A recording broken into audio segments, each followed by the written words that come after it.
of our live stream games will be in the waka section, 2 poi ki tāmaki, e whakangātua ki te whānau wātene ki hauraki. And then we'll have our first of our wahine section games. And that game will be between New South Wales Māori and Ngā Aotearoa ki tāmaki. And then the second of our wahine games will be Waikato Māori versus Aotearoa Uri Ariki. And in the rohe section, Auckland Māori ka whakangātu ki a Raukawa Kirunga. E tahi ka whakatātātau i te wahanga o te live stream. Ka hoki mai e hei te haurua mai te tahi. Coming back to you live at 1:30 in the rohe section ko Tahitanga versus Ngāti Parau. In the waka section, South Auckland Māori versus Ngāti Umutahi at 2:30. And just about Ngāti Umutahi, of course, they won the Haka Trophy last year, and boy, did they come with a matatini bracket. No doubt they'll be coming along, bringing that fire once again. The Haka Aotearoa.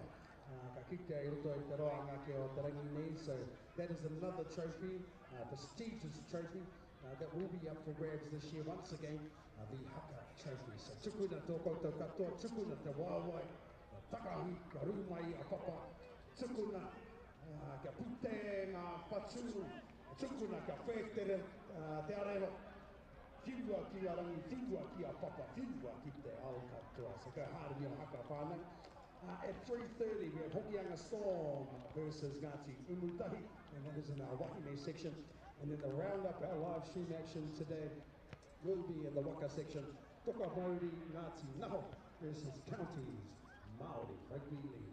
And that is our live stream action throughout the whole course of this day, and we will begin our live stream bang on 8:30.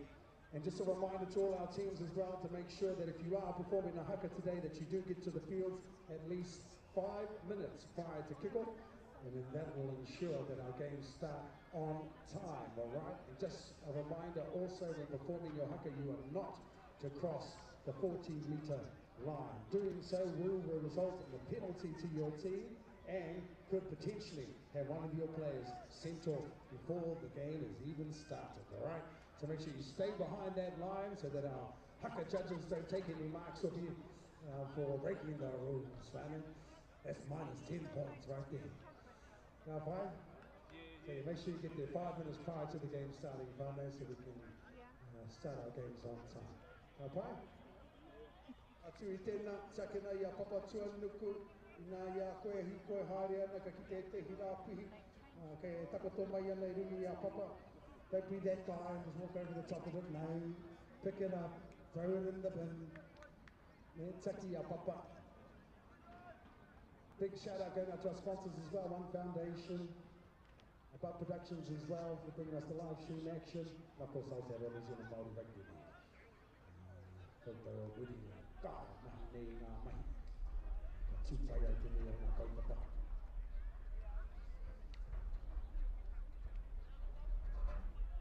Alright, so once again, 8:30 we'll begin our live stream action, and I'll be back with you soon.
Ka pai, ka rero, ka tīmata ngā mahi e hoa mā kua whakarite mai. Ngā tātou kapa ki te tukungi a rātau haka. Ka rū mai a papa, ka rū mai a rangi. Ka haka, tāne roa, tukuna.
Tui a te rangi e tui hone, tui a te papa e takotoni.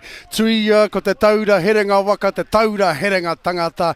E te motu whānui koutou e mā taki ana. Puta noi te ao whānui nau mai, hoki mai ki tēnei te wāhanga o ngā Tuakana Aotearoa New Zealand Māori Rugby League Rua mano rua te kau mā toru 2023. E mihi atu ana kia koutou katoa ngā ringare he koutou ngā kaitautoko i te kaupapa nei. Me kore ake ko koutou ka noho putu tā tātou kaupapa. Heoi, e mihi ana ki ngā mau ngā whakahi, ki ngā awa koiora, ngā puna, ngā roto, kei tēnā whārua, kei tēnā kokona o te motu, e ngā mana, e ngā reo, e ngā kā rangaranga maha tihei mauri ora.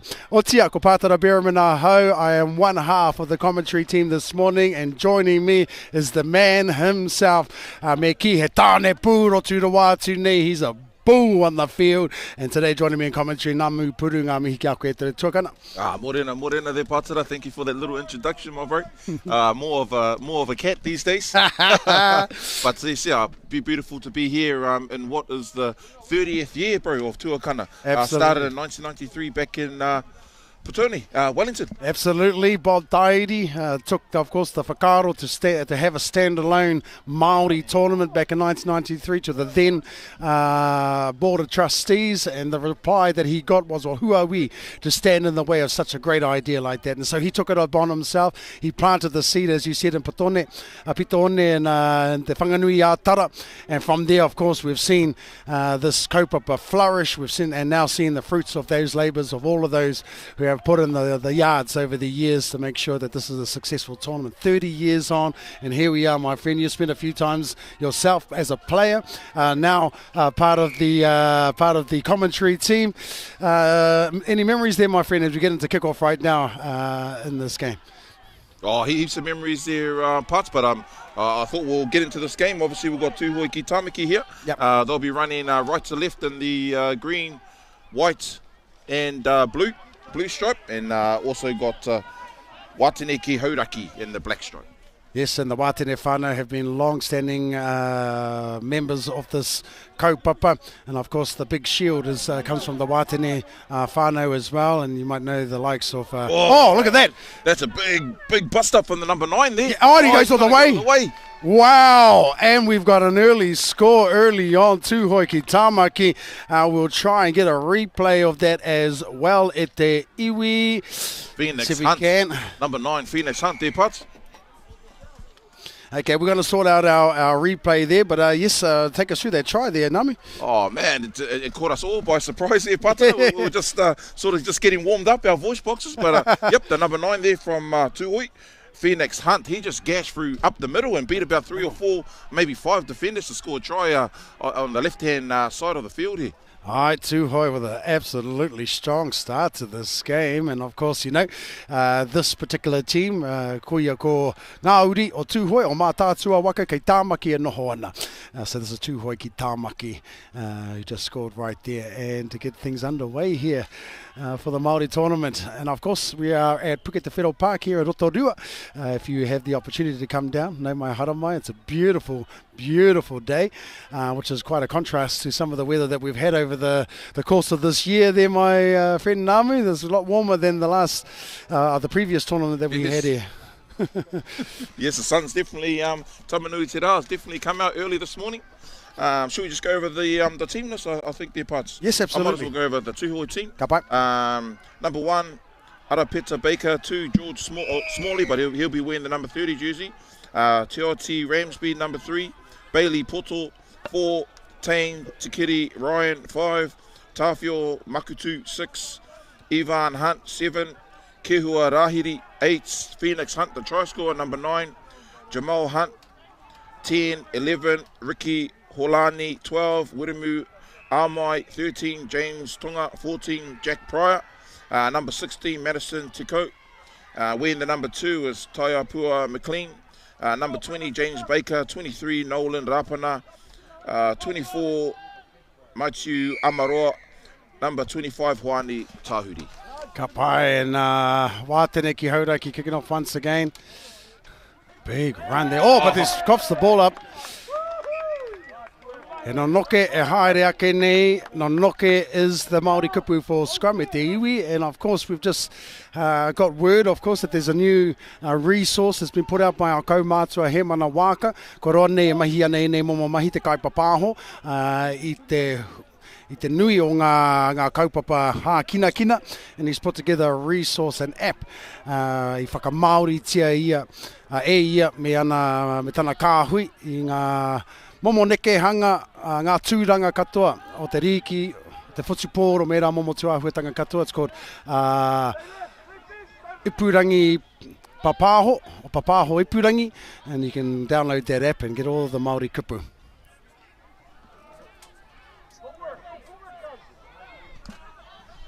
Yeah, and here we have Watene ki Hauraki, 10 metres away from the try line.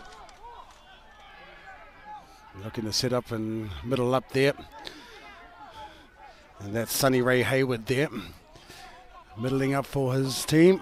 Looking to go left, running in a bit of a shape play out here. They've got a good shape going on as well. He's got numbers, and he goes a little bit wide. He had his winger free. He decided not to pass it. He might regret that later on in the game. He had a man open, but there goes out a dummy half. A nice little sneaky run there. Try time. Yes, try time. Hauraki ki Waikato coming back there. And here you go, we're going to watch it again here. As you see, just a nice quick play, the ball, and caught the markers napping and just borrows his way over. Hard to see if he got that ball down, but according to Dougie, he did get it down. He was right there on the spot. And now that brings the score 6 points to 4 with the conversion to come.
I yell it. Kia ora. Hey. Oh, we're just sorry, whānau. We're just talking off air there, just sorting out our stuff. I'm not too sure if they got the conversion. We'll get comms in our ear.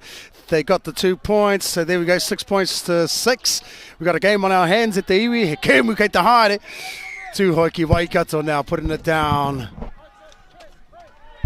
to the field.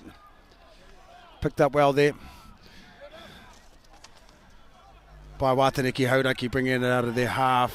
Brings it up to the 10 metre mark. Good defence there by Tūhoi ki Waikato, Tūhoi ki Tāmaki. Good solid run there from the hiker, the fullback, Dylan Simon. Or Dylan Simon, aroha mate. Good idea for Watene ki Hauraki, but he pops the ball at the back. The referee lets it fly. Watene Hauraki not looking to go one out. They want to move the ball a little bit there, Nami. Yeah. This what's it? I've just been looking at all the players in this team, and the majority of these teams play in the local Waikato comp, and obviously the Tūhoi, a lot of them play in the Fox Memorial up in Auckland. Oh, and a mistake there from the fullback from Arapeta Baker right there. Dropping the ball. It was an easy kick to catch as well. He just might have got a bit of sun in his eyes, or a bit of Tawhiri Matia playing tricks on the man right there. And aroha ki ai, I maka whakamua te pōro, o I taka whakamua rānei te pōro. A knock on there, no reira he no noke kei te haere, a scrum about to go down about 10 metres inside of Tūhoi ki Tāmaki's half now. Watene ki Hauraki with prime position there, Nami. Yes, and I'm just looking at the number 7, Sky Grace for Watene ki Hauraki, very experienced campaigner. He's played in Auckland as well for Papakura, but recently just playing his trade down in the Waikato for the Ravens team, and there he is with the ball there. does a little show and go. But Tūhoi defence there is up to scratch with the defence. Absolutely. And there we go now. Just settling up there as they prepare themselves. There's Darren Setaini. Going back to the left-hand side now. He's been looking good earlier on is Sonny Ray Hayward. Hayward there plays the ball for his hooker who comes out of dummy half. Sims there now. Oh, but he drops the ball forward. Is that what the referee signals? Yes. Oh, hang on. There might be a strip there. He's discussing it. A little bit of sign language there from the Kaiwawao, the referee. Yep. And a scrum will be packed. It's been a bit of a loose carry, it looks like it, I think, Pātara. All right, and a bit of reprieve there for Tūhoi. Now he'll be able to truck it out of their half, and they'll be looking to make some good yards here. Oh no, the ball has been, the referee has signalled. Actually, I'm a bit confused what the referee signalled. Oh no, it is Wataniki Hauraki. Must have been a strip, eh? Must have been a strip. And here's Grace now. Playing a nice little shape play, decides to go short there to Taui. Taui to play the ball now, looking left, but he comes back to the right side. Nice strong little fan, met by some strong defence, and that is Hyam playing the ball now. Sims, nice long ball out to Grace. Grace picks up again, who's been busy early on in this game, to Hayward. They're looking to set up a left-hand side. Grace organising his troops on the left-hand side. They set up a nice little shape play here. They got it there again. Oh, nice little step move. Passing it out, finding the winger. The winger just saves the run it up the Skypes, but gets taken out by some strong defence there from Tūhoi ki Tamaki. Beautiful tackle there. Scrum now to Tūhoi ki Tamaki. Great defence there, but Wataniki Hauraki not scared to move the ball around there, Nami? Yeah, I think that's the difference between both teams so far early in this game there, Pātara. You see Tūhoi with their big boys trucking it up the middle. You see Wataniki Hauraki, they're probably only sending one to the middle, then they're trying to go from one field to the other, so a little bit lateral there, and Tūhoi were too strong out there on the right-hand corner, taking the Hauraki player out. So once again, a nono ke out on the 20-metre line. 10-metre line.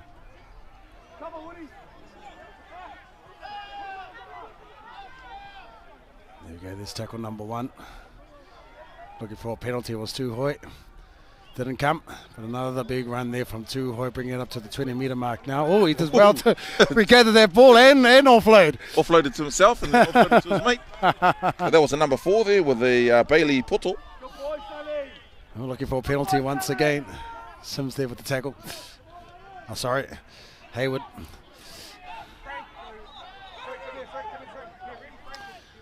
He's struggling at the moment as Tūhoi to get out of their half, and as you said earlier, guilty of just playing the one-out football stuff at this stage, but they do get to the 40, just shy of the 40-metre mark there now, about 5 metres out.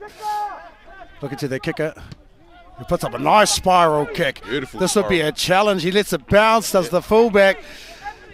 So now Simon now running back. Oh, but it ends up bouncing into the dead ball line. A 7 tackle set now for Wataniki Hauraki as they make their way back onside, and just taking his time is Simon. I don't blame Simon with that spiral bomb there, Pātara. The sun's beaming down on his eyes, and yeah, he just didn't want a piece of that one. Yeah, we didn't see much of that through our era there, did we? Nami, there weren't very many spiral kicks. Our fullbacks were quite lucky. They didn't have to contend with that during our time. We're sounding a bit old there, but you know. Huri Tao, and new skills are on display here at this tournament. Wataniki Hauraki now still inside of their half as they bring it up to the 40-metre line. Nice little contact there, but he does some good work. Did the forward there. A few post-contact meters, and looking to put it down early in the set is Wataniki Hauraki. Arapeta Baker, he's the fullback there. He opts to throw it off to his winger, the number 5, Tain Tariki Ryan. So that's the first tackle there. Tūhoi trying to work their way out, but this Hauraki defence is coming up with some solid tackles. Yeah, they are. They've got a nice compressed line as well, and their line speed is pretty good at this stage of the game. So making it a mission for Tūhoi at this stage to make it into what they haven't played inside of Hauraki's half for quite some time now. Looking to throw wide. And finally, just over the halfway mark now is Tuakana. And again, Grace leading his pack forward, stopping the ball from getting out wide there. Good 10-metre gain there by the number 12 from Tuakana. That's Wiremu Amai. And kicker putting a nice ball to the ground. Fielded well, but he takes it out. Oh, and a mistake there from Martiniki Hodaki. Tuakana with an opportunity now to apply some pressure. And a good spotting there by the linesman, the veteran, Dougie. Dougie Devonshire there on the side.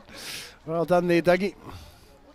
And I want to do a big shout out to our kaiwawau, our referees, volunteers, of course, and they come here every year for the kaupapa. And just a note too to all of our whānau out there that we do be nice to our referees. Without them, of course, we wouldn't be able to bring you these tournaments. So, and shout out to all our officials and to all of our teams too at the Tamariki tournament that was held in Whakatane. 96 teams.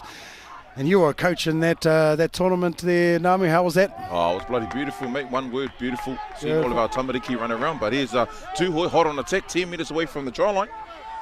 Yeah, can they capitalise on this early pressure that's been given to them? They do. They got a bit of numbers out wide. Didn't get a clear opportunity to pass the ball there. Shut down well by Hodaki.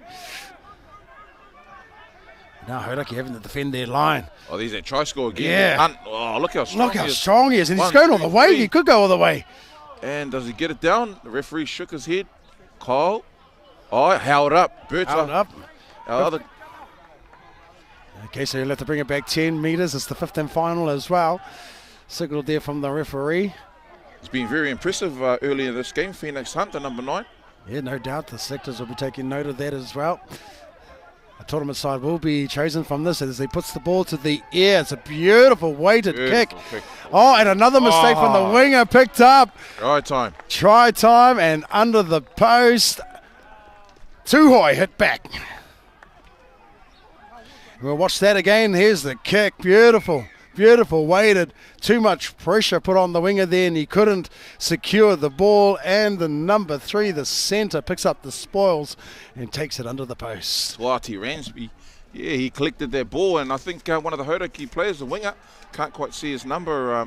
He contested for the ball, but sort of just come off his hands and Taka Whakamua, knock on. And then, our man Ramsey collects the ball and dots it just right underneath the post. Beautiful work there, and just goes to show, and we spoke about this in earlier tournaments, that this is a game of inches, and you know, any little mistake, especially with the shortened halves, due to the fact that they'll be playing multiple games throughout the day, we have shortened the length of these games, that it is going to come down to those little 1%ers that will make the difference between sides throughout this tournament. And a simple mistake like a knock-on early on in their set by Hodaki meant that pressure was put on them, and then ultimately Tuakana capitalised. And here is the attempt at goal for Tuakana. He got one earlier from the side, so statistics will dictate that he should put this one over, and he does, and that adds another 2 points. And there we go, Tuakana ki Tāmaki. Oh. Hang on, there's a bit of a mix-up here on our score there, whānau. I'll just fix that. Yeah, Tuakana, I'm very impressed with the first half efforts there, Patara. Very strong up the middle, and like I said, they've only probably been down in the screen zone for the last couple of sets, and they've made it count. Absolutely. Absolutely they have, and you know, all the possession and the field position was all going Watene ki Hodaki's way there, but they didn't capitalise, and so... And as we know, our All Blacks are also playing, and thanks to our producers in the box for giving us an update. The points now is 20-6, I believe, to the All Blacks. Fantastic work, and what a run there. Jock Pryor. Jock Pryor, and Pryor, of course, is a big name in Māori Rugby League. Doing his whānau proud there with that run. Wiremu Amai with the second tackle, with the second run for Tuakana. And that brings them up to the 30-metre mark, and they're looking to go a little bit wider. They play it inside, but couldn't regather the ball.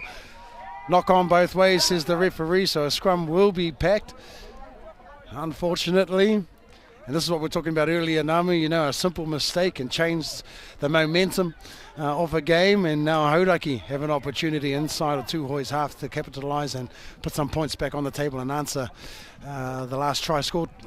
Yeah, most definitely, and this has been a familiar sight, seeing Hauraki, the Hauraki team here, having scrums down here in their green zone there, Pātara. Yes. And they've made it count once. Let's see if they can do it again. Grace now passing it out to his standoff. Oh, nice little jink run there from Jobson. Jobson now plays the ball. He's about 30 metres out from the try line.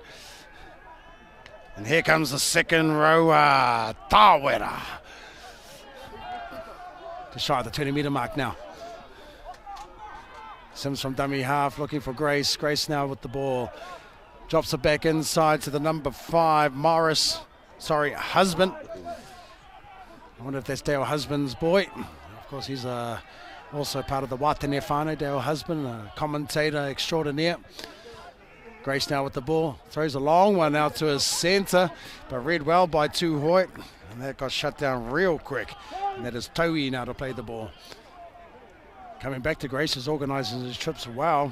Gives it to his prop forward just to settle up as he marshals his troops to the left. Playing the ball now is Ngahu. Ngahu playing the ball back to Grace. Grace now looking to chip into the middle. Nice weighted kick, but couldn't be picked up there by his friend and I think it's a teammate. Double knock on again, says the referee. Yes, indeed. Hena noka kei te haere. Unfortunate death by Wataneki Hauraki. Oh, the referee is signalling that the first knock on come from Tuhoi. Yep. Yeah, so Hauraki, they kicked it, and then Tuhoi tried to regather. Obviously, Taka Whakamua knocked it on, and then the Hauraki player tried to grab it again, and then there was another knock on. So double knock on at the moment there, whānau. All right, Hauraki putting the foot to the middle now. Some more pressure built on, and you know, in these short halves, as I was saying earlier, it's important that you get tries earlier on in the game, isn't that right? So you're not having the chase in the back end of the game. Yep, once again, Wataneki Hauraki, they're in prime position here. I know as centres, as fullbacks, as wingers, you love these opportunities. A scrum, nono care 10 metres away from the try line, but they opt to just settle up. Didn't want to do a move, straight off the scrum there. Quite happy to settle it up. The big prop, he's been busy so far, as has Ngahu, as he plays the ball now for Sims. Sims looks to go left, and he's just doing a truck up play. And the second of those props, the big number 10, McLeod now to play the ball. Just shy of the line. Sims looking left. Comes out. They decide to go short there. Tuhoi defence is too strong. Tawera. Yep. Oh, out of dummy half. They scored there early on. Not this time. 15 final now. Finding Grace. Grace looking to put it into the ground again. It does get into the in goal, but it might be a little bit too hard. And it is, says the referee. And now Tuhoi Kitamaki with a 7 tackles set, bringing it up fast, and he gets to tap the ball. Yes, it's Bailey Puto there from the big centre. I don't think they were onside there, but the referee missed it. Hauraki were lucky to get away with that, and now to dummy half now as Tuhoi, as they are marching up the field. 45 metres. George Smalley there, the winger, wearing the number 30. Yeah, Tuhoi will be wrapped with the way that they defended their line there. 2 consecutive sets. They got to their 15th final, now got the ball back, and look at that, marching up the field as well. Oh, beautiful hit there from Jobson. Come flying out of the line, and that tackle needed to be made. As a down at dummy half now. Oh boy, Tuhoi have got the wind behind their sails at the moment as they march up the field. It's the 15th final. Turning it back, and he's looking to do another kick to the left-hand side this time, but caught well there. Inside, it was a little bit too hard, so he caught it inside the in goal. 7 tackle set now gifted to Hauraki ki Waikato. He taps the ball and we are underway once again. This is Satini.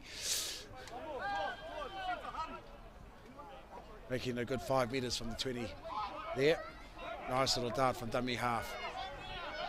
It's a good opportunity for the backs to get in and try and eat up those metres, Putz? Yeah, absolutely. You want your back three to be able to do that, especially when your forwards have been doing a whole lot of defence. And there we have it, whānau, kua taiki te pita whakamutunga o te wehenga tuatahi. So we'll go into half-time now. Thoughts on the first half? Not much really in this game there, Nganame. Yeah, no, not much in, and obviously only 1 try and it's 6 points. Hoyt of... I don't think they've had the majority of the ball, but they find themselves up on the scoreboard with the try scores being the number 3, the centre, Tuakana Ramsby, and that man, number 9, has probably been the player of the first half anyway, Phoenix Hunt. He scored the first try in a beauty 50-metre runaway. Beautiful, yes indeed, and so we'll be back with the second half very shortly. Ngā mihi kia koutou, e pikari taringa mai nā, e mā takitaki mai nā I tēnei kaupapa Aotearoa New Zealand Māori Rugby League Tuakana 2023.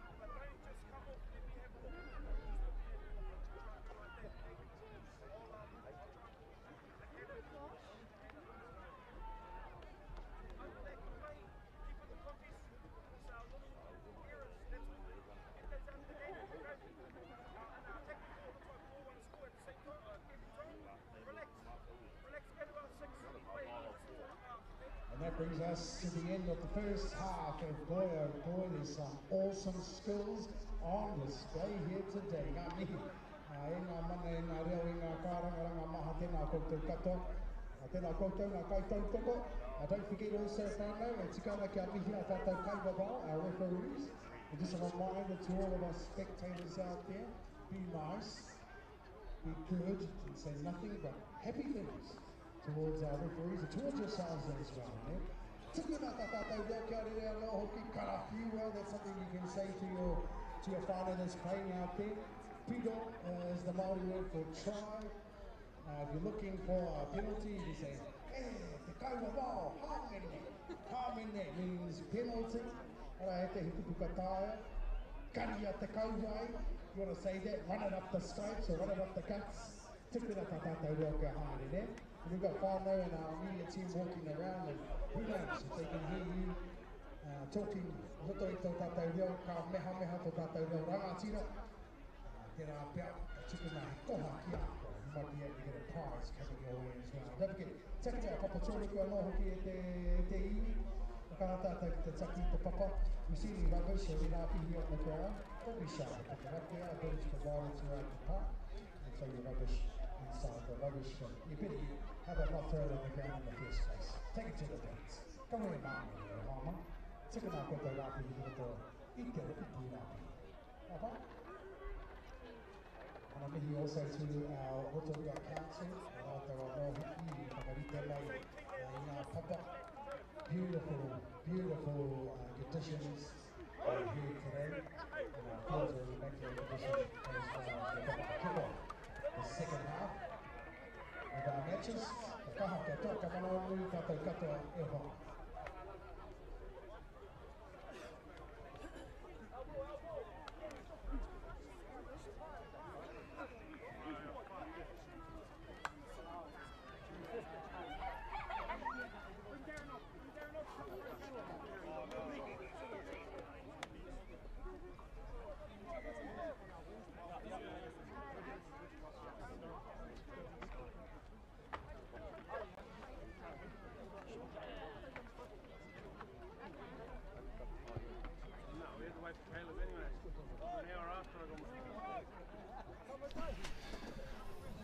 Mauri ora e hoa mānau mai hoki mai ki tēnei te wehenga rua o tēnei kēmu I Wainga Nui ia hauraki ki Waikato me tūhoi ki hauraki, wātene ki hauraki aroha mai, me tūhoi ki Tāmaki.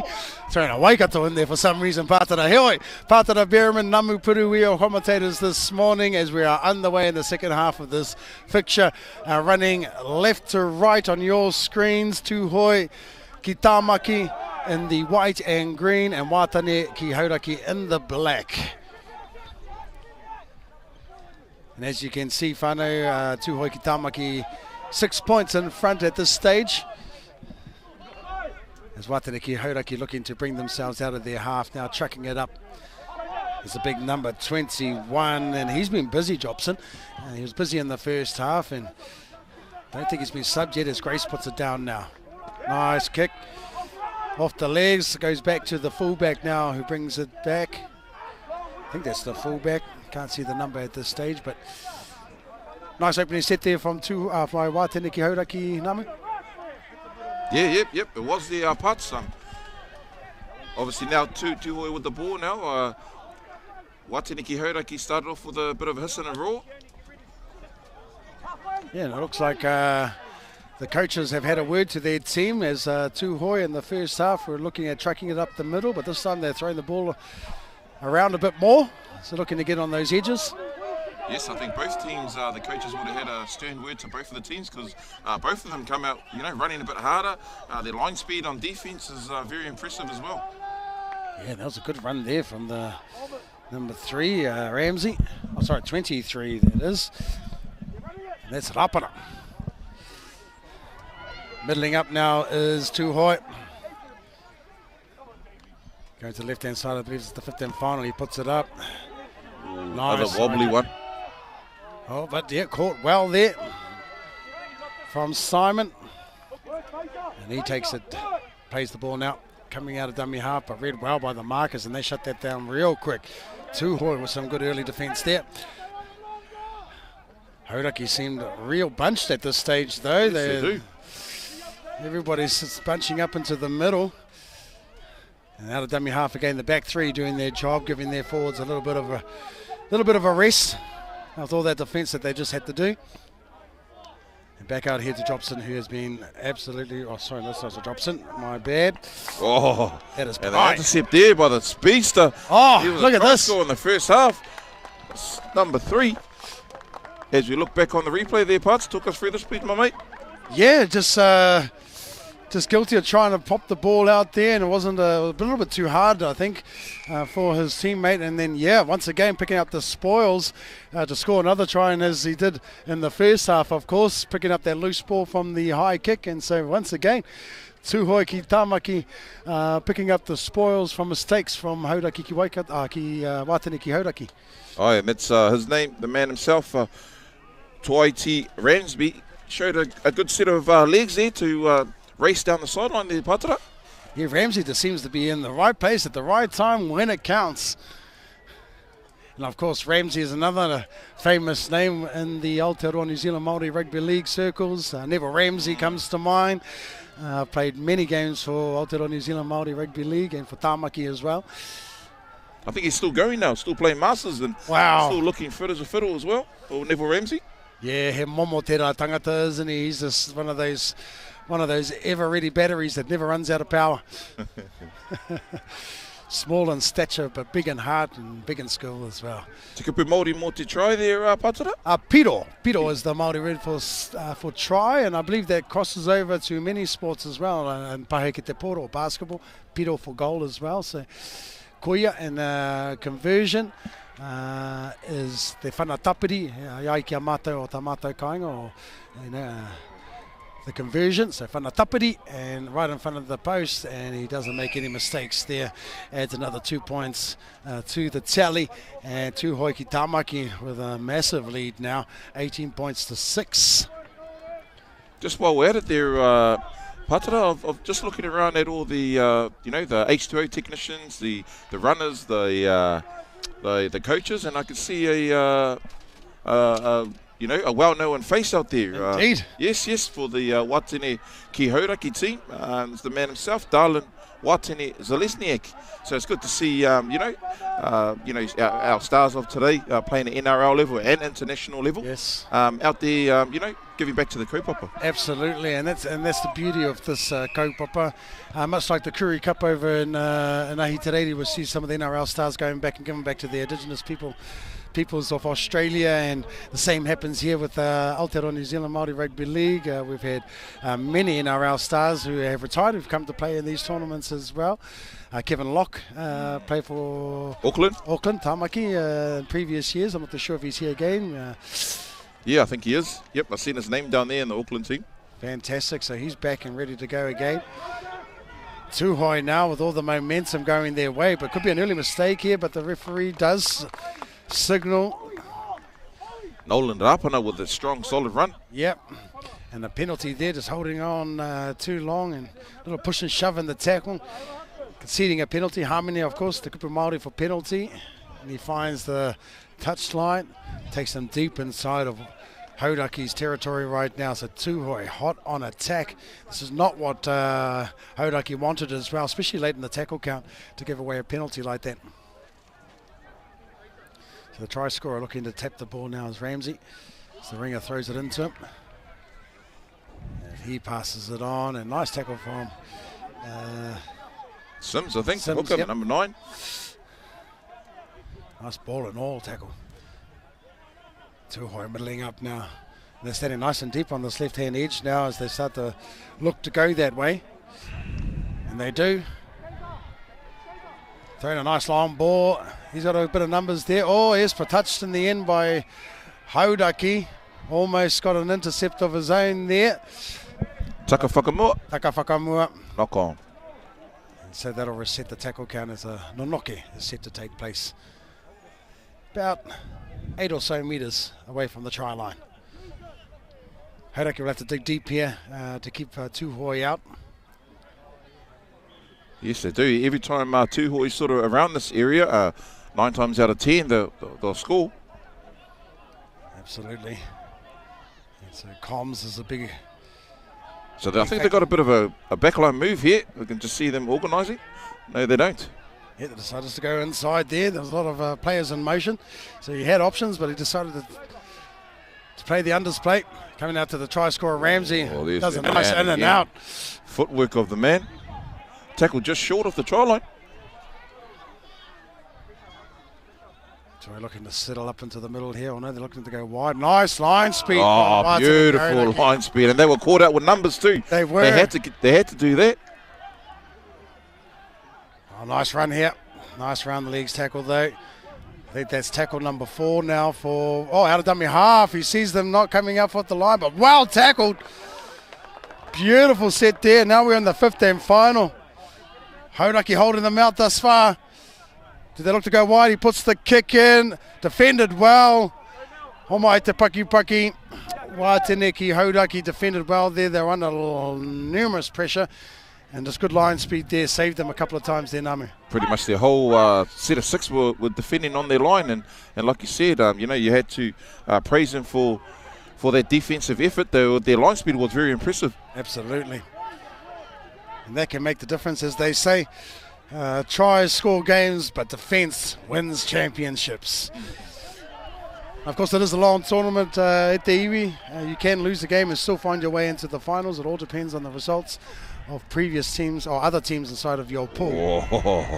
But with defence like that, Hauraki struggled to get out of their 20-metre line, so now they have to kick deep inside of their half. Good kick in the end there, making it nice kick. 30-metre-old kick there into the air. Yes, that was Grace there, and he comes up with the tackle as well, chases his own kick, and the ball comes loose. Yeah. Well, the referees say take it back to play the ball. Yep, struck at the ball there. Lucky it wasn't a penalty gifted to Tūhoe there. That was a deliberate strike at the ball. Could have been ruled a deliberate rip, 2 or 3 in the tackle, but Tūhoe still with the ball though. Nothing lost here. 40 metres away from the try line, Tūhoe. They opt to go back to the left-hand side. hitting the advantage line. He makes a good 10-metre run there.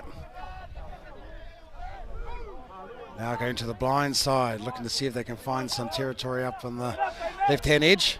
And they're standing nice and deep. Nice and deep. They're coming back this way as well. All the time in the world at this stage.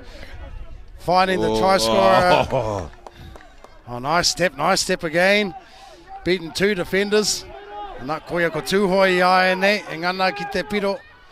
Fifth and final there, Tūhoi. Well, they got a heaps hole of holes. right there, yeah. Holes. Oh! You can see that hole from a mile away there, Pātara. Absolutely.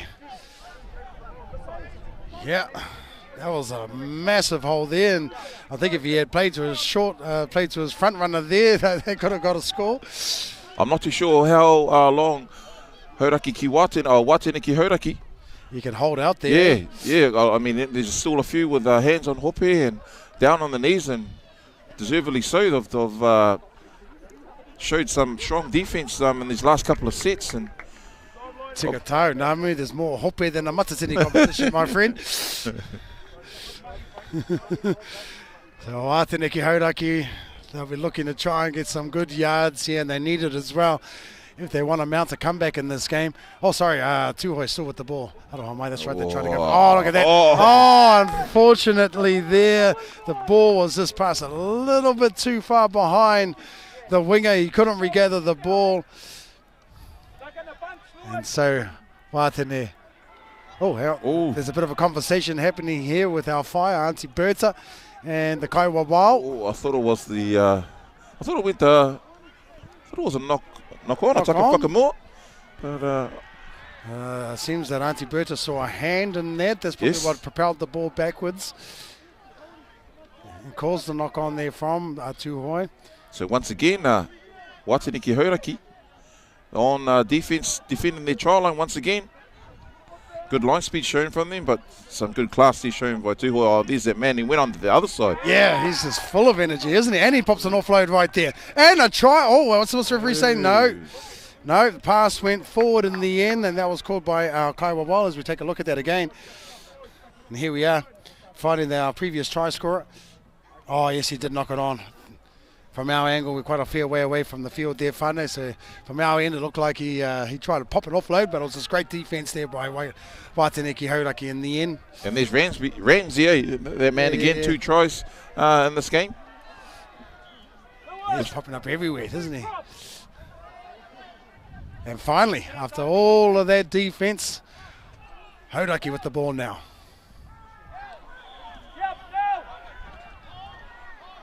Grace will need to probably step up here and take control. As we said earlier, there was a lot of hope going on. A lot of those forwards doing a lot of defence, so the back three will have to get in there and do some work. Yep, and that they do. Good run. Good, strong run. And an update of our All Blacks as well. They're up to 32 points to 6 against Argentina, of course, and that is the second half, so it's looking really good for the All Blacks to make it through to the final of the Rugby World Cup. Aiden Watene there with a nice settle. Yeah, beautiful run. And he puts it up, another spiral kick there, and it's just wobbling in the air, and they let it bounce. Oh, and there's Grace. And there's Grace. Talked about him having to step up, and he put pressure on, but in the end, couldn't regather the ball, but he was there. What a kick. Unlucky there not to regather the ball. And that's the dangers of letting the ball bounce there, Nami.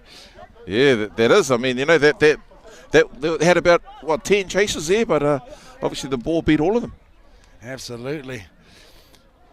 And Hauraki, they can pat themselves on the back there after, how many sets on their line. They defended well to repel the attack from Tūhoi ki Tāmaki, and in the end, they have made it back inside of Tūhoi's half. So good job there by the Hauraki whānau. I think what Watene ki Hauraki, their line speed is good. Oh, but they're caught in numbers here on the right-hand side and just bumping off his opposition player. Good run. So Tūhoi just in 2 tackles are back in Hauraki's danger zone. And that's the difference, really, isn't it? When you've had to do that much defence, it does tire out a team, and Tuhoi haven't had to do that much tackling in the second half, and they seem to have all the energy. Well, the referee's happy to let that go, and here we go now. Nice deep, and again this right side led by Grace, and their line speed has been fantastic. His right side defence, and Kaiwa, he's signalling Taka Whakamua, the referee signalling knock on. Yeah, and once again, their right-hand edge led by Grace again with their line speed, put pressure on the attack from Tuhoi, and they get the rewards. Yep, the interesting thing is that, like you said, that the line speed on Grace's side, that right-hand side, they're pushing up, but at the same token, Tuhoi, they've always been caught out with numbers there, but they're still, like, Tuhoi still can't quite get the ball into the right man's hands. Absolutely, my friend, and they'll be looking at mending that as the tournament progresses. No doubt the coaches will be looking at that, saying, we've got to be able to get that ball out to the open player, and the passes need to be crisp and clean. Hei, ko hauraki tēnei me te poro iai nei anga whakamua nei, whanake whakamua nei tēnei wā, looking to get inside of Tuhoi territory, and no doubt they want to be able to put another bomb up. They've been successful a couple of times now, putting those spiral bombs up, and if they can do that again and put a good chase on, who knows? They may be able to regather the ball and put some points on for themselves as well. As I believe we're up to the fourth tackle now for Hauraki as they make it inside of Tuhoi's half. Grace now looking to go a little bit wide. Nice little step and jink there. Fifth and final now. Oh no, they're still going with the ball. Ball's still alive. And here it is, the fifth and final tackle now for Wātaniki Hauraki. Let's look what type of kick the Grace wants to put up here. He goes to his other half, and they're looking to run it on the half. Unfortunately couldn't regather the ball. And so a knock on and maka whakamua. They won't die wanting their Namu. Yeah, no, we both thought that Grace would opt for the kick, maybe a high bomb or grubber along the ground, but he faked the kick and he threw a long ball, and unfortunately for Wātaniki Hauraki, like you said, knock on, they just couldn't hold on to it. Tuhoi now playing the ball on the 20-metre line inside of their own half. Looking to truck it out. Looks like a bit of energy now coming from our Wātaniki Hauraki side. I think a bit of belief is starting to come back that they can actually bring this back, as the try scorer himself, Ramsey, makes a good run and then feeds it off to his outside players. We bring it up an extra 5 to 10 metres. Taken out. Referee is conferring with his linesman. They're having a bit of a kōrero, engari iai ki tā ngā kaiwa wao, I hā mene tia a Hauraki. And now Tuhoi with a nice kick, marching up the field. 5 metres now inside of Hauraki territory. Once again, piggybacked up the field, and Tuhoi hot on attack.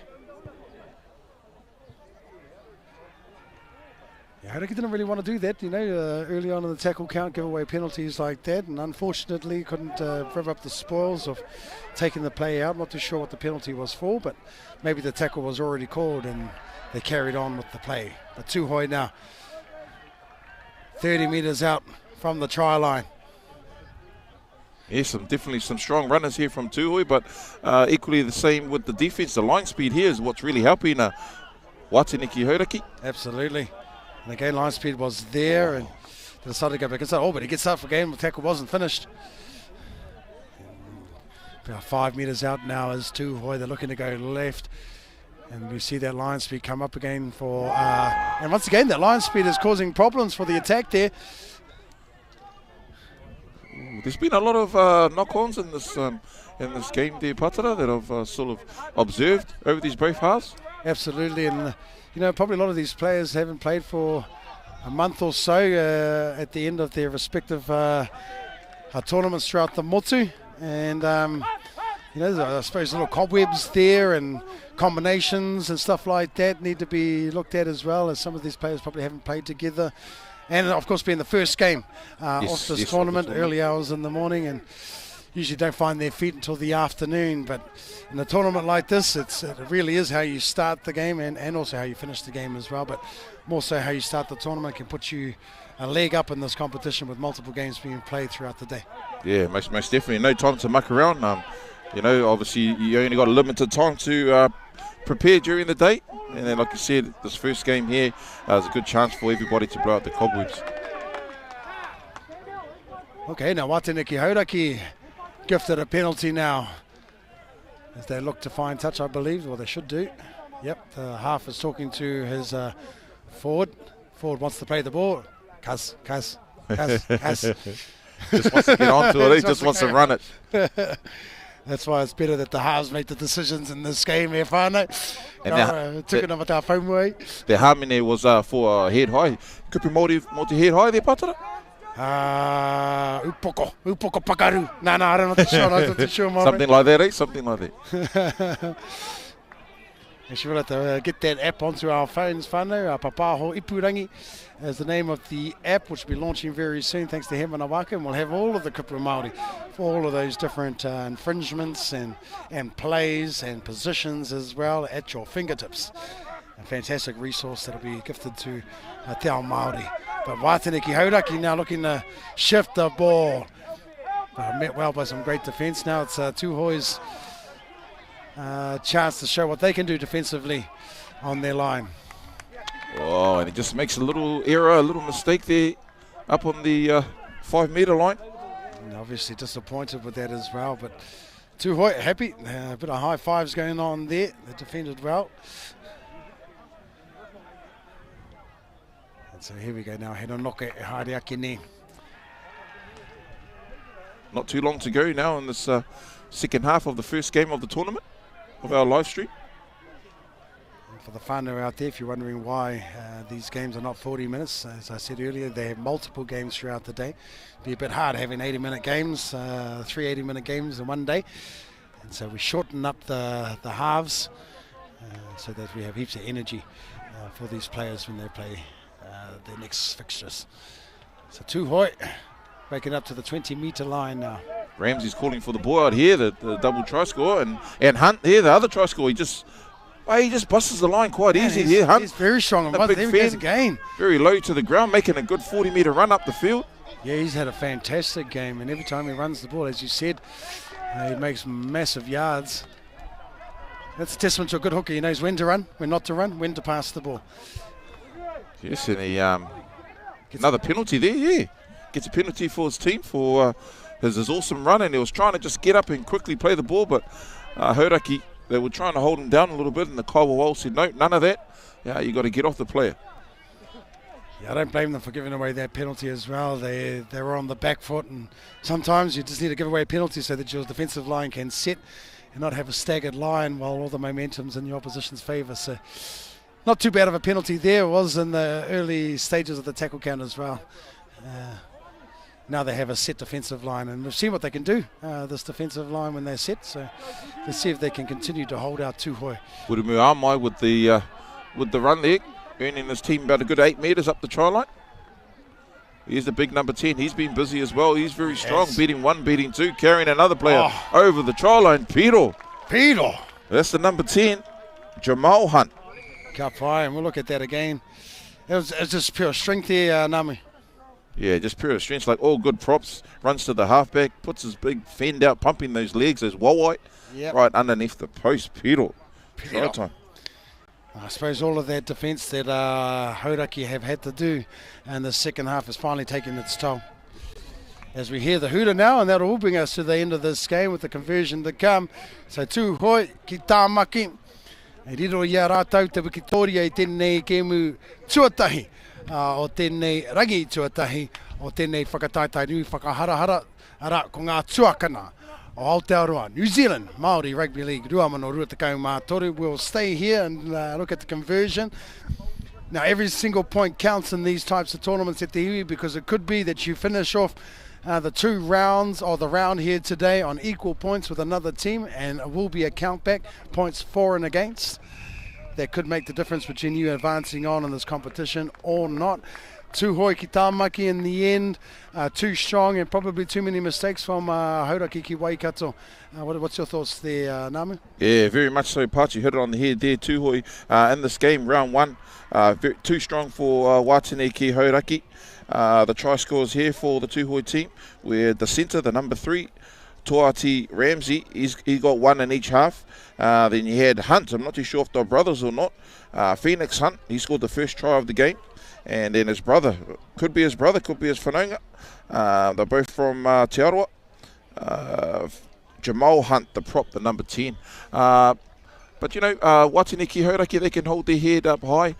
They gave it their very best, and one thing that impressed me was just the way they moved the ball, and their line speed was very awesome. Absolutely. Alright, e tiwi koia ko te kemu whakamutunga koia tāku, ka hoki mai au I te wahanga o ngā wahine. Heoi, he tangata pūrotu rua atu ka whai mai I au ki te noho ki te tahi a Namu a ko tatane, ngā mihi ki ngā kapa e rua, ngā mihi ki ngā kai wawao, ngā mihi ki au koutou. We'll be back very shortly with game 2 of our live stream for 2023. Mautonu mai.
Grab a water, grab a bag.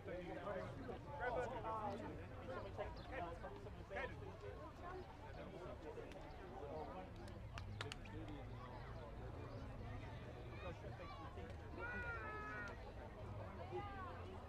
Round 2 about to kick off. Do not pass the 40 metre line before performing the haka. Heoi, tukuna toko toka tō, tukuna te mana te I te mohi me te tapu. Ka rungai a papa, ka haurungai a rangi. Tukuna te wāwai ka takahi te whenua. Tukuna o ringa ka puna a rangi te kiwa ki a papa. Tukuna a whatu ka pute mai ki a koutou hauri. Tukuna ka aure ka pētea mai. Tukuna. Amen.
step up your game because these girls have got fire.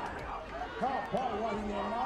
Nā hako kai ahintarairi anō hana, even though they've gone on Australia, they have not lost their Māori tanga. New South Wales Māori, Tuakana.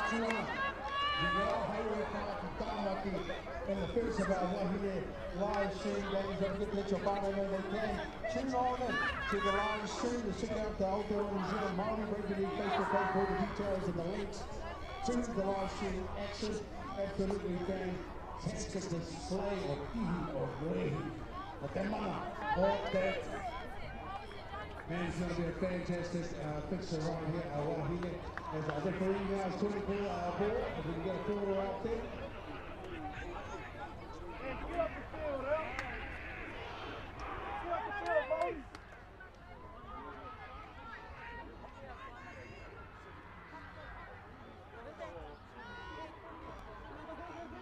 Get up the field there, Modi. Get in there, my friend. Get in there.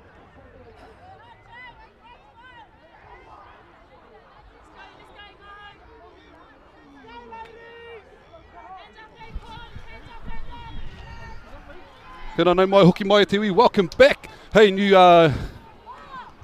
presenter here. Ko Utah Olsen tōku ingoa, and we're just about to kick off for our for our second game of this Tuakana tournament in our wahine grade. We have New South Wales Māori taking on ngā haue whā ki Tāmaki, and just before kick-off, looks like New South Wales Māori kicking off to ngā haue whā.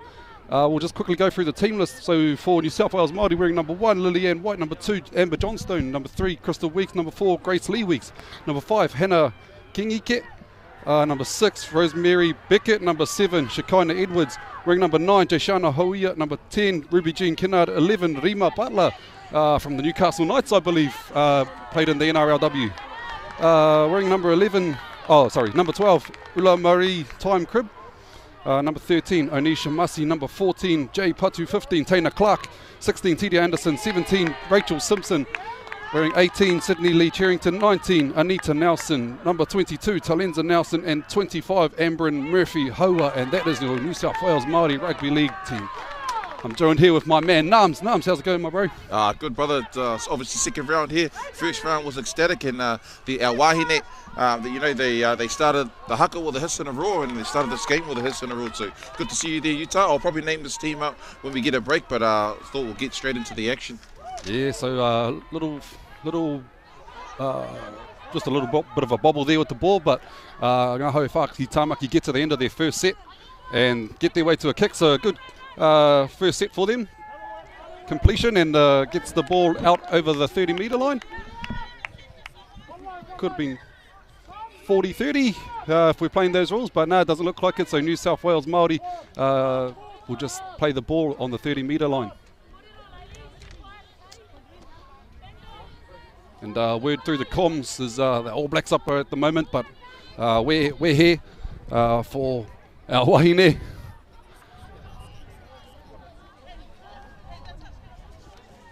New South Wales Māori looking to play the ball. Yeah, that was a good set there from good attacking set from ngā haue whā ki Tāmaki.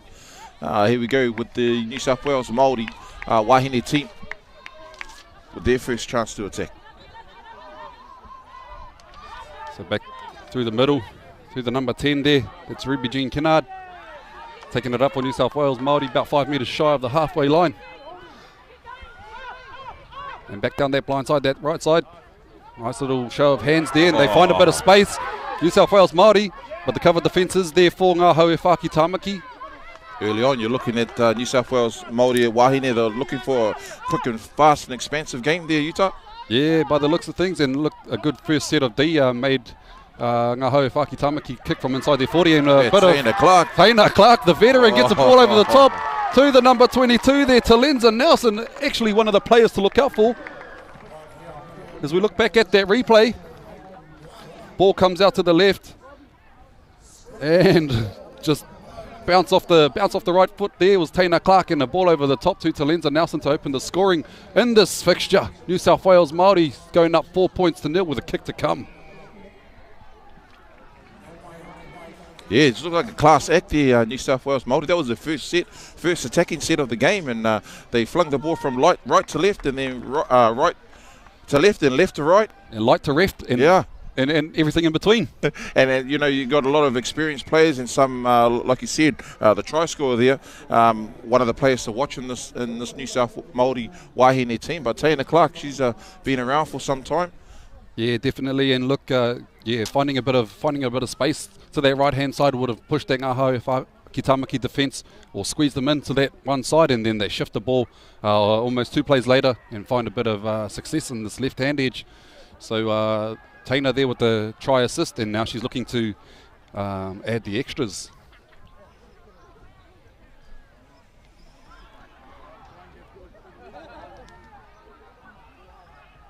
Good to see the Tamanui Tiraz has come out in full force today there, Utah. Yeah, and you know, those pasty Māori like myself be lapping up that sunscreen. As Taina's kick goes off just a bit to the left, so score remains 4 points to 0. New South Wales Māori up early in this fixture.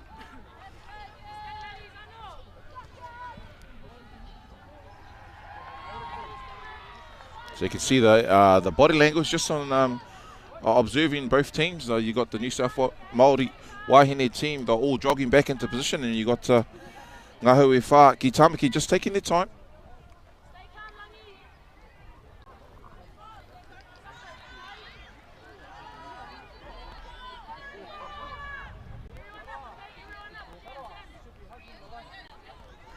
Kiwi Ferns on later on today as well there, Utah, and had a couple of players who've played in these tournaments, in the Tuakana Wahine tournaments, obviously taking the field. Maihu Moana, Capri Paikok, just to name a couple. Yeah, definitely Nams, and look, it's awesome. We can use this as a bit of a pathway for our Wahine into that, as we see a bit of a penalty off the kickoff. In front of the kicker, I think the Kaiwa will say. So New South Wales Māori marched up the field easily. Just a bit of laziness, I guess, or as Taina Clark there gets us going forward for the New South Wales Māori side. Controlled well there in the tackle by Ngāhau Whā Kitamaki. And here's their number 11 there, that is Rima Butler. Straight off a NRLW win there. Any relation to Harata Butler? Yeah, cousin, I think. Cousin. So Rima from the New South Wales Newcastle Knights. So nice little dart out here from dummy half, finding some napping markers, but ball's knocked free. Napping and lapping? Lapping and napping. As long as we're not gapping. And the ball did come out and was touched by a Ngāhau Whā Kitamaki player, so recount here. As they go back to the right-hand side, the prop there, number 10, Ruby Jean Kennard, settling up on the right-hand tram for New South Wales, and they look to mount a short side attack. And a nice little ball over the top to the winger, and she goes in the corner.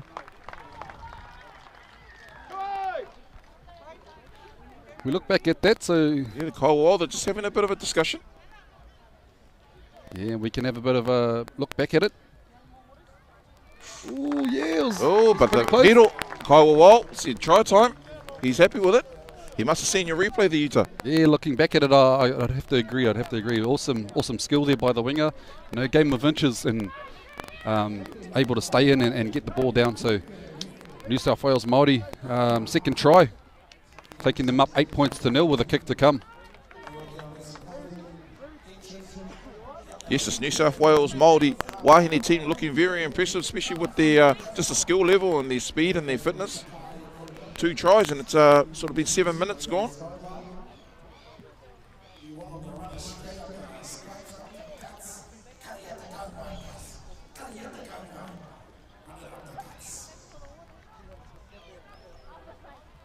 Taina Clark, she's right on the sideline, ready to attempt this conversion. Yeah, I don't think she'll be in a hurry. They're not chasing any points, this New South Wales Māori side now. But definitely looking like the most dangerous of the two. But hey, look, we know Māori footy, eh? It's all about momentum, and that can swing just like that. All it takes is something from the Ngāhau Whaki Tāmaki team and we can flip this game on its head. As Taina attempts the conversion and it looked like it was on the right path, but must have just gone under. So awesome attempt there. However, score remains 8-0 as we await the restart from Ngāhau Whaki Tāmaki. Did you go through their team list there, Nams? No, I didn't. I suppose it's a good opportunity here. Ngāhau Whaki Tāmaki team list. Ocean Tirani, number 1, number 2, Jodie Tupaia, 3, Tiana Kaika, number 4, Pamela Makari, Amelia Epula, we're number 5, Renee Walker Tulefunga, number 6, Tash McPherson, 7, Crystal Wellington, 9, and the number 11 jersey, Jasmine Walker, number 12, Harley Porter, number 13, Rebecca Toa, 14, Jaden Baycroft, 15, Trinity Atinga, 16, Te Aroha Neil, 17, Domavia Hiruini, 19, Claudia Barnett, 20, Yasmin Puru Tongia, number 21, Holly Hiko, 22, Kayla Fraser, and number 25, Shirley Leota. Shot for their names as this time Ngāhau Whaki Tāmaki make no mistake in the restart. So second tackle there and New South Wales Māori just on the 40 inside their own half. But some good ruck speed generated there as they pick up another 10 metres off that carry. And the third tackle, just over the halfway line now as they come to the left-hand side. There's Taina Clark again dropping the number 16 back under. Number 16 there, Tidia Anderson. So they come to the left-hand side now. So here's Rima Butler again. Butler again up. And Talenza Nelson, the first try scorer in this match. Oh, she's what put a on her tackle. back. Oh, no, watch that again. Tackle. Just a quick little replay there. Yeah, well, that tackle needed to be done, and I think that was the number 1 there. The number 1. Yeah, good work there. Ocean Tiani. Oh, what's our Kaiwa called here? So it looks like New South Wales Māori have crossed the line, but we're held up. Butler was in for all money there, Utah. I thought she would just run over, but no. Ngāhau Whaki Tāmaki, the fullback. Wow, what a tackle. Ocean. I think that's just a glimpse of what we're going to get this weekend there, Nums. Hard hits, Māori footy. New South Wales Māori with a fresh set of 6. Tackle two coming here. Number 7, show and go, and she slices through the defence like a hot knife through butter. We look back at that try. The hooker looking left and right, decides to go left, finds the number 7, Shekinah Edwards, and she just looks up, ball in 2 hands, bamboozling the defence and splitting them open to go in for the third try for New South Wales Māori, taking the score now 12-0 with a kick to come. Like all quality halfbacks, they can just see, they can read the play, and then, like you said, a hot knife through butter, she just sliced straight through and put another try there for New South Wales Māori wahine.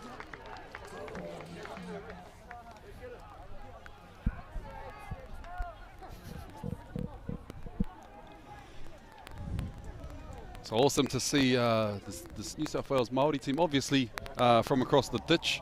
But that's one of the things about our tournament, and we had a bit of a hui last night, and talking about some of the things that stand out for us, and obviously a lot of the kōrero was about people coming back and reconnecting with their taha Māori, and awesome that we're able to use rugby league to do that, because it's a sport we all love, and to be able to use it as a vehicle to reconnect with our culture. Hey, nothing better as Taina Clark off to the left with that kick. So 3-0, but score is 12-0.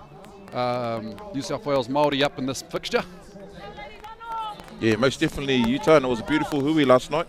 Obviously rugby league is just a game, and it's a vehicle to bring us all together, to bring us back home, to represent who we are. Proud to be Māori, proud to be where we are, and look, you got the New South Wales wahine team coming all the way from Australia, and you've got a young Etuheitia Uriariki team as well, back from Australia in the wahine division. So it's really good to see all these wahine coming back and reconnecting with the whenua.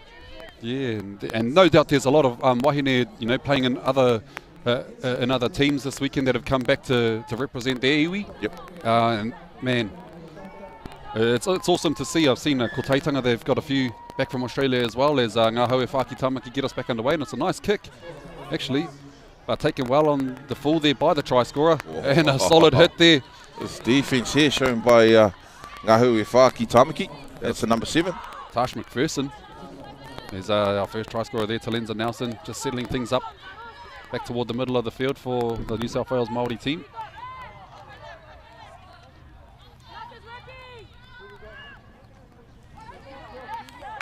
So, back towards the middle of the field. They've got options both ways. They opt to go to the right-hand side. Nice cut-out ball to that winger. She catches it on a standstill, so not much to do there. And taken by the Ngā Haue Whāki Tamaki left edge defence. Some good skill level here shown by New South Wales. Yeah, not shy to move the ball either. Yeah, it's almost like they're sort of playing touch with their ball movement. 40 metres away from the try line here, New South Wales. There's the number 17 there, Rachel Simpson taking that last hit up. Oh, good take and offload there by the number 19. Oh, but driven it back, and a strong tackle there by Rima Butler. As they sweep around to this right-hand side.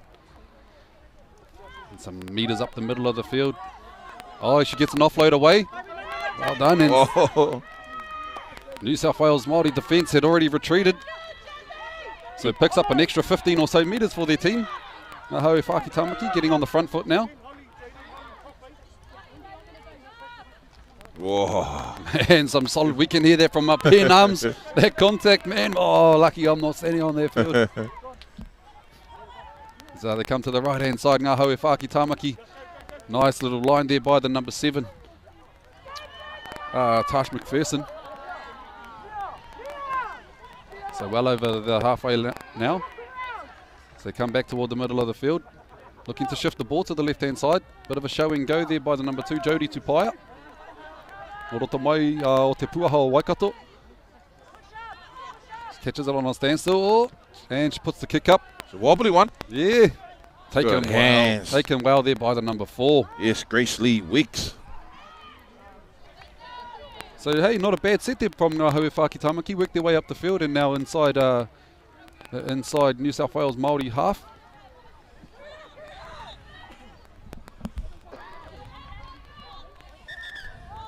Oh, and we have just time off here for an injury. It looks like the number 11 for Ngā Haue Whāki Tamaki, Jasmine Walker, clutching that hamstring. Could be a little bit of a cramp.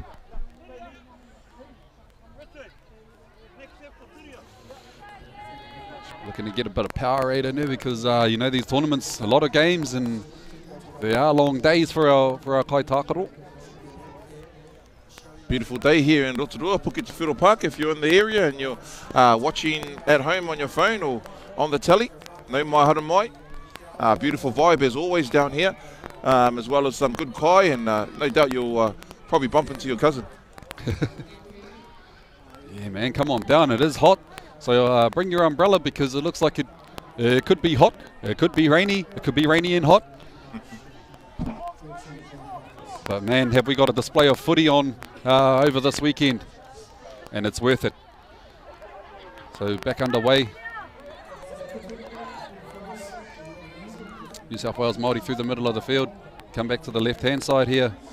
Found a bit of success, bit of show and go here. She's scored from that and gets an offload away here. Talenza Nelson down the side, and she bumps off one, but is taken down in a tackle by the number 17 there. That's the Mavia Herewini. Rima Butler there, met in a strong tackle by Ngā Haue Whāki Tamaki. So 15 final, just over the 40-metre line. They go down the left-hand side, little grubber put in through. And, it's evaded the fullback for a little bit there. Oh, I think this is going to be a try. Oh! No, it goes out. Looked like a little bit. I think it was off the New South Wales Māori team, so it might be a 20-metre restart. Yes, it is. Oh, off the hook there, man. Fullback the ball danced around their fullback. But Ngā Haue Whāki Tamaki with a 20-metre tap restart and 7 tackle set.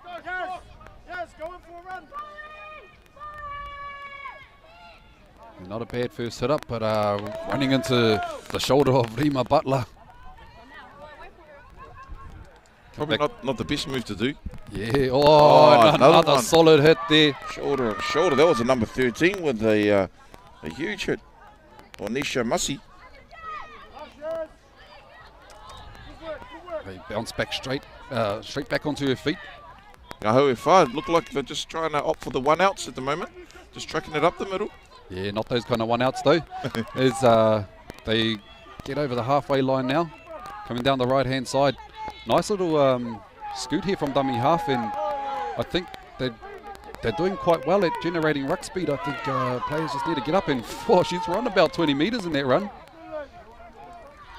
So they've reached the 15 final, so a good set here from Ngāhoewhā Tamaki. A nice little kick and chase would be nice here, and a little grubber put through there.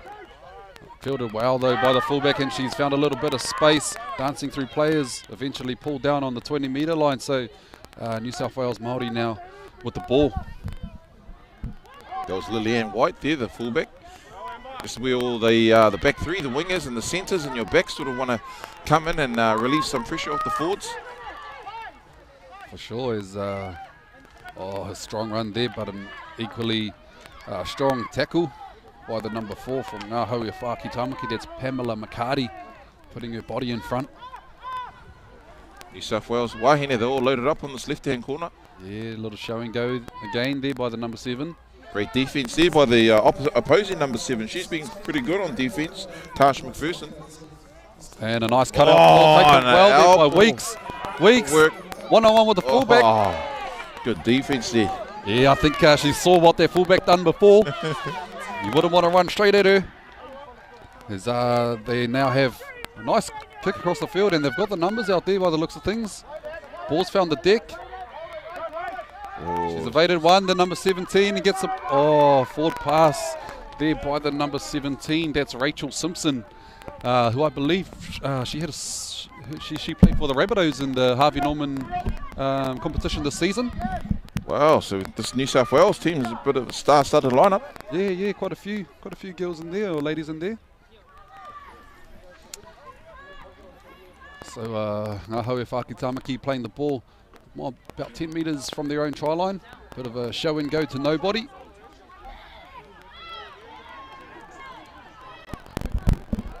Ooh, looks like a little bit of an injury here. But slow to the feet. Might be the lungs. No, definitely know that the lungs get going in these tourneys. And she's been quite instrumental in Ngāhoewhā team. Is the number 4 here, Pamela McCarty, takes a hit up for Ngāhoewhā Tamaki. Come back towards the middle of the field, looking to go left, bit of a show and go. Jodie Tupaia getting involved. About 5 metres out from the halfway line now. Going to the left-hand side, and they cross over the halfway. A little 10-metre scoot. They get to the 15 final. Halves are signalling to the outsides to chase the kick. And a nice little stab in behind the line, but the wing is there and it's taken well. Gets back towards the middle of the field and finds a lazy chase line, and she's split the defence, but eventually the cover comes across in the form of the number 9, Crystal Wellington for Ngāhoewhā Tamaki, and we take a scoot, full back there. So second tackle just shy of the 40-metre line inside Ngāhoewhā Tamaki's half. And again, some quick hands, gets the ball out to Talenza Nelson, who gets on the outside of the winger. She's one-on-one with the fullback, gets an offload away. But again, right on the stroke of half-time. Whānau, there we have it. New South Wales Māori, 12 points to 0 over Ngāhoewhā Tamaki in this fixture. It's our first wahine game. Awesome half there by New South Wales Māori, but hey, 12 points to 0, that's 2 converted tries. Ngāhoewhā Tamaki, we wouldn't count them out. They've been pretty solid on defence, considering the skill level that we've seen from New South Wales Māori, and very dangerous they have been. So Nams and us and I going to a break, and we'll be back with the second half of action very shortly, so don't go too far, Te Whānau.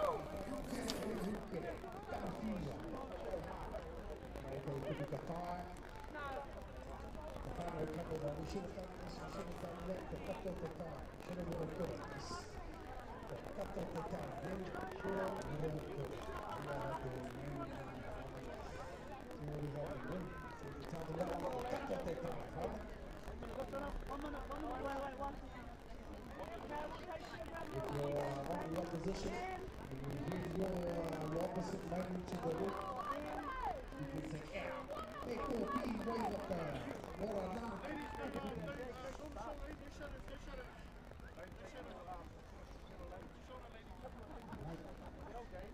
Otherwise, let's get ready to rumble. While you're in your huddles, it's about to go onto the field. Let them know, get out of there, just get ready to get out there and do it.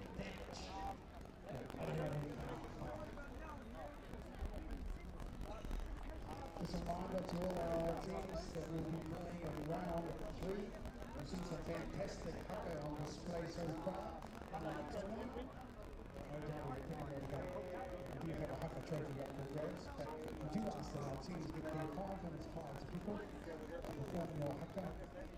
That way we can start our games on time and keep to our schedule. So make sure you're 5 minutes prior to people. Don't forget, go over that 4-meter line. Some of you fellas that we're here in the one line that you can take over. You're crossing that centre line and there could be one penalising your team. We have a previous years simply the captain of your side to start off the game because you crossed that centre line. So you don't do that. And also, don't get points because you're not ready yet.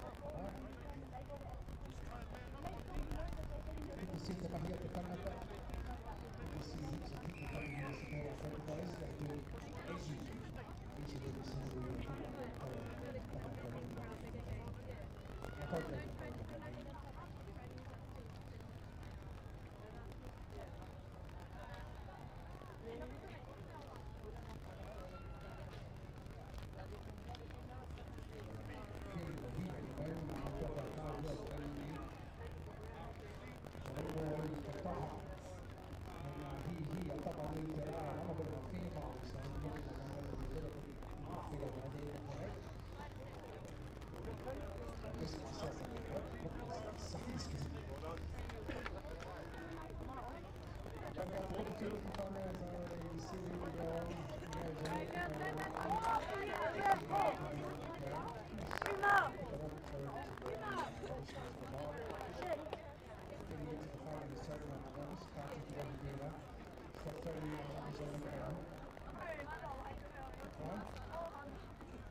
I know my hook and my whānau, welcome back to the 2023 Tuakana tournament. Ko wai au, ko Ngā Puri Toku Ingoa. We're bringing you the game live and direct, and my co-host here, Utah Wilson. First half score, as you can see on the screen, New South Wales Māori, 12. Ngā Haue Whaki Tamaki yet to be on the board, so it was a good first half there shown by both teams. Let's get ready to kick off the second half.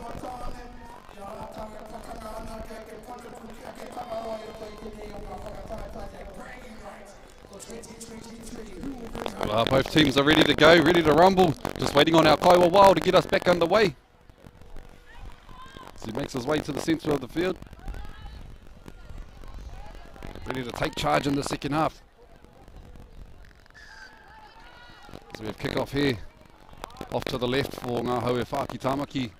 Bouncing ball, taken well there by New South Wales Māori as they settle up on the first, just over the 30-metre line inside their own half.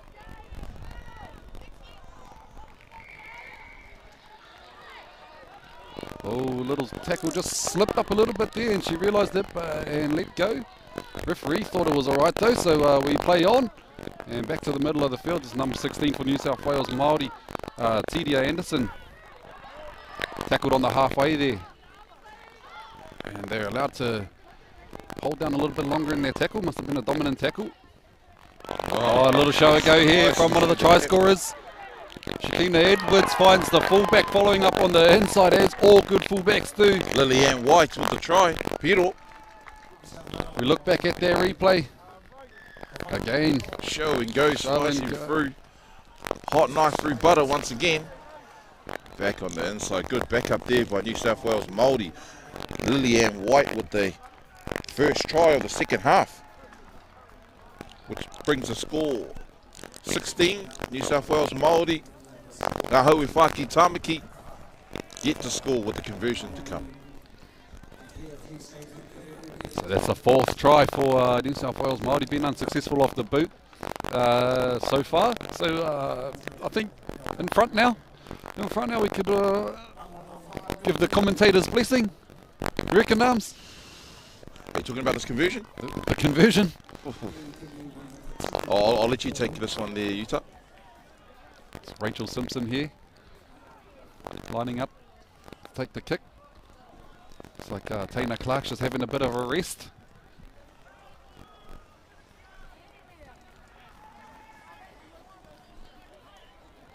So, have we got the commentator's blessing? She just pokes it over. Nice little tap off the boot and takes our score now 18 points to 0. So that's the first conversion for New South Wales Māori. Good start to the second half for them, extending their lead. Yeah, once again, just like when they scored the first try in the first half, New South Wales Māori, Wahine, they're already set up, ready to go. And you got Ngāhoe Whaki Tamaki just taking their time. You know, and no great rush to get this game back underway.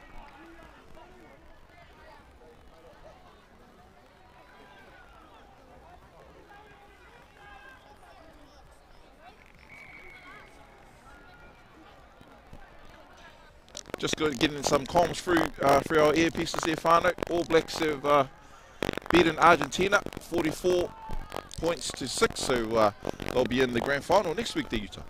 Yeah, who did they play? The winner of another game, mate. Yes. So back into the action. You can tell Utah's rugby league. Oh, and just a tuka whakamua there. Yeah, good result for Ngāhoe Whaki Tamaki. They get a bit of a set in the green zone now, so you can show what they've got on attack. Yes, and Nono Ke Te Haere.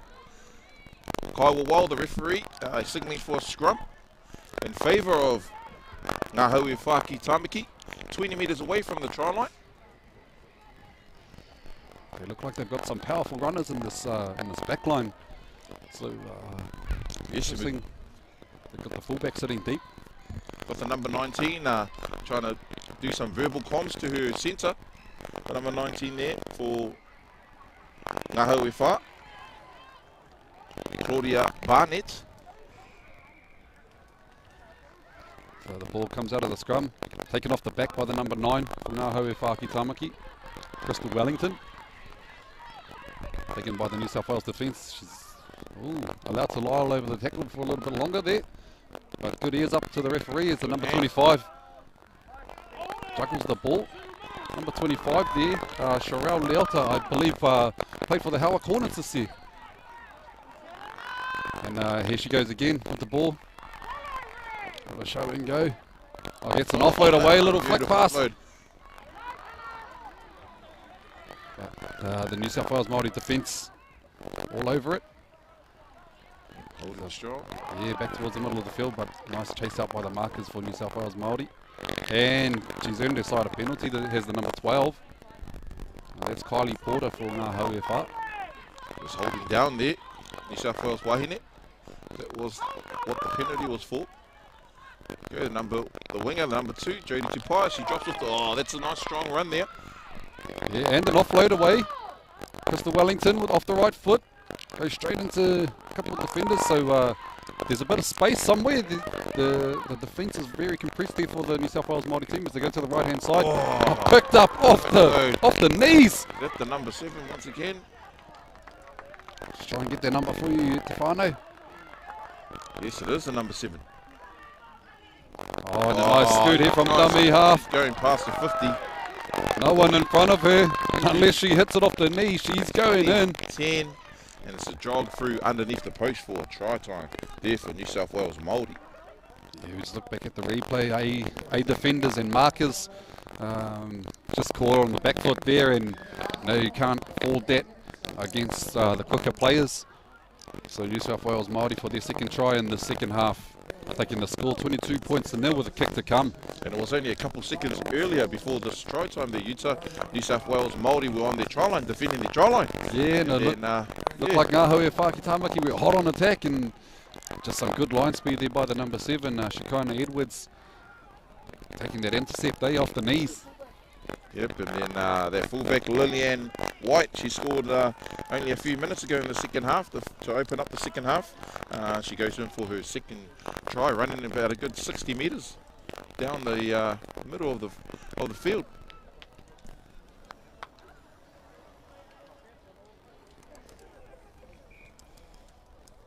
So you can see the New South Wales coaches rolling their subs now.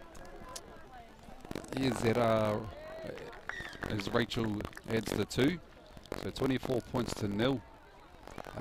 New South Wales Māori over Ngāhoe Whākitamaki, and it looks like Robbie Taylor out there for New South Wales Māori. Is that names in the yellow shirt? Yes, trainer. Yes, it is. Very heavily involved with the Rugby League, and I believe he's the coach for the 18s in the PYC. Kōtiro.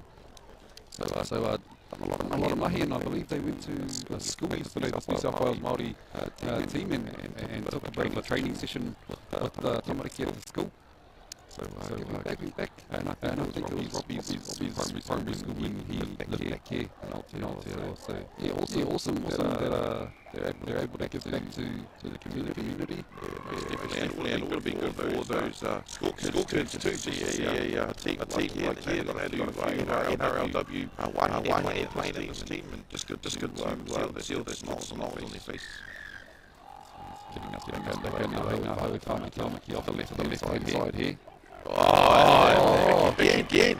Looks a little bit like deja vu, so Ngāhoe Whā. Yeah, they definitely want to be looking that up.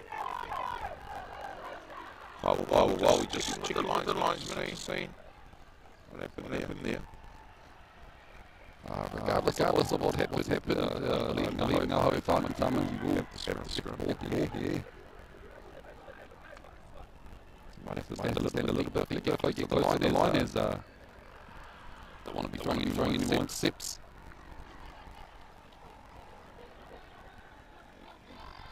See what Ngāhoe Whākitamaki can come up with on the set of 6. Off to the right side, they look wide. And some solid defence there by the New South Wales Māori team. 9 minutes gone in the second half. Ngāhoe Whākitamaki just driving forward 10 metres out from the try line. And again, run up the middle. So surely to take some shape somewhere. They want to have a bit of a strike. Unless they're going to power their way over. Come to the left-hand side. Jody Fire drops. There's only one off there. Holly hit caught on 21. She's taking the weight away from the turn, Wellington. Oh, just held up the line there. Some West by the New South Wales Māori defence. Crystal Wellington are being praised for their football today. Just ready to use up Ngāhoe Whākitamaki. Yeah, definitely very busy for them. Options over the card to come down the blow to buy another one that's being busy for the Ngāhoe Whākitamaki. Side, just a little rubber, and they got taken by the New South Wales Māori team. They look the way out of their head zone, getting the backs involved. Tackle on the 10 metre line inside their own half. Got to be careful not to give away here. Ngāhoe Whākitamaki side will be off the hook. Good yardage there for New South Wales Māori wahine. Yes, we're getting a bit aggressive defence there.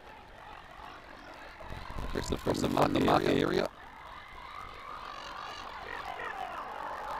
Hey, good work. They're looking for recovery. Asking, hey, what do you want me to get off? And he's letting it go. Wellington, is it? Wellington. Yes. Bristol. Good tackle there.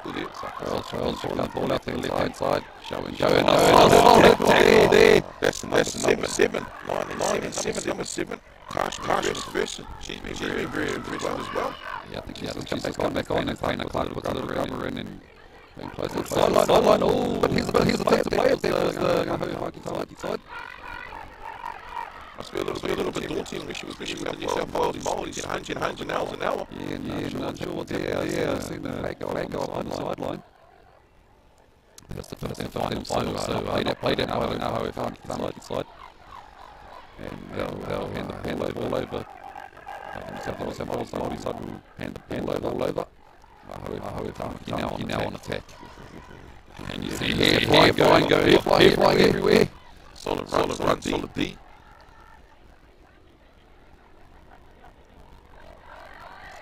Solid defensive from the New South Wales Māori team.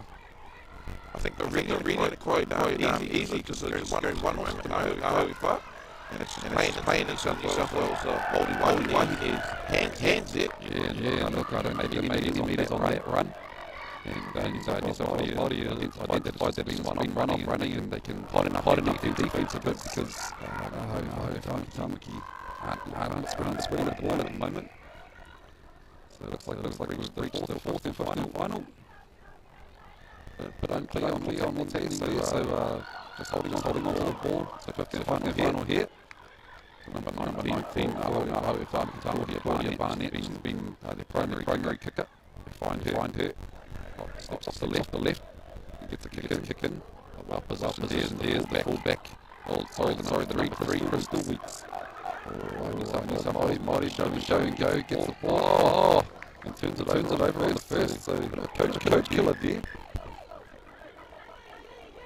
I think being up 4-0 they know that they can run away, but yeah. And looks like they're doing it as well, obviously on their first tackle. Ran sideways, 40 metres, and just trying to throw there, it's a 50-50 ball. Unfortunately, not coming all over New South Wales Māori. Tamaki now with the ball. Tamaki. Hubs just want to get a little bit more involved. Just been a lot of one out running for the Aotearoa team. JD right off there, upended by the New South Wales Māori defence of Nelson. So now getting a little bit expensive, two off the ruck. But this New South Wales really Aotearoa thrown at the moment. So a bit of a short radar cut out the winger. Try to throw that ball back going out, but it's just right on the spot. So solid as you said, just reading everything. That's throwing it then. Obviously not what I'm to see, but what time you tell Aotearoa team, they just obviously sort of pointed out that it's been going one off the ruck stuff out of the lane up the middle. I guess that's the good thing about Tawny is that you get a chance to bounce back in the next game and to learn from the previous. So no doubt coaching staff would have identified that and probably get a word out of the halves to take control and see as the New South Wales Māori not too bad on the shift. That ball hand to hand, a lot of pace. The fullback coming across the Ocean's turning to really speed made arms. There's no shot of Mahi here for Aotearoa. They'll try and step up there, and obviously they get another opportunity to set 30 metres away from the try line. Yeah, so the Greens only really want to look at, maybe a couple settle for having a shot we've just seen. Number 13 there from New South Wales dropping the shoulder. Nisha Masi. still, Naho far still not showing fair here. Just stuck as hard as they can. Yeah, no, they're not giving up, rolling over for you. Quite busy as well. Target's impressive. New South Wales Māori defence short on the left-hand side, right-hand side. Get enough numbers out there now. Cut out ball. The numbers. Got the numbers.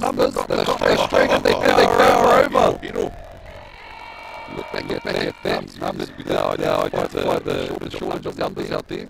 So did they. The coverage across time and so good work there by the number one. Shani just talking about a good ball too, So there's the first points from Maho. If Taki 24 points before the come. Like you said, well deserved drive for Ocean. There in the right-hand position. Not only solid on attack, but solid on defence and well in try. Sure. And saying, look, they're doing a lot of one-out stuff and like, there's a little bit of shape there, and it's paid off for them. So hopefully they can build on the next game and possibly see them take themselves this tournament.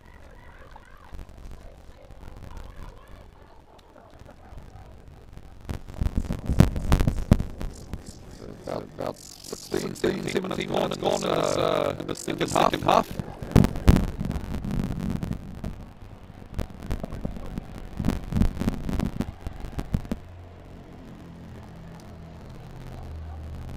Number 19 there, Claudia Barnett, looking to slot one over sideline.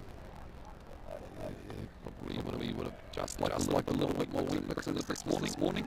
So score remains 24 points to Māori over Hoia Whamaki and no rush. Māori just backing back. They're not chasing any leads or anything like that. They are 20 points up. So they can look to waste some time. It's funny how things you took for it was fast.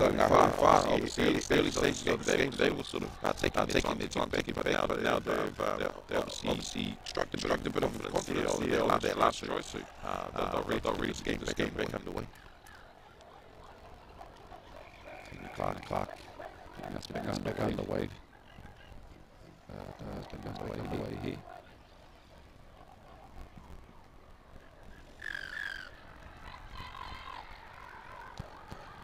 And a deep dig. Taken well on the way by Marvia. Winnie. Finding a prop. And she runs about 20 metres before she's missed a solid defence there by the New South Wales Māori team. Some good yards early in the stage. Running towards blue balls at the moment.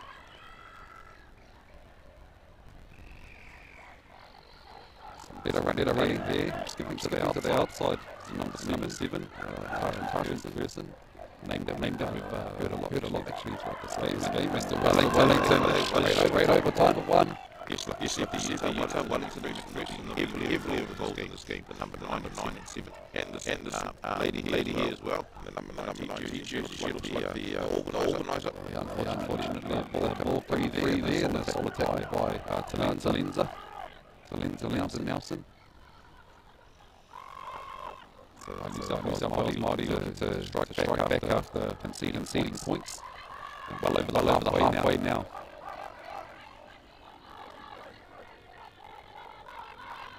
Shifting to the left-hand side. New South Wales Māori and back under. And nice tackle around the midriff. Certainly on the defence from Still Wellington coming to the right-hand side. What is that? Hit it when he can't miss it. She's getting here. Right away. Number 5 sideline. Come back in. Bring it down. That was awesome. Step back on the read. Yeah. A little flip by hit it when he gets all the way to Trinity Atinga. She had an opportunity to step back in and just tackle, but the New South Wales Māori defence all the way back here and cover and make up with their intercept. So pressing New South Wales. Back on the field, and she's made a break. About 40 metres on their run. Tackle now on the 30-metre line. Side, half, and defenders retreating. Both sides. They get the blind side. Excellent. Looks like she slipped into that one a little bit. So unfortunate there. Could be tactical as well, man. On the back foot a little bit. So way of connecting. Give your line a bit of time to reset. Strong run there by the number 4. Grace Lee Weeks. Taina Clark now. Ball. New South Wales Māori rules. Just going in for the defence. Got down to the right hand side and a bit of depth. Talenza running a nice line, but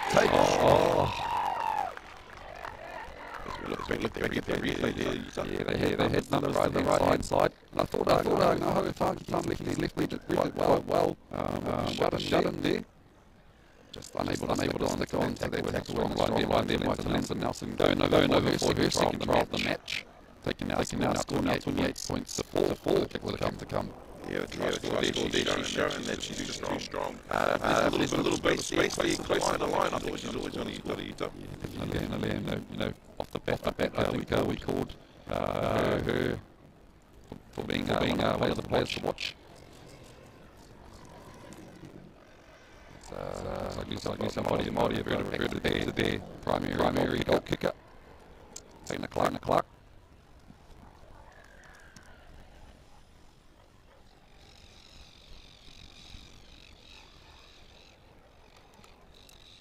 Although Rachel Simpson has been hard off the boot. She's got the kick from in front.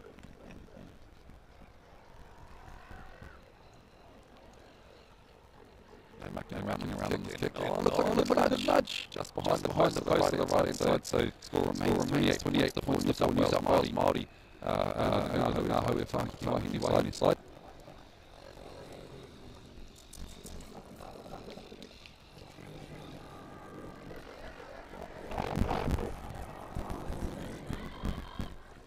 So 25 minutes each way. Whānau in these fixtures. Sometimes the first half might be a little bit short due to going over time in the haka. But 25 minutes each way. We are on a bit of a schedule. So the tournament footy need to get on with games. As we count them down the minutes, game probably about 2 more minutes to go.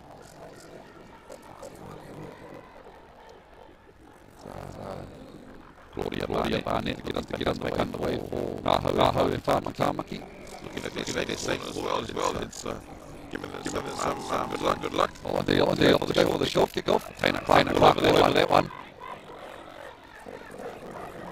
And she gets knocked away on Thursday. Not trying to play good man, so they give it to the left-hand side. But the ball has gone across the face of the touch, so Ngāhoe Tāmaki or now. Probably say last set.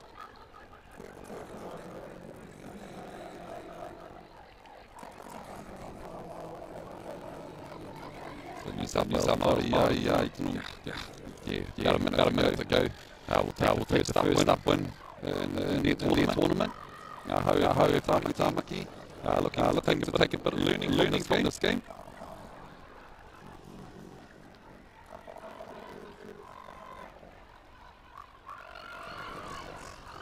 Ngāhoe 40 metres away from the try line. Back under the ruck markers.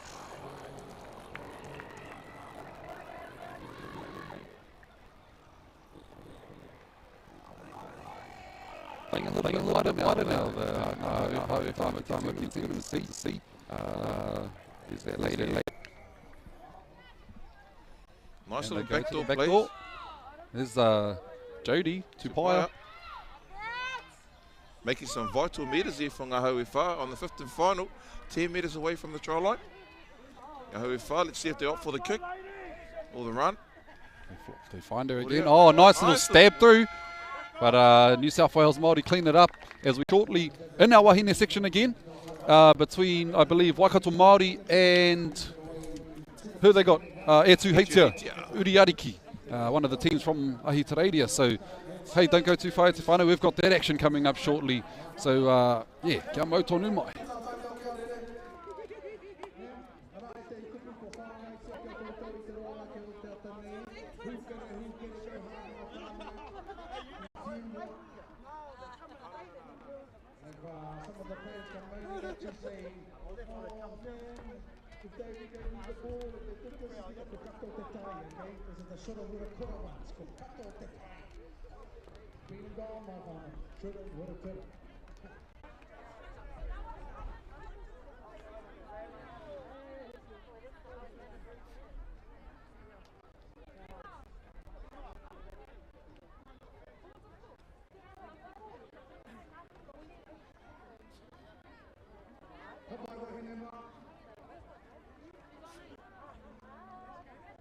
Both teams there on field one. I'd like to congratulate you on the fantastic display of rugby because they are in the rugby.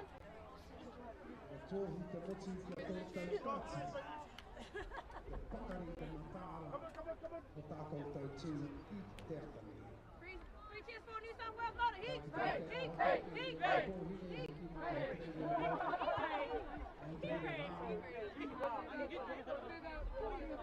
Te whakanui te kaupapa. Te mōhio no hoki, te wiki Puketawhero tāhori, e tū te te hi, kua tātou ni whakaharahara ki te ia pui hākiri.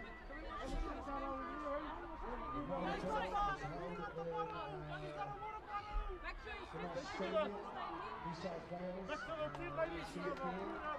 pretty sure some of these girls already played a bit of time in the judges. But I think I'm here to play with Chris Wilson.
I know my hoki mai te we welcome back. As mentioned before, we have our second game in our wahine tour section coming to you live. This one's between Waikato Māori. Interesting game actually. Waikato Māori defending champions from last year in the wahine section, coming up against Aotearoa Uriariki.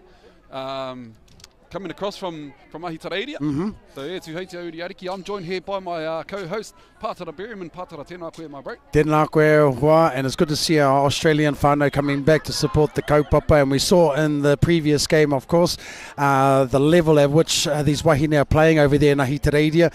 So no doubt we'll be able to see some of those skills from Aotearoa Uriariki in this fixture as well. They got a lot of speed, they got a lot of skills, and of course Waikato, as you said, they are the reigning champs from last year, and they'll be looking to repeat that this year. And they bring a lot of physicality to this competition, as well as speed and skill as well. So it's going to be very interesting to see how this game plays out, and it could be, of course, setting the standard for semi-finals and possibly even finals action. I don't want to speak too soon, but here the game is underway, and what a first hit up there from Waikato. Met by some strong defence as well. So Waikato on the second tackle there. Good raft of experience in both sides actually. A couple of NRLW players featuring in this match. Has Jamie Homaha tackled what is that, about the 30-metre line. So we're about a field away, whānau, trying to keep up with the action here. Jamie Taitoko in the 4th tackle. Yeah, she's another girl who spent a lot of time over there in Aotearoa playing and upskilling herself and looking to break into, of course, the NRLW side as one of the local girls takes it up now. Te ori wa ahuriri, Ngāti Puketawhero. Anna Wilson shifts the ball across. And a break here by Lisa Rua, the fullback. Oh, she tried to drop it on the foot, but missed the foot completely. Well, the idea was there, but execution not quite. Yeah, so Waikato Māori early on showing what they can do with the ball. And a bit of danger there. Ariki will be looking to fix that one up, Pātara. Absolutely, and I think that was on the back of some really big runs from the forward pack of Waikato Māori, who opened up the space for those backs to be able to make that break. But Ariki now with an opportunity to show what they can do on attack. So the props, both the props there for Waikato Māori involved in that tackle. Some solid contact there was. As Ariki looking to work the ball up the field. They're about 5 metres away from the halfway line. Yeah, taken by Jamie Haumaha, and she's a great defender. Of course, got to watch her play for the Taniwhau in the Auckland competition this year, and then followed that up with the Waikato national side, and now with the Waikato Māori. Yeah, so some good defence shown here by the Waikato Māori team. Good line speed, getting up to meet the Ariki team, and Pani Rupapere putting the ball to boot. And a nice kick, nicely placed kick actually. Yeah, and it found some space, and they got the ball back. Oh, but just couldn't hold on to it. Interesting to see what the call is here. Looks like, yeah, Lisa Rua got a hand to it. We'll have a watch of it again and see what we can see here. Yeah, I'd say it was knocked back by Lisa, but hey, we're about a field away. Yeah, I would have thought so as well. She was obviously facing her goal line and her hands gestured to go backwards. I don't know how that ball would have travelled forward, but hey, kei a te kaiwa wau, te whakatau, whakamutunga e hoa mā. Kei a rātau te mana, and a kuia mātau e tautoko kaha nei a tātou kaiwa wau. Absolutely fantastic to have a good team of referees here at our Tuakana tournament, and we pay homage to them as well. And it is a Waikato ball, as your sister puts it in there, Anna Wilson. The true rugby league in the whānau there, Utah. Yeah, the second best Wilson in the whānau, that one. The Waikato Māori now with the ball down their right-hand edge. Oh, ball going to the ground, but picked up well there by, looks like John Sal Tautari. Another player that played in the Auckland competition for the Howick side and who obviously took out the Wahine section. Yeah, fantastic to have these girls coming from all corners to represent different sides here at this tournament to keep this all. Oh, and here we go again, another break up the middle. It's Nadia Flavel. Oh, she is one strong wahine, one of our Ngāti Puketawhero whānau, playing for Waikato at this competition. So the second best Wilson with the ball, tips it on. I love it. I love it. All right. She'll watch this back and have a little bit to say about that. Waikato now making some good yardage as they hit up to the 15-metre line and get a penalty for their troubles as well. Looks like a really good go forward there from Waikato Māori, and we've put some great defence as well. And I think Ariki will be a little bit disappointed with that because they managed to get them into the later stages of their tackle before giving away that penalty. Yeah, and those are what we call coach killers, part of the later Exactly. in the set, giving penalties away. So Waikato with a fresh set here. Ooh, a little bit of a juggle there. Yeah, lucky to get away with that one. Referee obviously didn't see anything untoward in that action, so Waikato still on hot attack, and look at this run. Ahuriri with the ball. She knows no other way but up the Skypes. Kari at the kauai, te oriwa. And smashed him, sis. And smashed him, sis, yes. She made the highlight reel this year on Smashed Him, sis, and oh boy, wasn't that a hit. I felt sorry for the young Kōtiro who was on the other end of that one. Oh, and look at it go wide. Oh, yes. Oh, but didn't quite go to hand there and try to throw it back in. The referee may be letting this play on. It looks like that is the case. Yeah, well done there by Tia Toka, looks like, on that edge. Yep. Put the ball back in before it went out. I think they tried a little bit of a blindside attack. And they go over the line. Does she get it down? Auntie Berta was right there. She is saying, Aira. And we'll have another look at this. Just from a good play the ball here by Aaliyah Reese, and then a little dart at a dummy half, committing the markers and just running with pure heart. and she knows nothing else. Does that little kōtiro right there, ka pai koe. So 4 points to nil. Waikato with an early lead over Etuheitia Uriariki. Yep, so Waikato, 4 points to 0 now with the conversion to come. Second best Wilson about to have a go.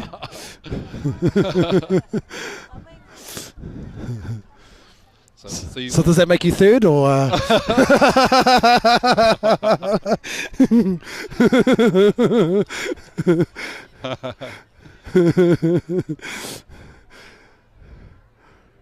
All right, so yeah, nothing much in this game right now. Just a penalty really put Waikato in a position to be able to score that try, but both teams, when they got the ball in hand, are not having any trouble making yardage and getting to the back end of their sets. Yep, so we've got whānau support here from, of course, your father has been a long-standing supporter of Wahine Rugby League there, Utah. No doubt he'll be there supporting these Wahine from Waikato as well. Yeah, definitely, as we see the kick waved away there. So obviously she's learnt off someone else. Or she didn't listen when he told her, MMA, you know. I think we'll go with that option. Taringa Turi, that one. Taringa Turi. So score remains 4 points to nil. Waikato Māori over Etuheitia Uriariki in the second fixture for our Wahine section. For those of you who just joined in and you're not too sure who's who, from the left-hand side of your screen, that's Etuheitia Uriariki kicking the ball off to Waikato Māori. Taking on the full there, and we have Shine Kaitapu on the field now, another strong runner. Yes, a junior New Zealand Māori Rugby League player as well in the under-18s grade. So previously been playing league of the rugby of the last couple of years, and good to see her back. And she was with Waikato Māori last year, I believe, as well in that team.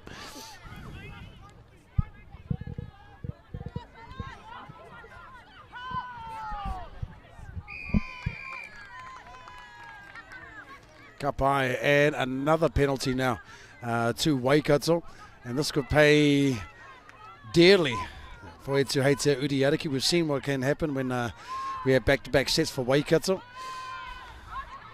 So first set up here, they've opted for the tap. Yeah, instead of kicking it out, and Biff was a strong defence there in the end. Etuheitia Uriariki with 3 in the tackle as Cheyenne takes another hit up and pops the offload. Another offload. Waikato now looking to spread the ball out a bit. So Waikato come to the left-hand side of the field. Honor Wilson drops Jamie Homaha back under. Definite workhorse there. And we've got Picky in at dummy half. And we see there the number 9 for Etuheitia Uriariki involved in that last tackle. I think that's Shante Timara. So she's got a bit of NRLW experience under her belt as well. It's so awesome to have our NRLW superstars and our NRL stars coming back to support this Copa. Oh, and John South throws another lollipop pass over the top. Taken well, and it looks like they've crossed over. We'll take a look at that again as the referee makes his decision. Yeah, just a nice offload here over the top, caught well. And just letting the ball do the work. Tia Toka with 2 in the bag. And she's probably the number 1 Toka. So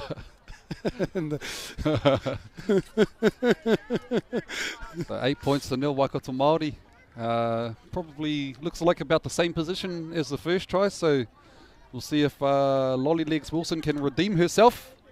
No, we've got a different kicker. Oh, got the sack there, so we got... we're just trying to see if that... Leah Reese Puka. I don't know if she's been listening to anybody back home either, to Uncle Willie, who was a bit of a clutch kicker back in his day. So let's see if Leah Reese can add some points to the tally. 8 points to 0 to Waikato in the early stages of this first half.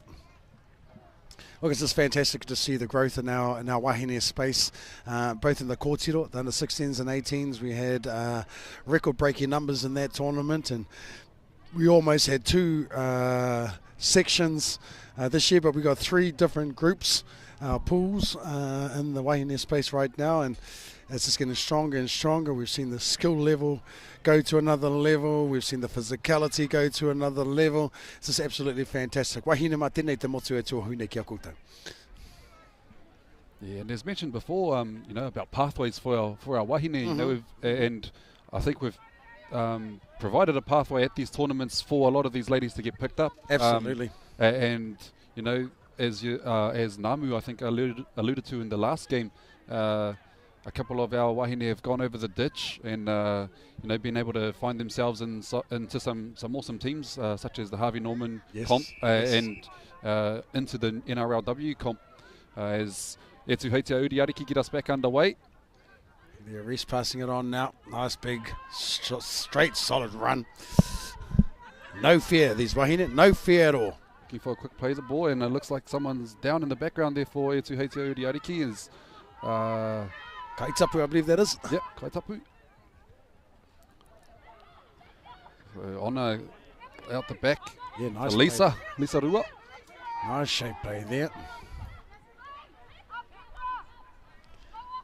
Yeah, she's organising well as Ona Wilson, getting her troops to march off and setting in that pivot role. So out the back. Oh, that right side, they've been very devastating, actually. They have, and a good, strong run there. And they go down that side again. Oh, offload, and what does the referee say? I think penalty. It was a penalty in the last play. Again, these penalties are killing the Etu Heitea side, I think. Absolutely, and that's exactly it. It's a game of inches, and when you give meters away to your opposition, it can really hurt you. And so now Waikato Māori with an opportunity just 10 metres out from the line to add to their tally. As they go, solid. What a strong run. Solid defence also. Yeah, did well to contain her in the end. Geez, I wouldn't want to be on the opposing side to any of these wahine teams, I tell you what. Jamie Homaha with a strong run, and she goes all the way. No. We're going to hear about that now. No, it's just too strong, right? She just buried her head down, and away she went. Nice fan, spin, too strong. Homaha with the try. Man, and look, it looks like that wasn't really like a set-up play, but the ability of the Waikato Māori forwards to ball play as well is definitely a weapon in the arsenal. So Waikato Māori now with their 3rd try, 12 points to 0 with a kick to come. And of course, as the kicker is setting up to attempt the goal kick, and just seeing Homaha, of course, one of her whānau, Te Tetahi Tahaona, is the Tukiri whānau, and we are celebrating, of course, 30 years since the Tuakana tournament started in 1993, and when the Bob Tairi went to go and ask the board, it was Jamie's grandfather, Bob Tukiri, who was the chairperson at the time, and the reply that the then board gave to Bob Tairi was that, well, who are we to stand in the way of somebody who wants to take and start a new kaupapa for Māori Rugby League, and thus in Pōneke, Pitoone, the first Aotearoa New Zealand Māori Rugby League Tuakana tournament started, and now we've got Teina tournaments, we have Kōtiro tournaments, we have Tama, Rangatahi tournaments, all born from that seed that was grown back in 1993. So mihi ana ki a koutou, aku rangatira nā koutou, te pito mata, me te whakaaro nui ki te whakatū, ki te whakarite I nei whakataita nui whakaharara. And I believe that was unsuccessful, the kick there. Yeah, so 12 points to 0, the score remains. Waikato Māori up over this Etu Heitea Uriariki team. And you know, as the games get harder, well, I believe this will be one of the harder games. Those conversions could count for a lot. They absolutely. Yeah, they could come back and bite you in the butt, missing the kicks. So Etu Heitea Uriariki getting us back underway through the boot of Sasha Hallett Mahuika. On the ball is Anna Wilson. She finds, is that Ahuriri back on the field. She's nothing but karia te kauai, that girl. I tell you what, up the Skypes. Yeah, and you know, as coaches, you kind of try and teach spaces, not faces. But Hey. some of these girls, man, they just love to run at the faces. Yeah. Oh, and looks like a bit of a sniper on the field there. It's the number 22 for Waikato Māori, Chantal Woodman. Oh, karoha ki aia. And Chantal is another kōtiro who's come in from Howick, and of course she's got a raft of experience. She's been around the game a long, long time. She was also one of the captains of the Howick team this year up in Auckland, taking out the premiership. So she'll be a big loss to Waikato there, and hopefully it's not too bad an injury, and that we do get her back on the field ASAP. Yeah, though it did look, didn't look too good. She just dropped straight to the ground and clutched on. So it looked like the hammy. Oh yes, We've got a sniper in the crowd somewhere. those snipers, eh? They must have been the same sniper who did me at the gym the other day. Back underway now with Harata Butler on the field for Waikato Māori. Player coach actually, Harata. Yeah, fantastic. Bringing back all of that experience from the NRLW. It's not the first time she's been in that competition. Of course, started with the Warriors when the competition was a 9-a-side competition, and has since been playing with the Cronulla Sharks, and has come back to coach this team. And look at this from Waikato Māori. Absolutely fantastic. Just letting the ball go, and absolutely phenomenal try, actually. Out of what it seemed like they did it so casually as we watch it again. Yeah, again that right-hand side cut-out ball from John Sal Tautari out to Tia Tuka, and following up on the inside, John Sal reaping the benefits of her work. So crossing for the 4th try for Waikato Māori, 16 points to 0. Yeah, fantastic there from Tautari, and then of course Tuka, who's had a hand in scored 2 tries herself, and then had a hand in another one. She's having a phenomenal game, and yeah, her father, of course, was a New Zealand Māori Rugby League premier player in his day as well, and also played in the Auckland and the Waikato comps. So, you know, as they say, it's all in the whakapapa, it's all in the blood, and it's exactly what we're seeing here today from all of our kaitaokoro.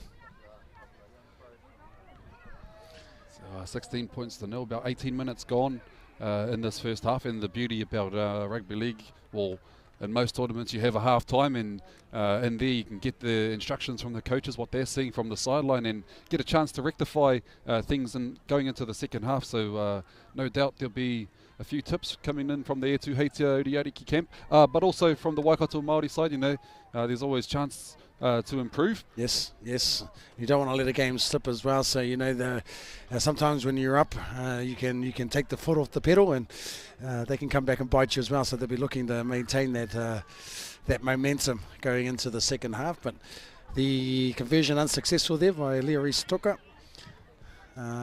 Another player who has represented Aotearoa New Zealand Māori Rugby League in the age groups.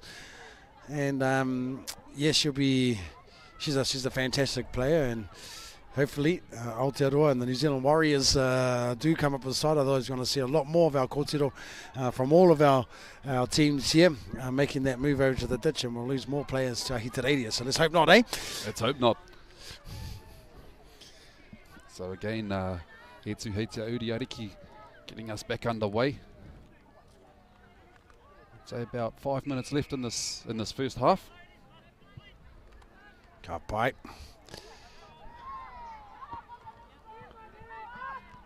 Oh, and it's bounced off the chest, but gone backwards. Lisa Rua, the first hit up for Waikato Māori. I'm just looking at this. Oh, Harata Butler here, finding a space under the ruck. She's gone around the fullback, yeah. showing a bit of pace. A bit of pace. Showing the pace. Oh man, she'll put herself on the wing after showing that pace. Harata Butler bringing all of that experience back, strong running there. And Aotearoa Uriariki on their line, defending. Ooh, a bit of a hair pull there. Yeah, Paniru Papiri, very experienced player for Aotearoa Uriariki, shooting out of the line, desperate to shut that down as their team was on the back foot, so it could have been a bit of a tactical penalty. As here we have Kupa Nico taking the first hit up for Waikato Māori. Yeah, fantastic. She's been busy in this game. And out to their right-hand side, the ball over the top. We've seen this before. Ball back inside. This time, the ball goes to ground and Leah Reese with it. I was laughing at the reaction from Tia Toka as she threw that ball back inside. She had knew. a massive chuckle to herself there. Nadia Flavel. Oh, and again, these penalties are definitely killing this Air 2 Heitia side. Panidu Papiri going to have a bit of a yarn to the referee. Yeah. Possibly just to slow things down for her side. They've been on the back foot here after that break from Harata Butler early in the set, or early in, yeah. And that's a mark of a true captain there, and knowing that they're on the back foot, knowing that they need to suck it in a little bit more, just give their team a little bit more of a rest, and to ask the questions that were needed to be asked as well. So, Bunny, take a bow. Definitely look, and it's paid off. Some solid defence there as they move the ball to this left-hand side now. Yeah, some really good slick skill there coming from Waikato Māori going to that left-hand edge. There's a nice big hard run, and that is Karia Takauwai herself. Harata Butler. As we watch it again here, Whānau. Yeah, look, nothing fancy, just a one-out run from dummy half, but that number 10 there retreating into the line and leaving a bit of a space. That Harata, yeah, she wasn't going to let that go. No, it's just straight over the top there. Fantastic work from Waikato. Again, just those penalties killing their Tuheitia Uriariki. Giving Waikato too much ball, and you know when you have to defend that many times, it's going to take a toll on your team sooner or later. So Waikato with all the momentum at this stage, but as you said, it's a game of two halves there, Utah. So we can see it to Heitea Uriariki. They're in a strong embrace in the goal line right now, and Rupapere will be talking to her players and just reminding them that this is not over, that anything can happen, and especially with the conversions not going their way. It's only 20 points to 0. This could have been a very different game had those 2 extra points had been added to all the tries that Waikato have scored thus far. Yeah, but it's actually been the opposite. 0 from, what is that, the 5th try? Yeah, 5th try, so that's 10 points that hadn't been added to. But finally, she's found her legs. Great work. Leah Reese Tuka with the conversion. And that was pretty much from the side too, so she'll be happy with that. And the first of the conversions successful there for Waikato, 22 points to 0. Wow. Yeah, but hard for Heitea now chasing a lead as we hear the siren go off, so that would signal the end of the first half.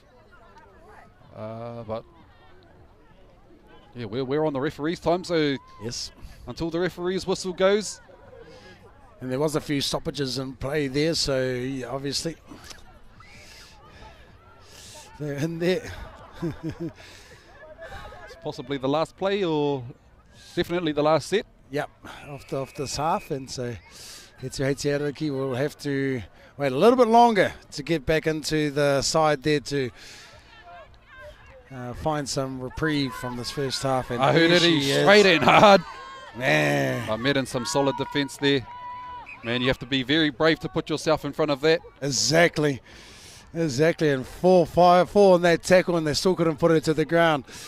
Fantastic work there from Waikato in the first half there. Utah, Heitea Uriariki. I think it's just penalties. If they can eliminate the penalties that they're giving away, I think that they can do a lot better in the second half.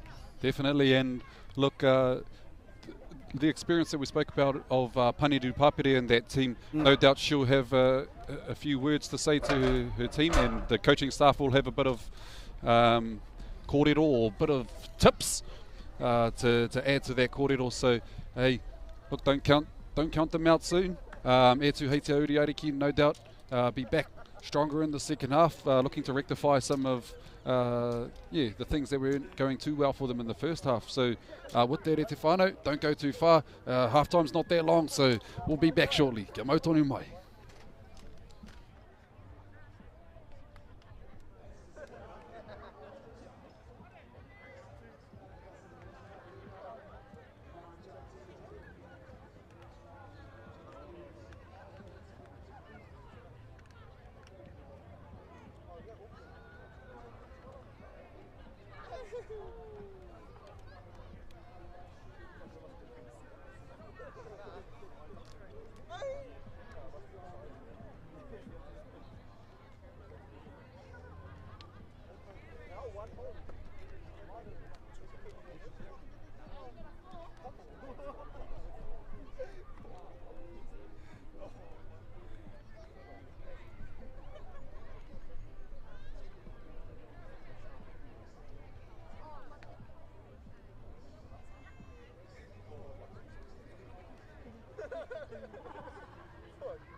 Ai, kei a kuti kau kurahi kau ku whakatike nau mai hoki mai ki tēnei te wehenga rua o tēnei pakanga o ngā wahine toa o Waikato e pakanga atu ana ki ngā wahine mai a ngā wahine toa o etu heitea uriariki. Oh, look at that, man. You do a karakia, ask and ye shall receive. We were asking for a bit of sunscreen because both me and this and Utah are fair-looking Māoris.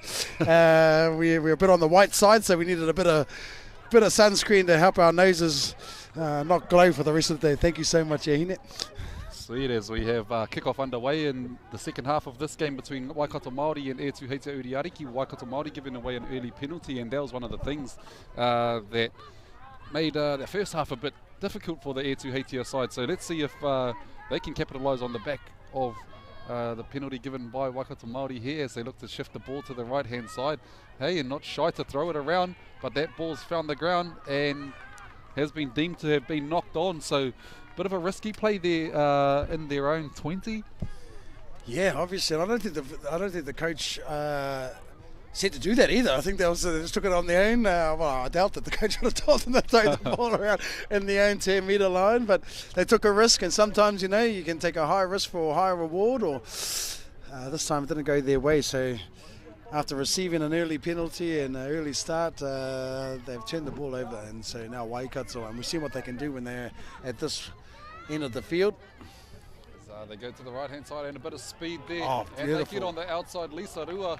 Beautiful, beautiful play there from Waikato. As we see and watch it again, yeah, and as you said, just speed here. Yeah, here's that Whetumara Manuku, the number 4 with the headgear, and a nice little drawing pass tip onto Lisa Rua to open the scoring in the second half. So Waikato Māori striking early, 26 points to 0 with a kick to come. That's exactly how you want to start the second half. And yeah, back to the drawing board. I think for Aotearoa, the runners will be out there right now, giving the messages.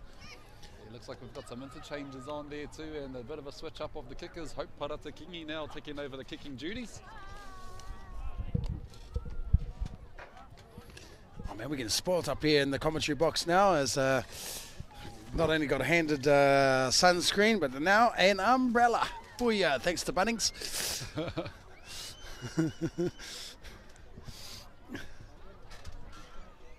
right on the right-hand touchline. Ooh, Hope looking like she's walking a little bit down the hill, so she's got a bit of a hill sprint on her hands before she actually gets to the ball. Just adds to the drama of it all. Hope Kingy Across the face of the post, so score remains 26 points to 0. About 2-3 minutes gone in this second half, of this match between Waikato Māori and Aotearoa. Waikato Māori, of course, the reigning champions, looking to defend their title this year. Absolutely, and as we can see, body language says a lot when you're watching rugby league. And I'm just watching Aotearoa as they make their way back to halfway. This could be a ploy, just a slowing down of the game just a little bit, gaining a little bit of breath as they walk back. And there's a few there who ran up and with a lot of energy. So let's see how their defensive set goes here, and hopefully they don't give away a penalty and able to force Waikato to kick on their last.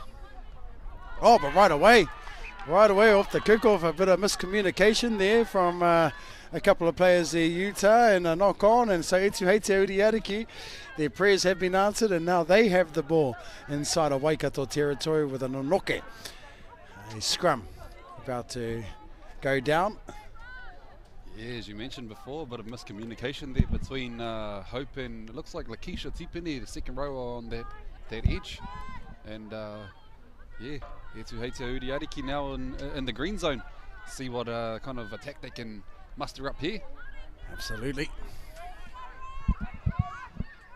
We've seen in previous years, and we know that a lot of these players here have the skill to be able to pull it out, but just a bad ball right out of the scrum, but in the end picked up. Yeah, and they almost got around the left edge defence of Waikato now, and they go down the blind side. There's second Bess Wilson gets herself involved in that tackle as well. Yeah, she needed to too. She was in that marker and almost let the dummy half come running right out of there, but yeah, as you said, got herself involved in the end. Aotearoa hot on attack. Up to the left, Te Mara Rupapere with the ball, dropping the big number 8 back under. It's Anime Skara. Oh, well done, yeah. So trying to power their way through the middle, but again met in some solid defence. Yeah, Ahuriri. You don't really want her running at you, and you don't really want to be running into her either. Utah, we've seen what she can do on defence in previous years. You've got to have some. Yeah, and it looks like they forced an error. Was that the 15 final? I think that was the 15 final, so they didn't opt to kick there. And here's the backs getting involved here. Whetumara Manuku taking the first hit up for Waikato Māori. Yeah, good run, good yards. Back three coming in and relieving pressure, but once again Aotearoa guilty of giving away a penalty, and so Waikato with a piggyback up the field. They could kick it, but it looks like they're opting to run instead. They've given the ball over to Hopi, and she's got a bit of a boot. Oh, Oh, a bit of indecision happening here. Should we kick it? Should we not kick it? Pass it, bro. Just give it to me, says Ahuriri. So first hit up there by Ahuriri. Plays the ball. Jamie Taitoko there taking the second hit up. Go back to the left-hand side. Wilson dropping Homaha back under. It's a play that we've seen quite a lot throughout this game down their left-hand edge. Got that connection.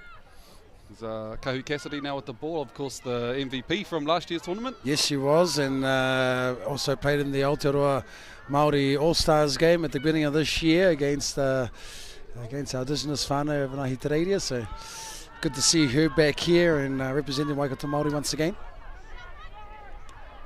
So in the green zone now. Get the ball out to the right-hand side. Oh, looked like someone went for the intercept there. Tipere gets the ball on to Leah Reese-Tuka. She gets the ball over the top of the pass. Well done. Is that Tia Tuka in Tia for a hat-trick? Tuka once again.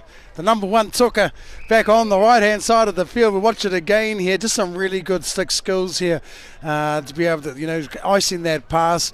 Leah Reese-Tuka just too strong and was able to offload with 3 people on her, passing it to her cousin, Tia Tuka, to go over and was it cousin or auntie? It might be the auntie there. Either way, you got that Tuka combo on that right-hand side. Yep. So it takes our score now 30 points to 0 with a kick to come. Yeah, Hope regaining the kicking duties once again, so she'll be doing another hill sprint. Yeah, another hill sprint. She's a local girl as well, played for Ngāti Pikio in the Bay of Plenty competition this year. Hopefully Utah can work his magic and we'll bring her back to the Waikato.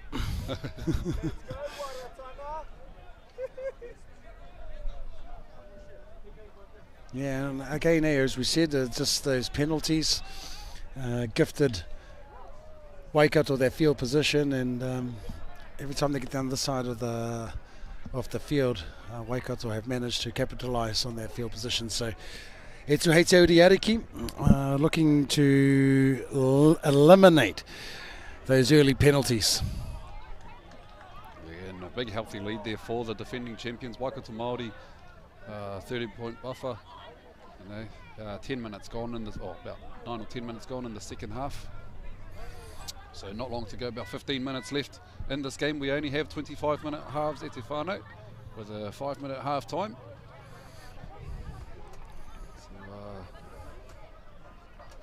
Yeah, Etu Heite looking to get us back underway. Yeah, they'll take a lot away from this game if they end up being being defeated here today, and they'll regroup, no doubt, and they'll still have an opportunity to make it through to the finals, depending on how they go in the rest of the tournament, and of course the results of other fixtures. Oh, an unfortunate there. Look, again, those penalties that have been killing them all game. Etu Heite Uriariki and Paniru Papiri again having a bit of a word. Yeah, questioning the referee, just asking the question. There's nothing wrong with that. So Hope looking to the sideline, get some easy meters for Waikato Māori. And the ball goes out.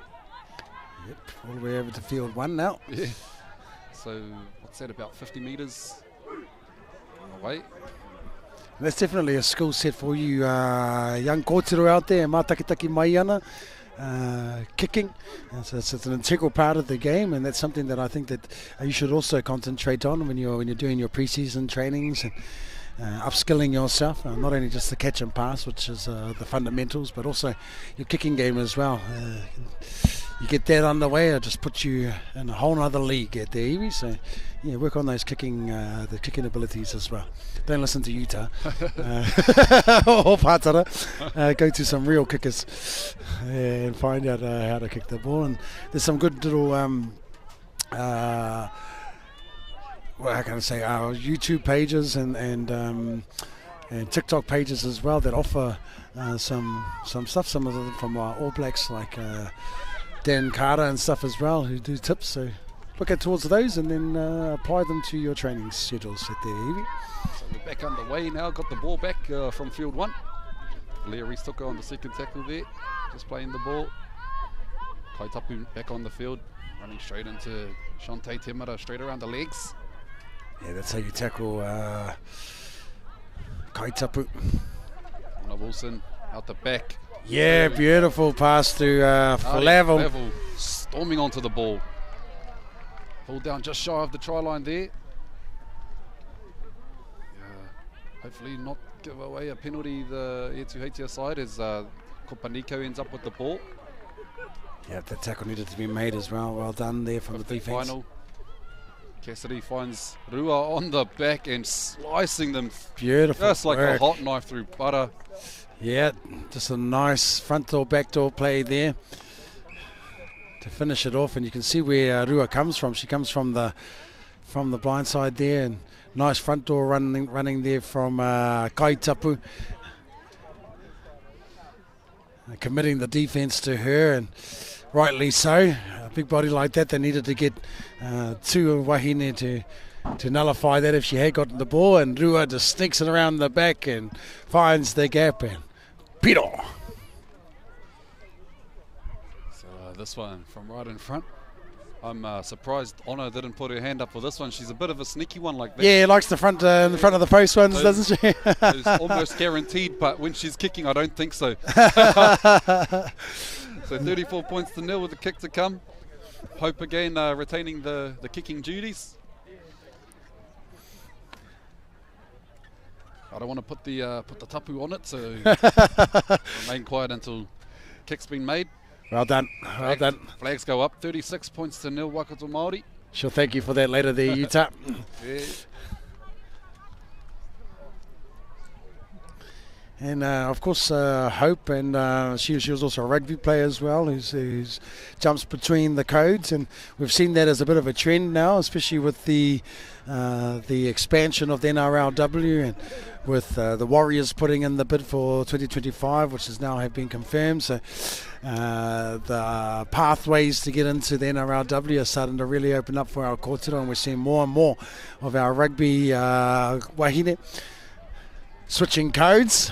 And we see, of course, Niall Williams, who her contract has been extended with the Titans, and she's signed that contract. And you got Taylor Nathan Wong there. I wouldn't be surprised if people start making a play for Portia Woodman and a few others to come across. Yeah, and we've got a debutant that's come across from rugby playing in the Kiwi Ferns tonight, Shael Robbins-Viti. Exactly, yep. So Etuhatia getting us back underway, taken well on the full there by, looked like John Sal Tautari, but they shift the ball early back to the middle of the field to Kaitapu. She gets play the ball. Yeah, yes, did well to get to her feet nice and quick there and put a bit of a roll on. There's Harata now back on the field. Mr. Butler, oh, but was too eager to play the ball there.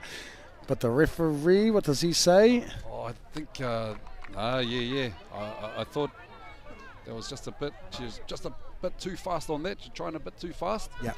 And played the ball on top of the Etuhatia player, and it bounced away. So, look, they're off the hook there, Etuhatia Uri Ariki. They'll have a scrum. Yeah, and hopefully they can get some good play here and get some points on the board. And we've seen in the previous times that they've had the ball, they've been guilty of not securing the ball and letting it go early. So hopefully they'll be able to get complete a set here and get to their kick at least, if not score some points. They look to go to the right hand side there. And again down the short side. Temara tipping it on. But Pahukani up in the line for Waikato Māori. Solid defence there. She's chasing out there from marker. Number 2, Tania Rose Raharuhi, just taking the scoop for the Etuhatia side. All over the top. Oh, early pass would have been good there. They had a few numbers on the outside. The number 11 there. Mate Kino Gray, I believe, played for the Burleigh Bears in the BMD competition this year. Excellent.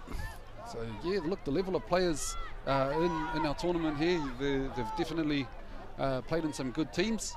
Yeah, some real strong competitions, so hence why the skill level in our wahine space is where it's at. Is those competitions providing a great opposition and growing the game. So fantastic, and thanks to all the organisations for putting those competitions together. So Kahu Cassidy again with the ball. Solid run up there, just shy of the halfway line by the looks of things. Tuakana Uriariki defence up to the task here, but looks like they've got some depth on this right hand side. There's the player coach, Harata Butler with a show and go. Oh, she gets the netball pass off to Lisa Rua, who gets the ball out to Leah Rees-Tuka with a fin to the face. Oh, that's a Portia Woodman tactic there, one right there. We talked about it earlier, and Leah Rees channeled her Woodmanness inside her and straight to the kanoi. And a nice crossfield kick there by Lisa Rua, and the bounce is favourable for Waikato, but cleaned up by the Tuakana Uriariki winger, Tania Rose Raharuhi. Yeah, very lucky to have got that ball back, and a strong tackle there by Pikimene Taitoko, almost dragging it back inside the end goal there. And giving the penalty away, but eager to get off the line there. Just a little bit in front of the Kaiwa Wild, so all looked like they opted to go for the quick tap there. But was taken back. Tuakana Uriariki tapping the ball, looking to work it out of their own half. Oh, They looked like it slipped up a little bit. But, solid contact there by Harata Butler. Yeah, that's what she's been known for in these tournaments, is the big hits and the big runs. And those kind of hits and runs we can expect at Māori tournaments. Absolutely. When there's a lot of mana on the line, you throw everything into everything. Nothing like representing your iwi, your hapu, your marae and your whānau. You see there, things are looking a little bit feisty there as the ball goes behind the Tuakana Uriariki attack line, but cleaned up eventually and going very close to their touch line. Actually going over the touch line. Don't know if it was considered a second effort. No, the Kaiwa Wild saying no, bring it back in. Okay. So they retain the ball there. Tuakana Uriariki coming back towards the middle of the field, straight into the clutches of Harata Butler though, and they get an offload away. It goes into the hands of Waikato Māori, so not where you want to be turning the ball over. No. Not with what we've seen, what Waikato can do with the ball. Harata's just slowing things up, probably giving time for her halves to organise something in the back lines. Yep. So Tautari out to Lakeisha Tipene, skips to the outside, wrapped up in the tackle. So not far from the line, a few metres out from the line actually. As you can see there, we've got a bit of a back line starting to form here as Picky starts to take the ball down, and Rua standing at the back there. No doubt she's going to be doing a wrap around, and they'll be looking to run a shape play here as Harata decides to run it herself and take it to the line, finds Rua in the end. Oh, and the ball comes loose once again. Butler with the ball. Oh, it's allowed to play on. No, Leah Rees kicks it. Dead. I thought it would have been a penalty to the Tuakana side. Yes, it looks like it. Yes. Oh no. Not on. So yeah, just in the play before looked like Harata run behind one of her own players. But either way, Tuakana Uriariki end up with the ball now. With about 5 minutes left to go in this match at Tefano. And you could probably say shut the gate. Waikato will take this one, 36 points to 0 at the moment. Tuakana Uriariki still looking to post some points though. You know, coming into the back end of these tournaments could come down to for and against points. So, hey, look, pile on as much as you can. Exactly. Yes. Yes. They get on the outside of the Waikato Māori defence, but just caught in the clutches there of the tackle of Kahu Cassidy, and they opt to go to the blind side.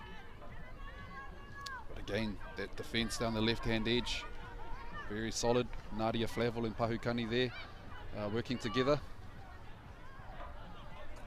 Waikato Māori looking very solid in this game, actually, on defence and attack. Yeah. They'll be looking at building on that. And as you said, there's always room for improvement. So it's a great start by them, and they'll fix up and make some little tweaks here and there, not too much to change, and it's all about keeping that momentum going forward in the rest of this tournament, and they'll be playing their last game later on this afternoon. There's Tuakana Uriariki found a bit of space down this left-hand edge, going one-on-one with the fullback, the number 17, gets the pass back on the inside. Lisa Rua done well there to put the pressure on. Yeah, she didn't make that tackle, and everyone just looking like they're expecting the whistle to go. yeah. Standing around, but back into action now. Hope Parata Kingi with the ball, just settling things up for Waikato Māori. This is tackle 3 or 2 for them. Yeah, I think that's one. That's 2. That's 2. Oh, 3. No, you're right. 3 for them. Rooney Cowan now on the field. Young wahine, played also in the Waikato 18 side. Mm-hmm. Jacks have some good stock as well. Her parents have been long supporters of the Waikato Rugby League, and her father also played for Waikato Māori back in the day. So good to see her back. She's a young mother, and so she took a little bit of a break from rugby league, but now she's back and she's loving it. So Waikato Māori now with the ball. Kahu Cassidy with her kicking license, puts the ball up. Okay, I don't know. Gave her that. She can keep that license after that result, but you know. Yeah, looked like it could have been a knock-on, could have gone either way, really, that one. So, hey, not a bad place to end the set, though. Well inside Aotearoa's half. They just need to back it up with some solid defence, and that we see there. Tackle made by Honor Wilson. There she goes again from marker. Oh, good work. Good work there from Honor. Must be watching her brother. I say she's had a fantastic game. She's really organised her back line well. And and a bit of space here, but... Yeah, that was a good run. Gee, she had some pace on her.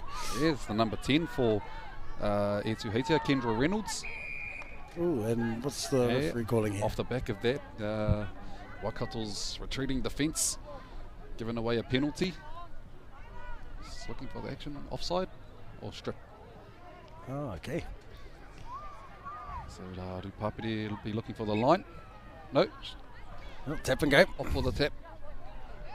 Oh, and some solid defence there by Waikato Māori. Big hit on Kororia Heiblom as they come to the left-hand side.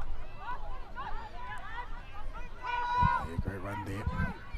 This was a good defence there from Hope as well. Kingi. Oh, little dart from dummy half, and she found a bit of a space. Eventually pulled down by the cover defence of Waikato. Parata lying all over it, but looks like she's injured herself in that tackle. Well, that'd be good acting skills if well, hopefully she's not hurt after giving away that penalty. And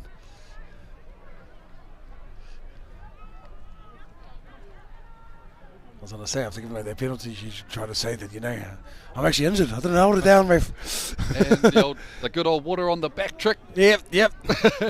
You'll be all right. The magic water from Te Awa Waikato, probably in that bottle as we hear the siren go off, which would almost signal full time or last play. Well, hopefully she's okay. It doesn't look too well at the moment. Holding on to her face. Butler. Probably to try and munner it for this last tackle. No, she's just going off the back of the field. Okay.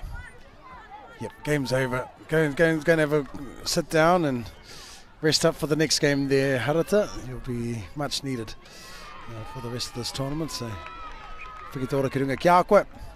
So we see an error there from the Aotearoa team. Plays still going though. Of course, that'll be the referee's time. Koutou get the kāinga. They have the official time, and our time here on the screen is just an estimate of the time. And we see the handshakes happening, and then we hear the whistle of the referee. So that's full time in this third round of our action here from Puketawhero Park in our Aotearoa New Zealand Māori Rugby League Tuakana tournament. So 36-0, Waikato Māori taking that one in a dominant display over Aotearoa. We're going to quickly switch around, so we'll sign off here. In our next game, we've got Auckland Māori taking on Rotorua ki runga in the Rohe section. So don't go too far, Te Iwi. We'll be back shortly. Kia mau tonu mai.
E ngā mana, e ngā reo, e ngā kārangaranga mahanau mai ki tēnei pakanga nui whakaharahara ko hoki mai ngā taitamatāne ki te mura o te ahi. We have Auckland Māori, ko ia e pakana atu ana ki a raukawa ki runga. I roto I tēnei pakanga nui whakaharahara I wanga nui ngā kapa e rua ne. Both these teams have been previous tournament winners and no doubt they'll be looking to bring home the trophy once again to their shells. And who will win? Ko waikahua, ko waikatohu ka kitea. Ko tatani. It's looking like Raukawa ki runga will receive the ball first in this matchup. We've got some notable players who have come back to this tournament. Of course, Kevin Locke is back with the Auckland Māori side, fullback for the Auckland Warriors, of course, in previous years. And we've got several NRL players and NRLW players who have come back from Australia at the back end of their career, who have come back to support and tautoko i nei kaupapa o Aotearoa New Zealand Māori Rugby League. It's absolutely fantastic. Pātara Berriman back again for this match, and we have Namu Puru back in the action as well. Ngā mihi kia koe te brother. Kia ora pāts, mōrene te iwi. Yeah, very grateful to be back here again at the, this is what's this, Pātara, third round? Yeah, third round for the boys, for the fourth round all up, yep. Yeah, awesome, man. Like you said, star-studded teams and a good quality of calibre of players in both teams. And like obviously you already mentioned Kevin Locke out there. You got son of Tawara Nico, time Nico. He spent a bit of time over in England and Australia as well, playing over there. So you got Jody Henry in the Auckland team, and over in Raukawa ki runga you got Manaia Osborne and a few other guys in there. But yeah, Auckland get us underway. Oh yes, almost went dead there, but nicely picked up by Raukawa Kirunga in the end there. Great kickoff to start the game as the sun starts to beam down right above Field 1 here at Puketawhero Park, and so no doubt the teams in Auckland will use that to their advantage when they do kick the ball, to try and put the ball right in front of the sun to help to deter the vision of Raukawa Kirunga. Let's see how they go. Marching up the field though is Raukawa Kirunga, Iaia ne, and ako hara mai ki tēnei taha maui. For those of you just tuned in, the blue of course is Auckland and the maroon Raukawa Kirunga. Just shy of the 40 metre mark now is Raukawa Kirunga. Nice run there, receiving the ball right on the ad line. They're about 5 metres away from halfway now, Raukawa Kirunga. And that's the 15 final, and they put it up in the air. It's nice and short. Chasers are there, they let it bounce, and we know how dangerous that can be. Tries to bat it back, but in the end picked up by Tāmaki, Auckland. Just looking to see who that was there, number 21 for Tāmaki. Gotta go. Not a name next to that that number. Powerful runner there, Keanu Dawson, the number 8. Yes, and he's been in winning campaigns over the years, Keanu. And another man, Tony Tuia, so they've got two very experienced props out there, Patara, Auckland Māori. Mm-hmm. Tony, of course, he spent a bit of time with counties in the national competition as well, so you're very experienced. And you mentioned before, both teams have won this Rohe division. Auckland winning last year, they beat Koteitanga in the finals, and I think it was maybe 2019, Raukawa Kirunga, they won it in that year. So two quality sides. Absolutely. Great succession coming in there from both these teams as well. Of course, Auckland have always traditionally been a hard team to beat at these competitions. That has continued to chew out phenomenal players over the years. So, yeah, good on both of these sides for growing their player base. Oh, nice spin move in the end there, but from a rushing defender from Tāmaki. So Raukawa, they're deep inside of Auckland's territory now. And they're looking to put it up in the air. Yeah, that's Manaia Osborne with a bomb. Oh, well taken there by Kalis Putoko. Kalis Paul. And a penalty. Hamene going the way of Tāmaki there. Bit of a grass cut. I think he might have got tackled just as he was in the air there. The timing was a little bit off there from Raukawa Kirunga. Our man in the middle, Kaiwa Walt, Harley Walt, very experienced referee as well. Not only in rugby league, but in touch football as well. Pāwhutu Poro. Ka pai. Time Nico, waste no time, the number 5 for Auckland.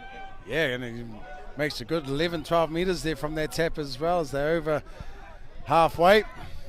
Tuia now, bringing it up just shy of the 40-metre mark inside of Raukawa territory. Looking to shift the ball out to the left-hand side, a double pass, and they find some space.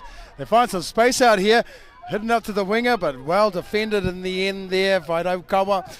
Tāmaki hot on attack. Auckland now shifting it back to the middle of the park. Settling up now. Big Connor Purcell, he's another experienced prop. Yeah, Purcell is a big name in these tournaments. They've been around a long time and shifting out to time. Nico wasn't finished off, gets up, has a go again, but in the end tackled. 5th and final. Okay, what does Auckland do? He decides to dub it into the in goal. A little bit too much sauce on it. And so we'll bring it back to the 20-metre mark. 7 tackle set for Raukawa Kirunga. Just looking at these players there, Patara, like a wealth of knowledge, a wealth of experience in this team, with this Auckland team. I think a few years ago they won 8 consecutive in a row, and I can see a few out there, like names like Tony Tuia, Dylan Moses. Those were a couple of guys in that team who have been playing in this competition for maybe about a good 15, 20 years. Wow, and still going strong. Still going strong. I wish I could go back out there, but I don't think I'll last very long these days. Can hear the impact from here, and I'm gladly retired. Whānau. Raukawa Kirunga on the halfway mark. They're looking to move the ball around a little bit as well. Trying to find some space out on the edges. Great run in the end. Ooh, and a bit of bit of a lifting tackle there going over the horizontal, and luckily no real injury there, and so nothing more than a penalty will be rewarded here, and Rotorua will love that. Put them in great field position. They decide to tap it, they don't decide to kick it out, and decide just to run the ball, and so now about 29 metres out from the try line. Now they're deep inside their half, 50 metres out. Bit of incorrect play the ball though, just too eager to play it. Just lost control there and they play the ball. Yep, didn't control it, putting the ball down. He looked to the referee to try and plead his case, but once the decision is made, it is made. So ka whakarite mai, he no noke, whai ake ne, koutou ka tahi no ka tūhono mai, no noke. It's good for Māori for scrum. Just speaking on this Rotorua ki runga team, all of these boys, if not, most of them, if not all of them, all from Otaki. Oh, just for the viewers out there. Yes, indeed, and koia ko Ngāti Raukawa I whai nei I a Ngāti Toa ki roto I te whanganui Ātara, and that's how Raukawa ended up down there in Otaki, following Te Rauparaha on his trail down the west side of the North Island into te whanganui Ātara. That's Raukawa ki runga. There's a big substitute, the number 12. He replaced Keone Dawson. He's got no number here at the moment. They're on our team list, their pots. Yep, we're going to have to talk to their managers. Whakatika, tā rātou mahere ingoa. There's Auckland hot on attack. They're about 20 metres out. They go down the blind side. There was a little bit of space there, but unfortunately they couldn't execute. And so Rotorua ki runga will receive the ball once again on their 20 metre mark, and they'll bring it out of their half.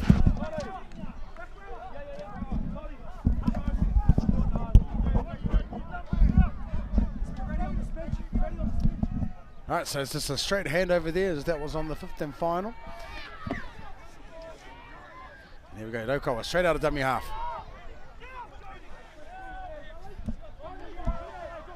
That is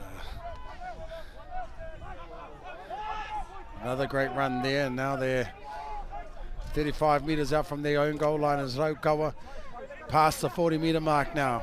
Met by some great defence, 3-man tackle right there. Slowing down to play the ball as well. Well within their rights to do so, and a dominant tackle as that. And now finally Rotorua over the halfway mark. Going down the blind side once again, and they're putting a bit of a chip down to the middle there. To the sideline, should I say. Finding the touch. Not a bad set there from Rotorua ki runga. Completed it. Hand the ball over as Kevin Locke brings the ball in and passes it over to his teammate as they look to play the ball here on the 20 metre mark. Both teams still trying to find their feet. They both had one game earlier this morning, so this will be their second game. Yeah, we're looking to see who will falter first. Been an even contest so far in this first 9 minutes of the game.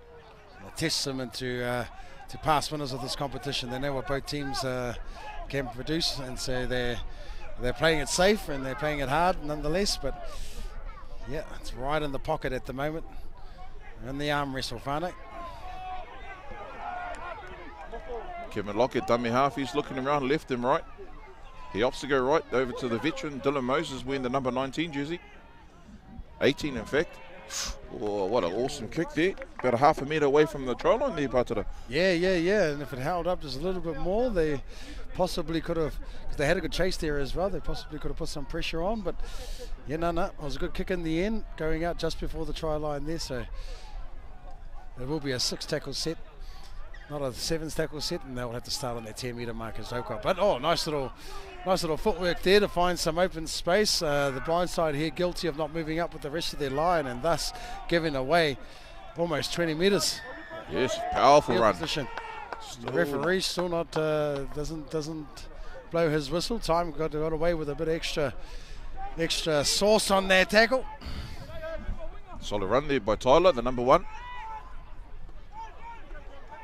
Oh, nice. Oh, heavy contact. Nice heavy contact there. Sean Tempest, the number 11 there with the shoulders of doom. Out of dummy half, try to catch the markers offside. Thought he might have got it. Referee doesn't think so, and so now they've gone back to the 40-metre mark. And the referee, knock on, he says. Okay. A little bit scrappy in that play. Yeah, a bit of feeling starting to come out now. It's a bit of desperation to get some points and some field position. So once again, Tāmaki, Auckland. He's got a couple of guys there in the first Warriors under-20s team there. The number 13, Jody Henry, offloads to his partner in crime, Kevin Locke. I remember them back in the day when the Warriors 20s first started, and now they see themselves in the Auckland Māori jersey together. It's great also, you know, when they get young players coming through to be able to play with those caliber of players, and they're childhood heroes, and just passing on that knowledge to the next generation. It's fantastic. Another harm-minute penalty there. They don't want to keep doing this, though, Kirunga. They don't want to keep giving away penalties, because you do that to a side like Tāmaki, to like Auckland, they will make you pay in the end. Auckland opting for a settle off the first play. It's like big Connor Purcell there, the number 17. He bumped off one player and still standing. Shoves him off and gives a nice pathway for his hooker to go running up the middle there, straight out of dummy half. They're set up here on this right-hand edge. Oh, the pass wasn't the greatest, so that allowed Okawa Kirunga to move up quickly and shut down that play. So Tāmaki now looking to go left. Henry barking orders, but Locke decides to come back down this blind side, and they do have numbers. Time with a nice catch and pass. We'll see that again in the end. There was a great decision from Kevin. He looked left and looked like they were going that way. He decides to go back down the blind side, passes it off, and then Time with a nice catch and release. And then that puts his winger in the corner. And now, finally, we have our first points of the game. Tāmaki taking an early lead, 4-0 with the conversion to come. That's just the experience of Kevin Locke, like you mentioned there. Patara, he looked left, and then he looked back right. You've seen a couple of numbers there, and the ball moved quickly from Locke out to Time. And what all good centres do, they can just catch and pass on the go with the defensive pressure coming in close to you. So good try there by Auckland. Yeah, to all our up-and-coming centres out there, that's another fundamental that you should be practicing, especially during the off-season, the catch and pass under pressure. And there's various different ways of doing that. And so, you know, tukuna te pātai ki a koutou kaiako, what I should be doing in the off-season to hone those skills. And so, as we go back to our live action, Kevin Locke looking to add an extra 2 points with the conversion.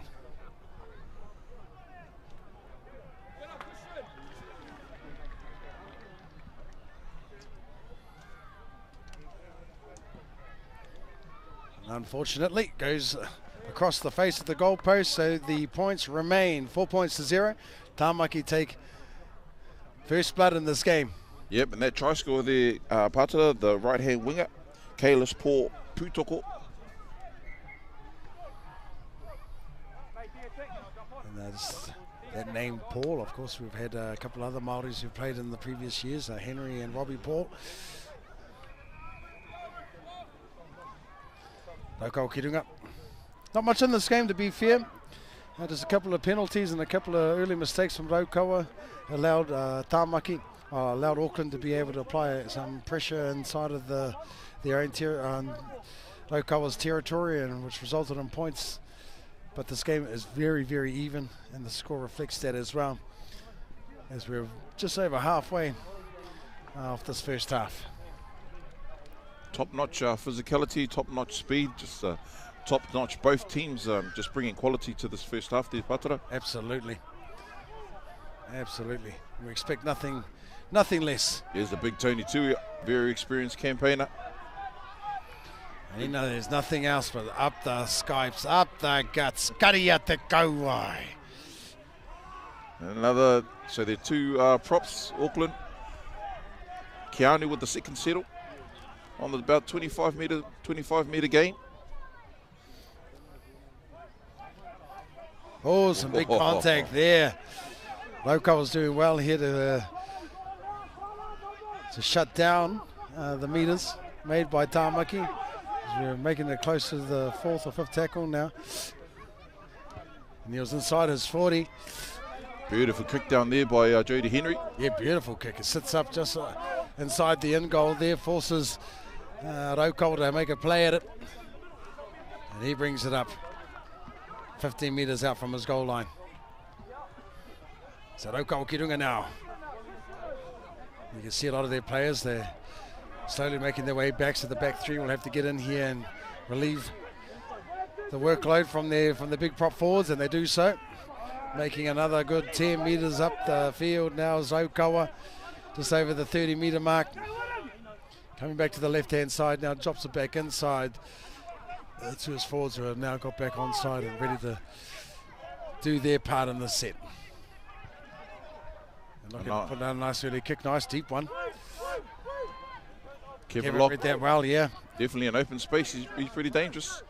You don't want to give him too much space, all right. He got caught around the head there in that tackle as he was going down, but all is fair in that tackle, says the referee. Tāmaki 35 metres out from their own goal line now, bringing it out of their own half. Good strong run, 3 defenders. It took to bring them down there, hitting the headline right there. Good run again from Tāmaki there, marching up the field. 5 metres, 10 metres now inside. Oh, nice inside pass. Through. And then passes it back off again. Oh, beautiful play. As you look back on that, replay. Oh, but what happened? Oh, yes, try time. As you look back there, there's Moses back into lock. Back outside to Moses with a nice little cutback to the number 6. Tawhiri Mātia, Heremaya. Yeah, nice, nice, well-planned move there. And then from the time Kevin made that break, it was this pure skill and eyes-up footy, just knowing where each other were. And obviously, a lot of these players have played with each other in previous years, as you've noted there, Namu, and also in their club footy as well. So that's out of the Billy Slater, Cameron Smith, Cooper Cronk book there. Exactly. Straight back on the inside to Kevin Locke, and yeah, oh man, the rest is just beautiful play. Yeah, beautiful to watch. And so 8 points to 0 now with the conversion to come right in front of the sticks. Kevin's kicking duties has been relinquished. Oh, and this guy, yeah, this is Tuhiki Te Rangi Pompey. Brother plays for the Warriors out there in the centres as well. Right, yes. Also played in Counties Manukau in the National New Zealand Rugby League national competition. And he puts up a good 2 points. Might have to let his brother know how to kick that ball too. And so that brings our score 10 points to 0. Auckland leading this match. Just some really well played move there from Tāmaki, and then pure skill after that from Kevin through to his other 2 teammates. The names escape me at this stage, but it's great football to watch. That's what we come here to see, Whānau. Rekawa Kirunga still, still in this match and still putting up a good fight.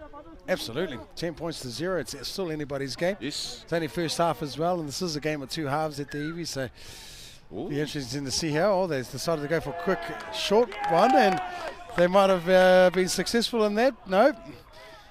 Tāmaki did well. Auckland did well there to secure the ball. Yeah, there was a try score there. And there's that man again, the goal kicker, Pompey. Oh, Pompey showing some skill and strength. And they're up at halfway now. Oh, a bit of a... Yeah. But Harmony just a bit overzealous in the tackle there. Patara, could be Māori for zealous, overzealous. Oh, geez. Yeah. That's a good pata. Utah. I didn't even know what zealous means, but it sounds good. I need a dictionary myself to find out there, my friend. So Kevin Locke gets us back underway. 20-metre gain with his kick for touch. Yeah, that's exactly what Okowa didn't want to do. Give away early penalties, especially when they're behind on the scoreboard. And they've been guilty of doing that quite a bit in this first half as well. So let's see if Auckland can make the most of this opportunity in this set. Yep. Can Okowa stand up and defend their line? Here we go. Middling up is Tamaki. They got numbers on both edges right now. Well, it depends which way they want to go out of dummy half here. They decide to come down this right-hand edge. You can see Kevin coming around the back there. Decides to flow it back into the middle. Okowa defense are holding strong at this stage. Nice line. They're doing well to slow down the play the ball as well. Getting on top, getting numbers in the tackle. They go down the left-hand side now. They tried their luck down that side. Nice round the legs tackle. See the number 18, Dylan Moses. Oh, yes. Tawhero Mātia once again. Once again, straight out of dummy half. Just catches him napping there. Yep. Markers were guilty of not being in position. Just take their eyes off the play the ball and went the other way. Didn't play the passive marker role, and so there we go. Tamaki once again, every time they get an opportunity down in their Okowa half, they turn it into points. 14 points to 0 with the kick to come. I suppose that's just the class with Auckland Māori. You know, if you give them an inch, they'll take a mile, and that's definitely what they've done in that try there. Seems like a bit of a hot potato for in terms of kicking duties here for Auckland at this stage. Everyone's having a bit of a stab. Yeah. Were you a kicker in your time there, Butts? Not up to probably under 15s, and then from then on, there were better kickers than me, and I had to relinquish those duties. So. Yes, so Jody Henry, very experienced campaigner.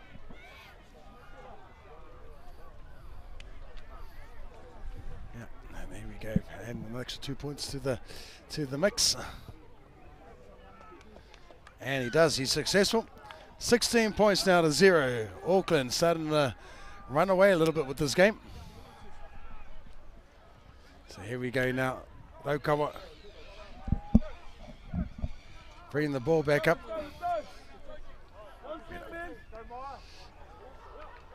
Here Auckland just more patient, a little bit more disciplined than Okowa at this stage. So that's proving to be the difference. As we're waiting for the ball. He oi. I tangi te tūpū tātara. Ko ia ko te wehenga tuatahi. Ka oti tātai. A ka mutu ki tēnei wahanga I aia turi nei. Ka hoki mai me te wehenga tuarua. A ko tata nei.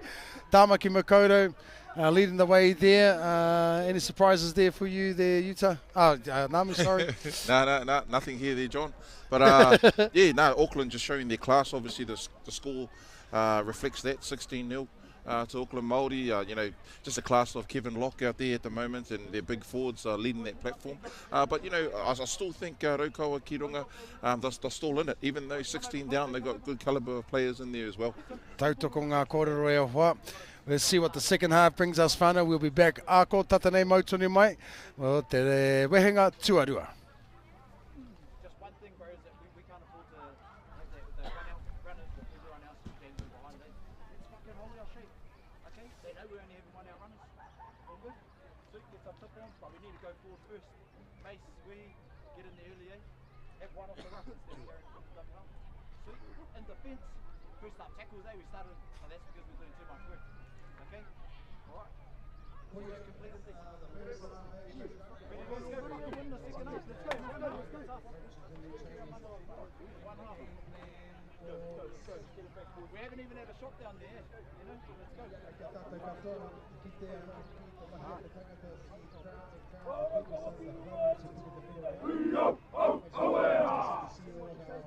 Start well.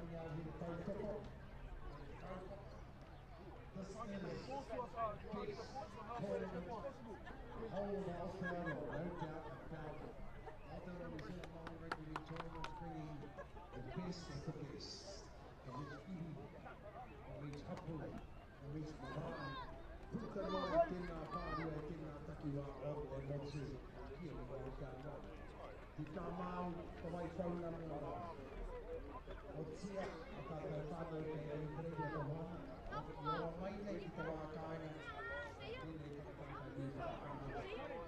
kakataka ni fantastic Rugby League. Best day of the week. Rugby League. As I said, you know, ko te reo Māori, tukuna kia rere. There's a couple of kupu you can say to help aki to inspire your team that you're here to support. Hukere, go hard.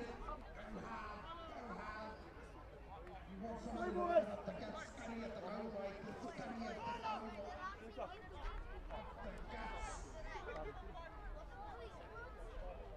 Couple of things you can yell from the sideline if you see, like say, a knock on.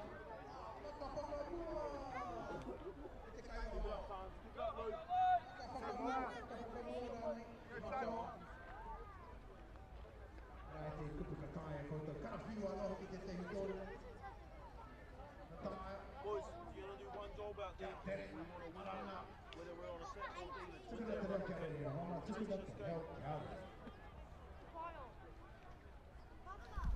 Ai, no mai hoki mai whānau, welcome back to the second half of this game in the Rohe section between Auckland Māori and Raukawa ki Runga. My name, if you just tuned in to us, my name's Nami Puru. I'm here with Taku Hoa ki Taku Taha, Pātara Berryman. Ngāmi he hoama. Thank you so much for supporting Māori Rugby League and tuning into this live action. And wherever you're from, just throw it up. Let us know where you're from, whānau, and send a message to our Aotearoa New Zealand Māori Rugby League Facebook page. Send a message also to our Instagram page. Let us know where you're watching from. Let us know who you're supporting. And we'll do our best to endeavour to shout out to you. What a strong run and a strong start from Auckland. Big run and another big run there. That's what you want. You want a two-hit combo when you're coming out of your own half there and straight off the kickoff. And Auckland now making some easy metres up. That's tackle number 3, and they're just shy, 5 metres in fact, away from halfway. So now Tāmaki, Auckland on hot attack and finally making it inside of Raukawa territory. Auckland Māori here look like they're loading up on the left-hand side, and they come to Jody Henry. Jody Henry getting it back to that man who took the first hit up, Connor Purcell. Wicked run. Wouldn't want to be in the front of him every time he runs the ball there, Putts. Not at all. Not at all. That's why I'm gladly retired, my friend. Oh, what a take here by the... Yeah. And he's going. He's away, is he not? Oh, that's the number 23. Must be the jersey, Michael Jordan. Michael Jordan, yeah, he was up flying in the air. See where he wrote was his name. And now Raukawa hot on attack and got all the momentum going their way as Auckland are struggling to get back on side here on the right-hand side.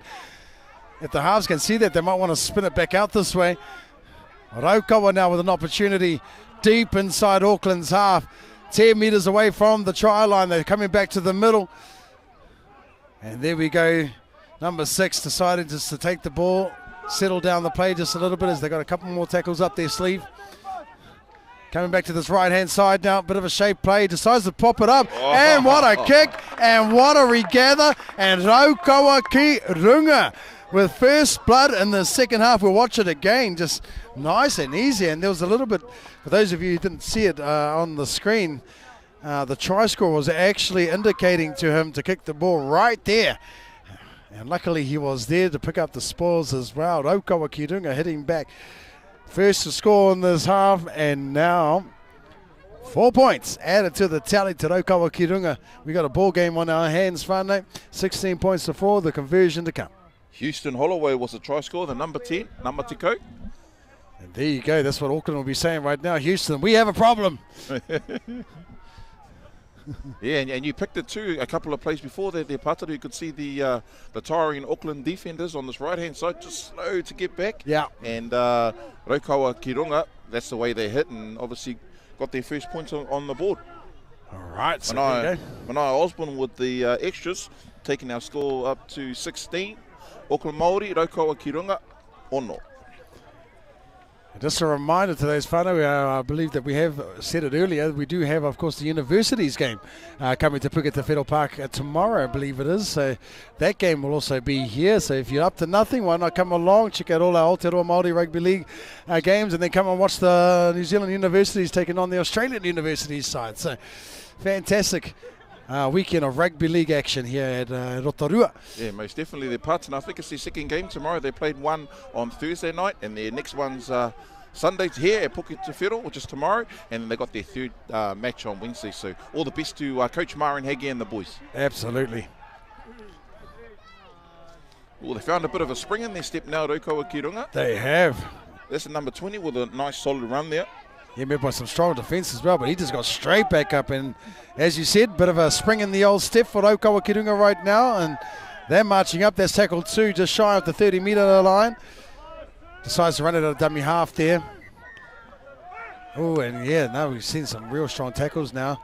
Auckland must be very careful with those lifting tackles that they don't put them over past the horizontal. And now Raukawa Ki Runga inside Auckland territory. And again, this right hand or their left hand edge struggling to make it back. And I think he went for the intercept there. They could be back to 1. He did, the number 2 there. Kaila's Paul Putoko, one of the earlier try scorers. And just like that, we have a recount, and it's Raukawa Ki Runga with all the momentum now. And they start this set deep inside of Auckland territory. 35 metres out from the try line. Let's see what they can cook up here. Yeah, there's some experienced players there, and the number 5, Tanira Cooper, and Manaia Osborne there. They were instrumental in getting the Raukawa Ki Runga team up here in the 30-metre mark. Yep. So they're looking to come back to this right side here. Bit of a shape play looming, and they go back, but it was read well there by the Auckland defence. Paitera Rutu. Rutu, the Māori kupu for tackle e hoama, koutou mā takitaki mai ana. Look in the middle up again is Raukawa Ki Runga. And they've got numbers, got law to the left-hand side here. But they come back to the blind side, trying their luck, trying to put the early kick in. Yeah, but read well by Tamaki. He'd want that play back.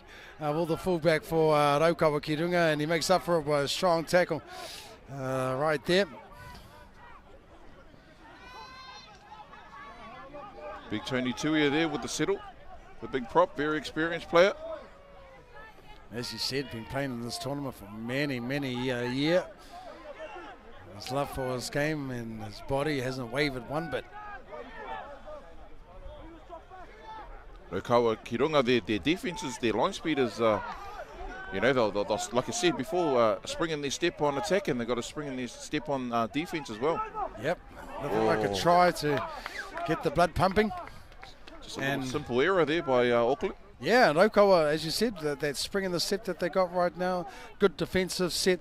Auckland struggled to get out of their own half or even get to the kick with a mistake right there. So once again, Raukawa Ki Runga having now an opportunity to apply some really heavy pressure on Auckland's defensive line, because each time they've gotten the ball back, it's been inside the territory of Tamaki Makaurau of Auckland. Oh, as you can see on the screen, Kupu Māori mo te scrum. We've said it a few times today, but if you just tuned in, nonoke. Raukawa with the feed here. They've got their troops lined up over here, and seems to be the trend of the game these days. They don't really play any moves off the I was scrum. going to say that too there, Pastor. Just like a little cutback play, eh? Yeah. Just about on every team's done that on the scrum, especially in a good area to attack the field. Absolutely, it's one of the opportunities. You get a one-on-one situation with your opposite player, and sometimes when you drop them off, you allow the defensive set, especially the forwards, to join the defensive line. So, yeah, I'm surprised that seems to be the norm. Maybe the players are saving it for day 2, maybe, perhaps. Yeah, could do as well. Don't want to throw all the aces out of the deck right now. No doubt there'll be teams who will watch back these videos and see what these teams did in the first day and make amendments to their defensive structures to help negate that in day 2. But anyway, Raukawa now with a nice run over there, and a dummy back onto the inside, gives it back to the standoff. He decides to settle up. Let's just follow Manaia from the hooker. Gives a nice little wobble. Oh. Yeah, the idea was there, just the execution of the pass didn't reach its mark, and now Tamaki Auckland let off there. So now they bring it out of their play as Locke was a bit slow to get to his feet. Yeah, he was. Still limping a bit here. Rotorua, as you said, they've picked up another gear, and Auckland are struggling now. I think that's the third or fourth tackle, and they've just made it to the 20-metre mark. That seems to be tackle 4 there. Yep, and it's the Auckland sort of boys are looking a little bit slower at this stage in the game. Yep, and we can see on the sideline there, there looks like another 3 players are looking to come on. There's some tired bodies out there at this stage of the game. And that's the final. Looking to get the kick down. Oh, charge down and regather. Well done. And as I said, bro, all the momentum seems to be going Rotorua Kirunga's way. So Auckland, they're just saying that they lost. There was a one-on-one strip there, looked by Kevin Locke. Yep, but no one saw it, and we have the linesman coming on. The referee's conferring with his linesman to see if that did actually happen. Oh, kapai. So a play the ball will go, and the players from Tamaki have been asked to go back to their bench and sit down. They're getting a little bit too eager there, getting in the way of our touch judges. Rotorua, they've been here for a few sets in a row now. They need to start capitalising on this field position as we start hitting the halfway mark of the second half. Going to the left-hand side now, Rotorua Kirunga. Nice strong run. Nice strong run. He gets over the line. You need to see that action back on the replay. Absolutely. Referee has signalled try time as we watch it back again. Just strong running, really. It's pure power there. Absolutely. There was nothing on. It's just, as you said, pure power. And he goes over. Memphis Hennessy, the number 16 for Rotorua Kirunga, Piro. Well, Tennessee will be absolutely shouting out to you there, Hennessy. Congratulations there, what? So that takes the points now, 10 points to 16. We've got a game on our hands at the iwi with the kick to come. Like we mentioned at halftime, I think it was 16-0, was it? 16-0. Yep, and then now look, 16-6, and we said, hey, you still can't count out Rotorua Kirunga. No, not at all. Not at all, whānau. Game of 2 halves. And all the momentum in Rotorua's favour at this stage, and they'll want to keep that as well. You're at halfway right now. You're talking to your team, your Rotorua Kirunga Namu. What are you saying to your boys as you mount this comeback? Well, if I was the coach, I would probably just be saying that, hey, boys, I can just see our fitness levels are quite up, our energy levels are quite up, and you're looking at Auckland. Obviously, it's a little tactic as well to slow the play down to come back up, but I'll be just saying, boys, we need to, our forwards need to do their job, lay that platform, kick down there, and then, because that's what's been working for them, playing in their red zone, kick down there and try and build up some pressure down in the try line there, parts. And that would be great advice too there, Namu. Good kōrero, and let's see if Rotorua picks up on that. Does exactly what you just said, my friend. And as you said, a good tactic from Tamaki, trying to slow down the play, bringing it down. The conversion was unsuccessful there, whānau, so Rotorua Kirunga 10 and Auckland 16.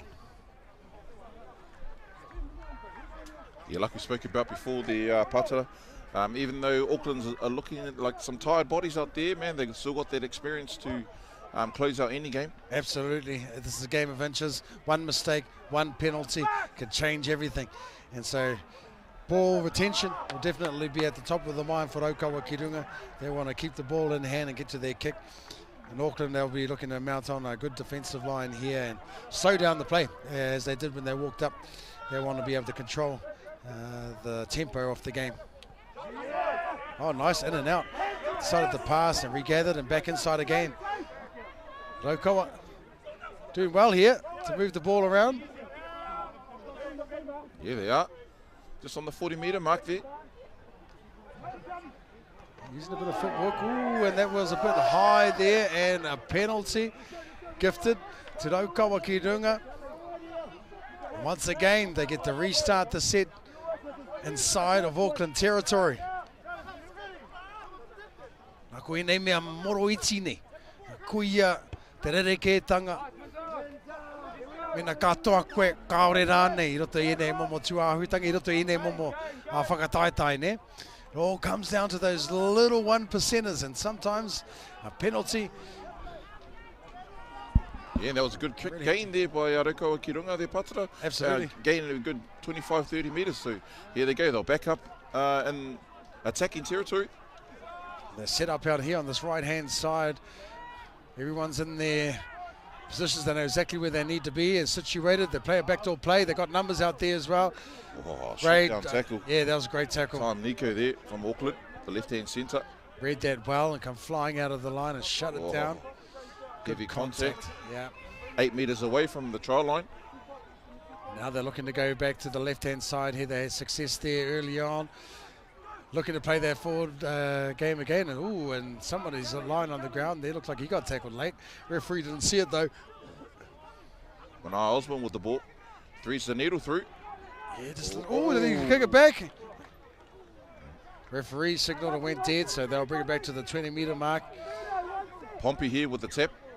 He's been strong. And Auckland did well to defend that set, got on them, and now Rokawa Kirunga looking to defend and keep Auckland inside this half. So there we go.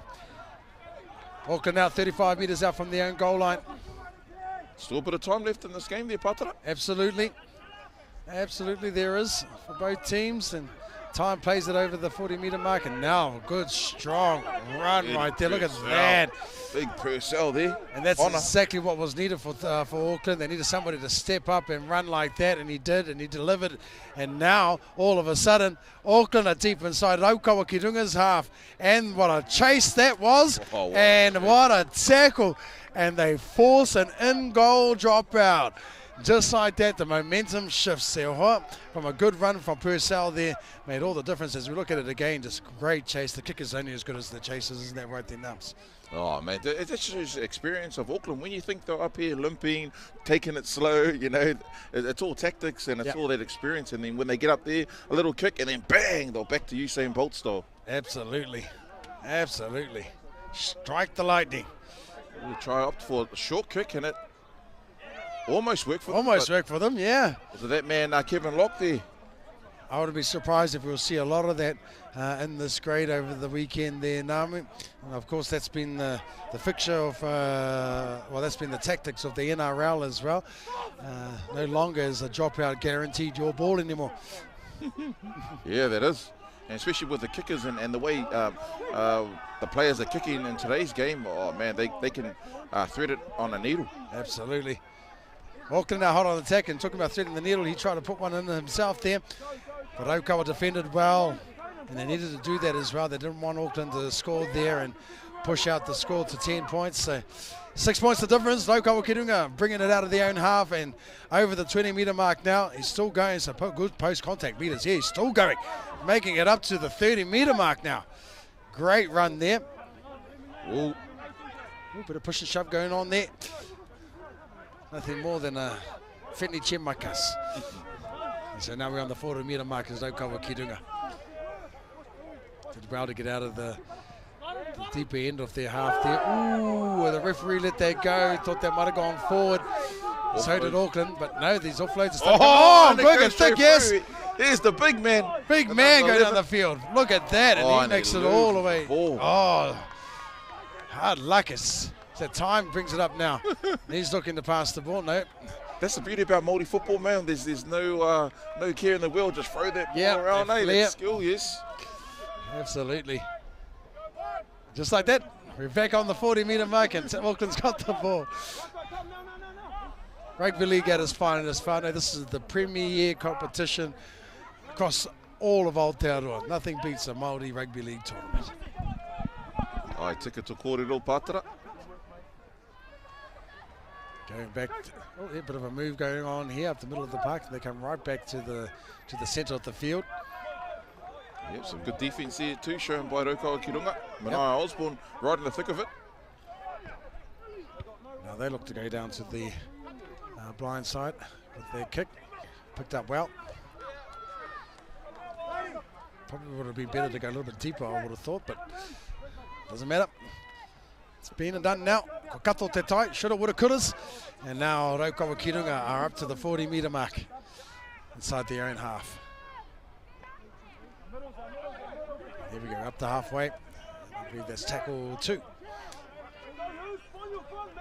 16 points to 10. This is anybody's game. We're well over the halfway mark of the second half now. So time is starting to tick away now. Kirunga just trying to work their way closer to the try line. Once again, Manaia Osborne. He goes for Yeah, the he puts a chip and chase and does another it again. Chase playing soccer. Oh, Showing his feet. And Oh, he off the gets ground it. and he throws it back What's the again. call? What does the ref say? wow, we. We need to look at that again. Out of nowhere. Manaia Osborne. Yeah, here he is. He puts the kick in, chases his own kick, puts it in again, gets bumped, and he regathers the ball and he passes it back. And the try has been awarded. Look at that, whānau, out of nowhere. We are about to see whether or not we're going to be locked up in the scores. 14 points to 16 to Auckland with the kick to come. Wow, Manaia Osborne, the Patara's name's been mentioned a few times here in this game today. He's been very instrumental. He's got the number 4 jersey on, but it looks like he's been calling the shots in the halves and the playmaking duties as well. And they needed somebody to stand up and put his hand up to take this game by the old gonads, and he did it. Yep. He took it. Those type of plays there, you can't really coach that. It's got to come from the individual. Man, he just picked it up from dummy half. Look left, look right. Yep. Away he went, little grubber, regathered, and he done a little soccer kick again. Yes. Fell over and managed to pop the ball back into the try score there. So, yeah, very interesting now. 16-14 at the moment. Fantastic. The flair, the confidence, the mana of Māori Rugby League on full display here at Davey.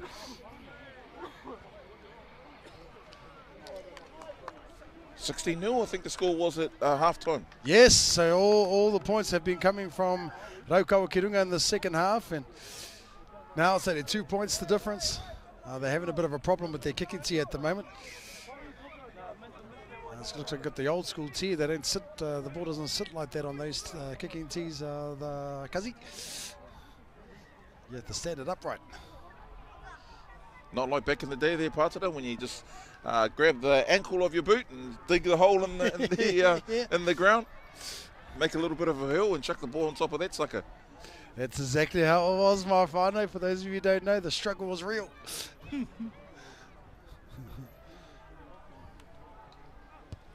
Good nudge. Good nudge. But across the face, so 2 points the difference. It's coming down to the wire, and now we're in the championship minutes, as they say, of this game. I wanga nui ngā tōtara o te wao. Kua riro i ngā kapa e rua nei. Te mana, te ihi, te wehi o tēnei whakataitai roto i ngā taukā hori, both previous winners of this competition, and this game is showing why these two teams have won it in the past. 16 points to 14. Very little time left, and you can see Tamaki with their experience slowing down the game, slowing down the pace just a bit there, Namu. Yeah, they are their parts, especially just the masters of the game. Auckland, obviously, last year's champions, so they know exactly what they're doing. Exactly. So here we go, kicking off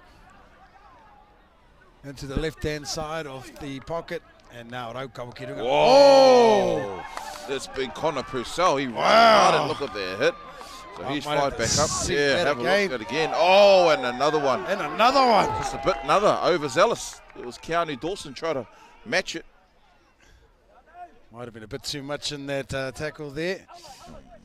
Might have missed that second hit there, never mind. Yeah, what a big hit there from Auckland, but you just spoke about mana there. There was a lot of mana in those tackles, but sometimes you got to just control it a little bit so you don't give away any harmony. That's right. Don't let the ihi get carried away there and take over. But how do you do that, though, Pata? You're at a Māori tournament, the mana's on the line. Hey, you just want to, give it 100%. Yeah, Well, yep. if there's a head in the way, well, so be it. Yep. Move your head, Gus. Move your head. No, you're absolutely right, Bo. You're absolutely right. It's a hard thing to be able to contain, but yep, them's the breaks, Rana. Them's the breaks, and that's, as we said, mana on the line. Raukawa's had all the momentum in the second half and scored all the points in the second half, and can they continue to do so in the dying minutes of this second half of this game? So let's see what happens here. Auckland desperately teeing up and protecting their scoreline right now. And here we go, a nice little chip. Early kick straight into time, Nico.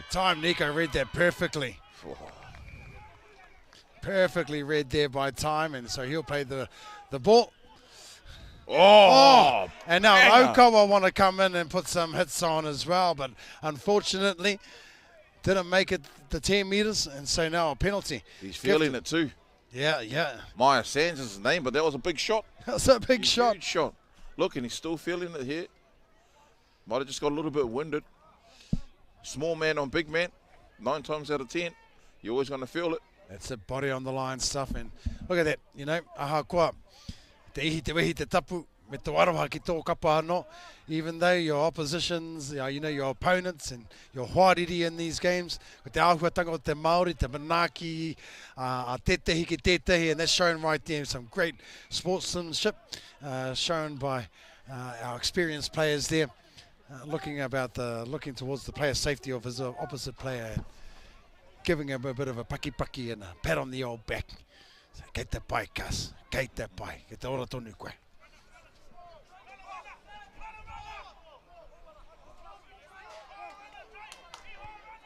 And we're waiting for the ball to come back at the moment.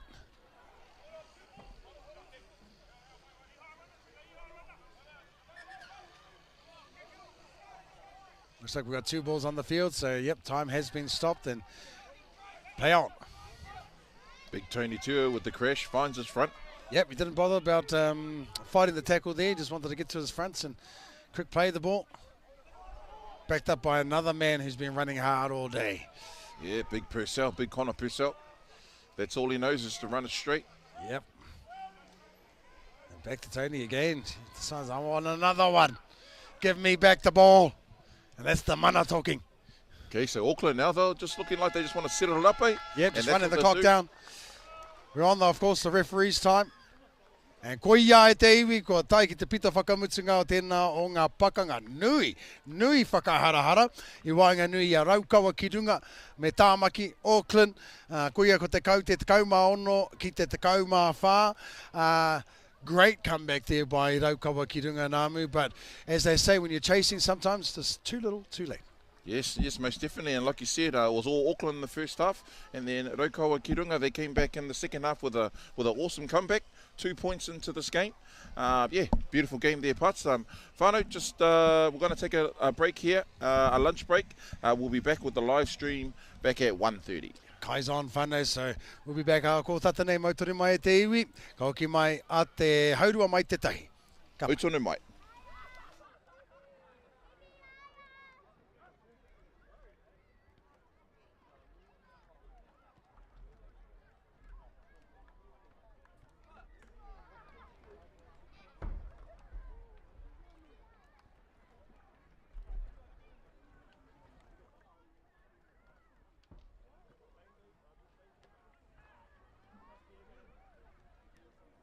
Fantastic game here on our live stream action between Rotorua, Kirunga and Auckland Māori. Both previous winners of this championship. Of course, Auckland Māori now are defending champions, winning that picture 16 points to 14. Fantastic game there. Hello, beauty for those of our whānau who tuned into the live stream. If you want to let them know, we'll be back at 1:30 for the next game. Hello. I've also been honing in a couple of keys here and got them up here in HQ. So we lost a couple of keys. There are 2 keys here. A hardline key, 2 of them. So they've been handed into lost and found. So we're going to run to get up here and see which keys belong to you. Your key. Tautoko paine, ia tātou kapa, tuku te aroha, nui, hara tokia, tuku whakapara hako.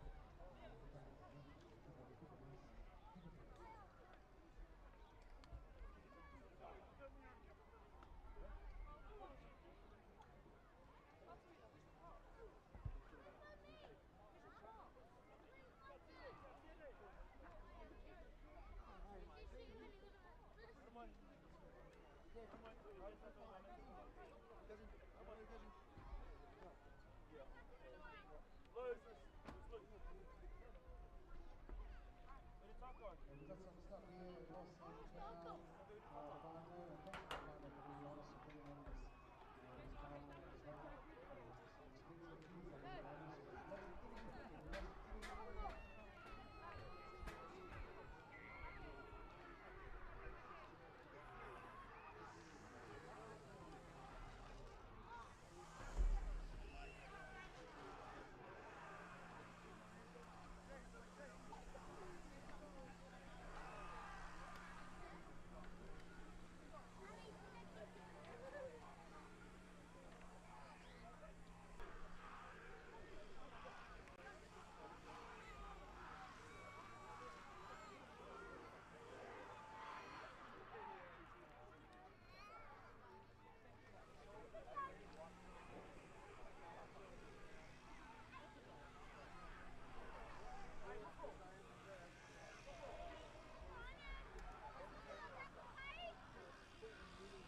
must have been like, I don't know, 8 to 10 kgs.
Tēnā nau mai, hoki mai te, we welcome you live from Puketawhero Park here in Rotorua. And what a game to come back to at the whānau. In our rohe section, we have Kotahitanga taking on Ngāti Porou and a couple of stacked. Yeah, afternoon there, Utah. It's been a beautiful morning this morning here in Rotorua at the 30th Tuakana tournament today. And like you said, two stacked teams. Kotahitanga, they come second. I was to see them here, especially with former All Black Nehe Meno Skara, bringing the Ngāti Porou team over. Yeah, for kick-off, so for Kotahitanga, and wearing number 1, Bo Courts, number 2, Michael Puki, and number 3, Cole Waka, number 4, Cody Opodi, 8, Harry Durbin, 9, Navajo Doyle, number 10, Vincent Rennie, number 11, wearing 23, Tahi Bagali, number 12 is Lachlan Poko, 13, Mohi Opodi, Tome Pona, Te Whare Porera, Hare Herbert, Ngākohu Walker, Riki Hana Te Rangi, Taylor Paoda, Mason Metcalf and Moses Onge rounding out. Yep, just heading straight over here to Ngāti Porou. Number 1, Augustus Rangihuna.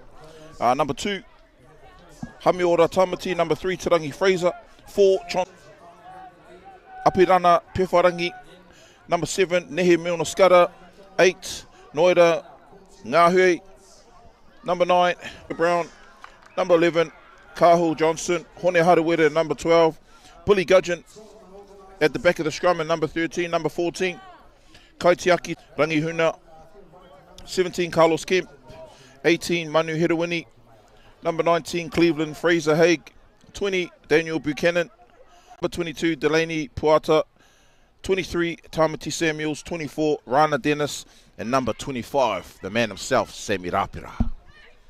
What a Kotahitanga get first use of the ball and early up penalty going the way of Kotahitanga, so we're just waiting for a ball. And it's just made its way back to the field, so Kotahitanga to get us back underway through a tap. So number 4 there tapping the ball, Levi Dodd, working towards the middle of the field. Yeah, they're probably just over the halfway line here. Maybe a little bit further there, Utah. Yeah, so out to the left-hand side through the number 10, Vincent Rennie, coming back from Australia. And earning his side another penalty, looking for the quick tap, but the referee reckons nope. I haven't given you the mark yet. Harley Wall there in the middle. So play resumes. So number 13 there, Tyler Slade for Kotahitanga, taking the first hit up. Come back to the left-hand side, that man again, Rennie. 10 metres out from the try line now. Kotahitanga shifts back towards the middle of the field. Finding Courts on the back door. Decides to go one-on-one. He breaks out of two. The tackle of 2 defenders. Pulled down about 5 metres short. Or 2 metres short actually. As the dummy half looks to scurry over. Oh, and we'll look back at that. Yeah, everyone just looked like they're in sixes and sevens there, just like my speech. As the dummy half tries to scurry over, gets an offload away, touches the hand of one Kotahitanga player and picked up to open the scoring. 4 points to 0 Kotahitanga, right next to the post. Yep, that's Cody Opodi there, a very experienced campaigner for Kotahitanga with the try score. So Kotahitanga, though on the scoreboard quite early.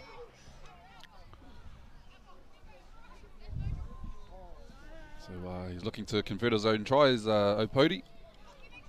Take them to a 6-point lead, just off to the right-hand side of the post a little bit. Practically in front. Beautiful weather down here in Rotorua today, Puketawhero Park. If you're in the area, no mai, haru mai. If you don't make it down today, we've got some action for you tomorrow as well. Yeah, definitely bring your umbrella because, the New Zealand weather could be raining 1 minute, be sunny 1 minute, but the umbrella could the old universal weather tool. Yes, we're both up here in our commentator's box with 2 umbrellas. Tēnā wera. Sponsored by Bunnings, Ngāmihi Bunnings, is Opodi. Adds the extras, so takes the score now 6 points to 0 Kotahitanga with the early lead over Ngāti Porou. With Ngāti Porou guilty of just giving away a few early penalties there and putting themselves under pressure, I guess, their nums. Yeah, and obviously it didn't work in their favour because Kotaitanga has got 6 points on the board so far. So about 6 minutes gone in this first half. Wharangi. Oh, who's opting for the short? They're going to contest it. Okay. Few jumpers there. Oh, and it works for them. Oh, oh, what's he saying? Knock on from Kotaitanga. Signalling. Oh, Nah, looks sorry. like a Kotaitanga scrum feed. So, yeah, unfortunate there, but it was good good contest for the ball. I suppose those sort of plays earlier in the game can either make it or break it, and going for those short kickoffs there, Utah. Yeah, and probably trying to keep the Kotaitanga team guessing whether they're going to go short, whether they're going to kick long. It just about worked, but Making sure everyone's on their game. Kotaitanga working the ball up the middle. Just trying to get out of their own half, first and foremost. On the aggressive forward. tackling there by Ngāti Porou. Is that the 40 that they're on there? No, could be. It's just shy of the halfway line now. Kotaitanga down the left-hand side of the field. So number 10 there, Vincent Rennie. Yep, he's had 2 strong carries at the moment. Oh, All players all in their ruck, and lucky not to give a penalty away there was the Ngāti Porou side. Gets the offload away. Doyle with the ball now.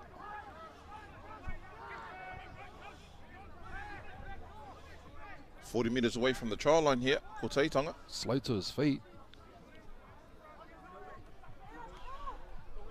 Good read there, but he's thrown off, and oh, the second attempt. Looked like he copped it a little bit high, but it's 15 final here. Grubber back on the inside. Oh, another grubber. Oh, what's going on here? Oh, have a look. Oh, yes, it is a pedal. I can see Harley Wall, the Kaiwa Wild, signalling as we look back on the replay. Yep. So there's a few ricochets there, Utah. Yeah, I think we went a bit quiet because we didn't know what was going on.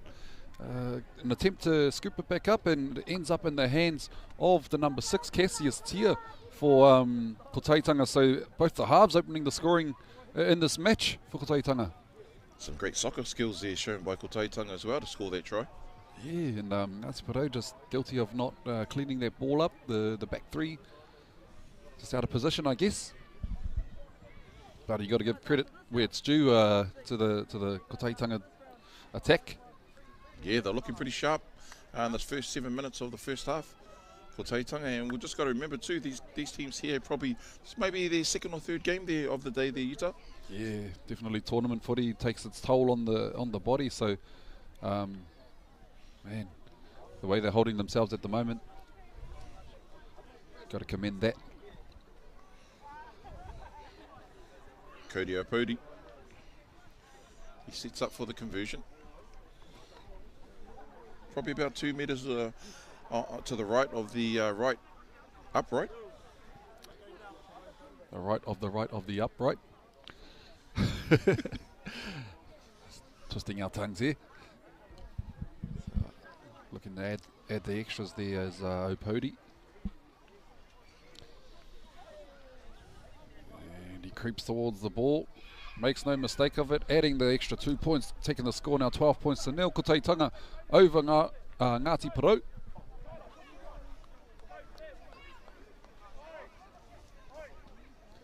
And with the way that our tournaments are run, I think it's unlimited subs, and you can play up to 20 players in a game. So, you know, a lot of people, and especially with the tournament style of footy, a lot of people will be rolling their subs quite often to try and keep their players as fresh as possible to give them the best chance of performing at their peak, especially heading into tomorrow.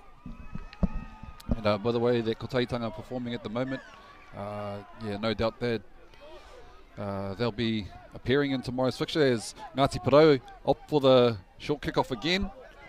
This time, Yeah, it works. yeah, Pays it's off. pulled off. There's Scudder with a step. You can tell they step a mile away. Nehe Milner.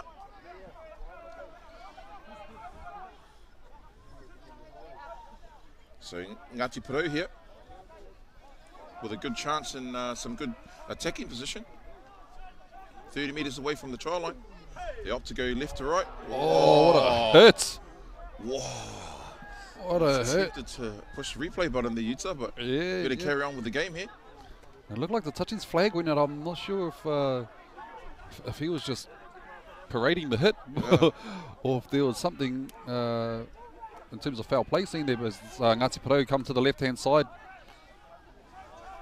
A little shape play out that edge, but Kotaitanga defence up to the task. Yeah, good read there by the right-hand side of Kotaitanga. Whairangi puts a kick up and across. Oh. Contested well, but unfortunately off the hands of a Ngāti Porou player. So that'll be play the ball. Was the 15 final. Play the ball on the 10-metre line. 20-metre restart.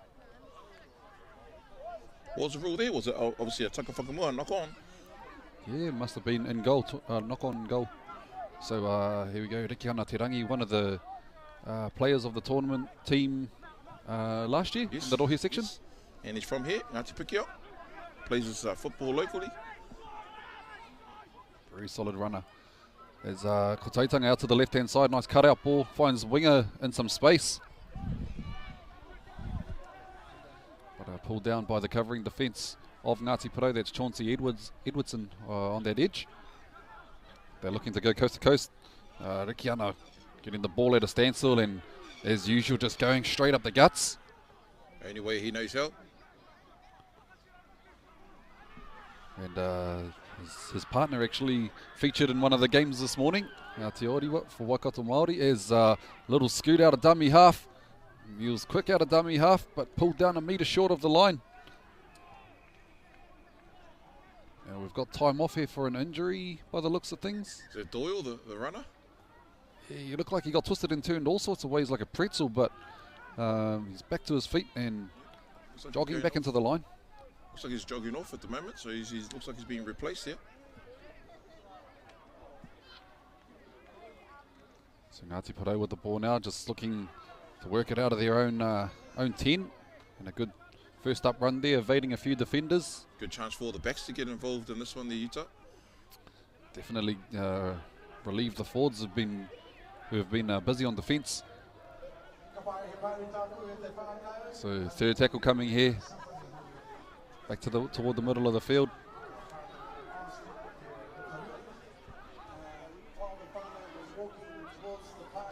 Oh, a little shaking go play. A little bit of gas on the outside, but Kotaitanga defended the number 4 there. Levi Dodd, too good on defence. Oh, and a little bit of a push and shove here. But Argy Bargy. He doesn't know. He doesn't like what's happened. As Levi Dodd, something must have happened in the tackle. See if we can see in the replay here. Oh, they're just having a bit of a hongi and a karaki here and a. Yeah, and how's your father? How's your moi? How's your moi last night? How was breakfast? So about 12 minutes gone in this first half. Penalty given to Ngāti Porou. Apirana Pewhairangi finding the line. So some easy penalties here for Ngāti Porou. Puts them in good territory here, 40 metres away from the try line. Yeah, 12-0 up as Kotaitanga at the moment. So be good for Ngāti Porou to see if they can mount a bit of a comeback or a bit of a strike back. Ooh. We need to pick up the passes a little bit better than that if they want to sort of compete at this level.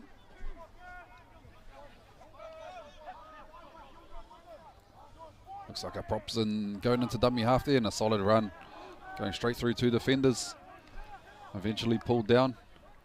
Ngāti Porou off to the right hand side. Nice shape play, quick hands. Ball in the hands of... Close to the sideline. Yeah, who's that? Bit dark on the camera, so hard to see. So they look to shift the ball back to the left. He throws the dummy, decides to put the kick across, and on a string. Let's look back at that. Was that Api? Yes, it was Pewhairangi. The experience of the man, he weighs us up. He looks like he's going to pass left, and he has a look. Oh no, there's some room out there, so I'll chip it off the right hand. Oh, and in the try time in the left hand corner. It's Hami Ora Tamati there for Ngāti Porou, just waiting for it. And well placed kick there by Apirana Pewhairangi, putting Ngāti Porou on the board now. 12 points to 4 with a kick to come. Awesome skills there shown by Pewharangi, the Utah. Just the way he summed it up.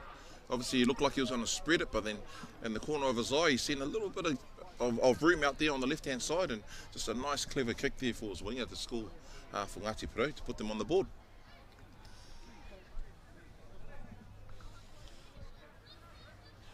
Te Rangi Fraser here.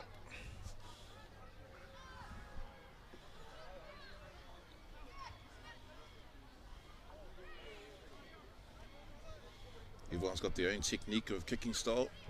Looks like he lifted the right foot up and the left foot. Having a good think about it. One step back. And every step back is a step down the hill on their field. Their numbs on the sideline. So the kick goes across the face of the steelwork, and score remains 4 points to 0. Ko Taitanga maintaining their lead over Ngāti Porou, but Ngāti Porou on the board now. So hey, look, they got a taste of the try line, and hopefully, from that they know what it takes to cross more. So about 15 minutes gone in this first half of this game between Ko Taitanga and Ngāti Porou.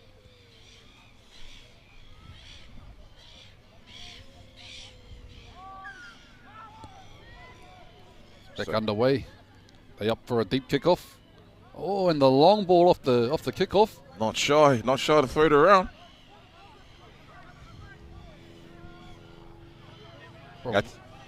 Probably watching the All Blacks this morning, eh? Oh, yeah, they could have been. Oh, and that's probably what happens.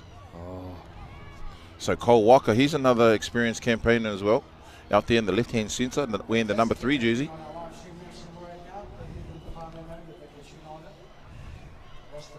Ko Taitanga now hot on attack inside their green zone, looking to strike back and get one back for the try that they just conceded about 2-3 minutes ago. Going very close to the line now, about 5 metres short.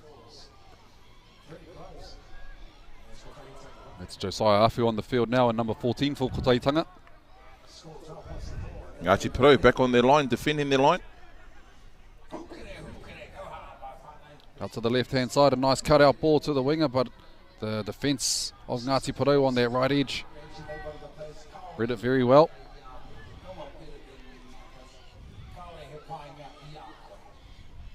So getting the forwards to do a bit of mahi. There's that man again, running it hard. Tuakana. Oh, and this right-hand defence for Ngāti Porou had to squeeze in. Oh, unfortunate there, forward pass. Taitanga, they had the overlap and the idea was there, just the execution a little bit off, and unfortunately unable to convert that into points. But fortunately for Ngāti Porou, they're off the hook there and looking to work the ball out of their own 10 now. Yep, that's the first tackle there. Looks like Te Rangi Fraser with that first tackle. Some tough runners here for Ngāti Porou. Yeah, they're just looking at trucking it up the middle by the looks of it. Just trying to probably get out of their red zone. Nehemino Skara, the favourite in this left side at the moment. Not shy to move the ball as well, and they're flirting with the line, but the strength of the defence on the right edge for Ko Taitanga carrying him over.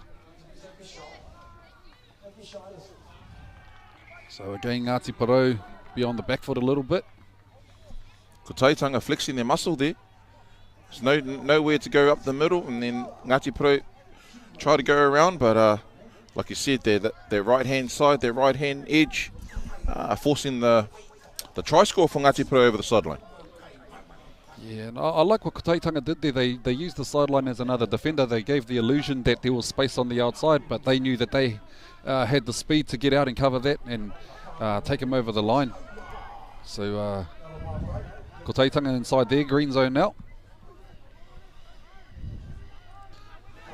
Just working it up the field into a position where they can mount some attack from. Setting up for maybe a shift play. Yeah, they're very composed here, Ko Taitanga, and the way they're attacking at the moment. Cole Walker. And you can just see, if you're looking at the halves, see the gestures that they're throwing around and organising the team around the field as they opt to go down the blind side. And he puts a little grubber kick in, but it's a little bit too hard, so Ngāti Porou off the hook again. 20-metre tap restart. 7 tackle set.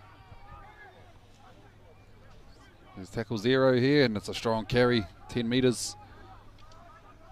Gain for Ngāti Porou. So look to go to the right-hand side. Some quick line speed there by ko Taitanga, the number 24. Mason Metcalf. Oh, sorry, Moses Onge.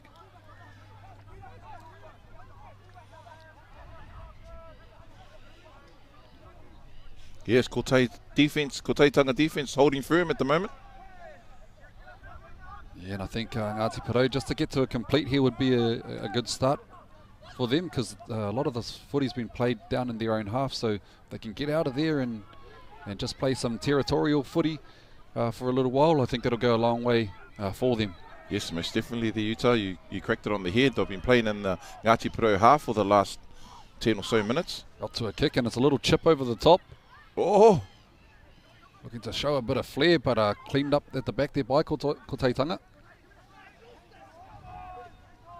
So about 20 metres out from their own line, ko Taitanga with the ball now. Back's getting in, getting a bit busy. Taking some pressure off the forwards, and some strong defence there by Ngāti Porou. Yeah, good numbers in the tackle. Slowing that play the ball down. There's our centre on the right-hand side. Levi Dodd. Bouncing all the way to the left-hand side.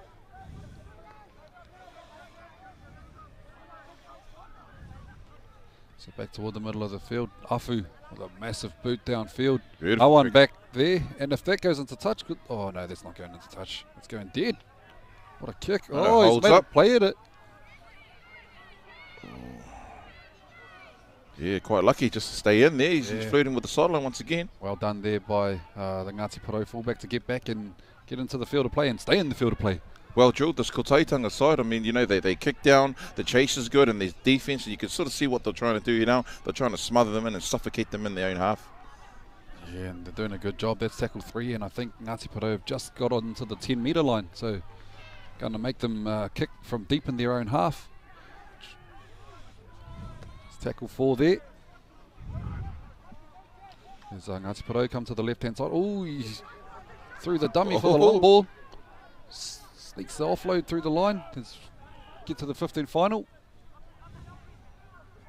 So we'll be looking for a massive boot here from Ngāti Porou. Oh, and they opt to run it instead. Oh, and he throws an intercept pass. Now ko Taitanga just throwing the ball around. They're about 30 metres, 40 metres out from, or was that the halfway? Forgot your glasses again there, Utah. You bought some. You just brought the wrong ones. Wrong ones. But hey, I brought my listening ears, and I just heard the whistle go off. So there we have it, whānau. That's our first half of action in this game between ko Taitanga and Ngāti Porou. Man, what a tight game this is, and I'm sure the second half will be even better. Yeah, so we're just going to head off to a quick break there, whānau, and we'll catch you in a couple of minutes. Me tōne mai.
I seen your stories.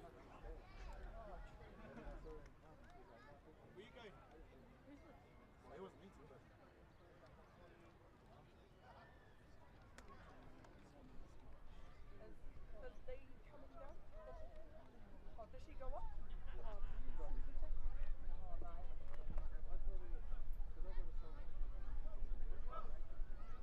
Is she jamming up?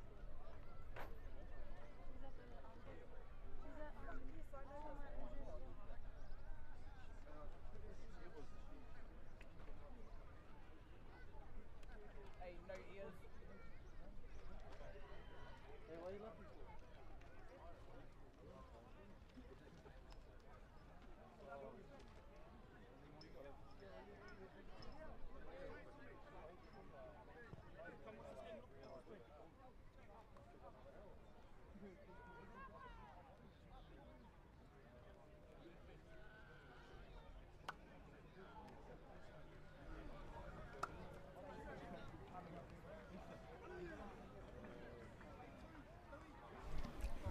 All right, no mai hoki mai whānau. Welcome back to the second half of Kotaitanga versus Ngāti Porou in this rohe section. I'm currently here with my co-host Utah Wilson, Konami Puru Taku Ingoa, as we head back into the action here with Kotaitanga with a kick-off. Yeah, so exciting second half coming up here as Ngāti Porou get first use of the ball in the second half. I mean, the Kotaitanga defence has been very solid throughout this game, or throughout the first half, at least. So we have, is this Rana Dennis here? Picking a hit up from Ngāti Porou as they come back to the right-hand side. So Ngāti Porou be looking just to complete the set, get a good kick down and good chase up. So number 24 there, is it? As Ngāti Porou get to the end of their set. Great set and a great bomb there. Massive kick. Api Pewhairangi there with the bomb. Taken well on the full there by the Kotaitanga winger. So Kotaitanga, through the backs. Dangerous on the feet. There's that fullback there, Bo Courts. Yeah, he's very dynamic. No, sorry, that's Tommy Horner, I think, by the looks of things.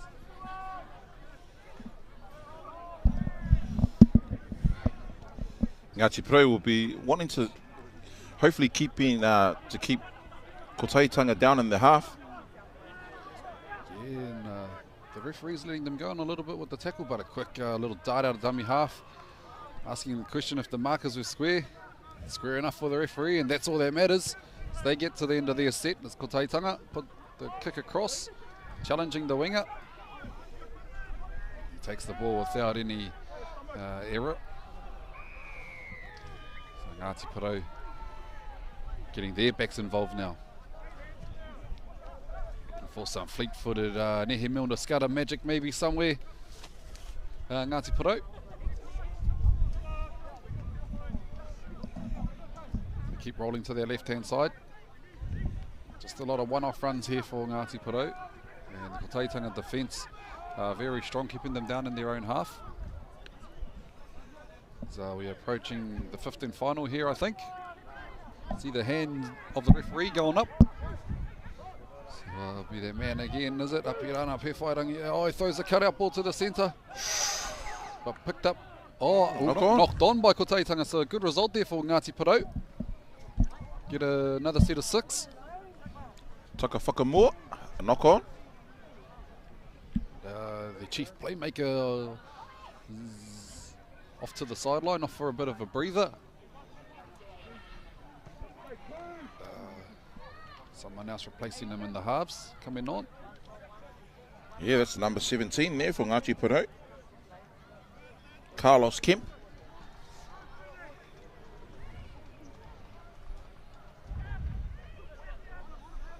So here we have Augustus Rangihuna taking the first hit up for Ngāti Porou as they keep rolling to their left-hand side. Unfortunate, they just come onto the field. There's the number 19 for Ngāti Porou, Cleveland Fraser Haig. And first touch of the ball might be those first touch jitters getting into the game. So hopefully after his first touch of the ball, he can get back into it. So unfortunate there for Ngāti Porou, coughing the ball up and around the halfway line. We'll have a scrum nonoke. Some words for you guys to use at home. All right, scrum, nonoke, kai wawao, referee, ritu, tackle. So Moses Onge here for Kotaitanga. Can't miss him, he's got that red headgear on.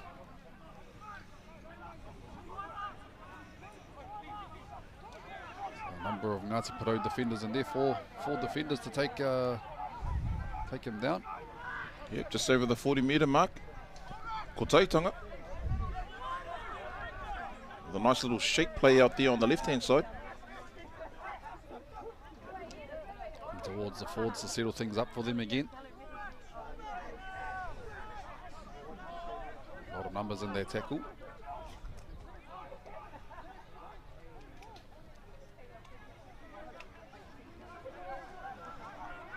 Reached the 15 final here, 10 metres out from the try line. They opt to go down the blind side. Kotaitanga skipping out to the blind. Ball goes to ground though, and what's the referee going to call here? Hand over, play the ball. I think it was knocked on first by Kotaitanga, so yeah. Have a play the ball.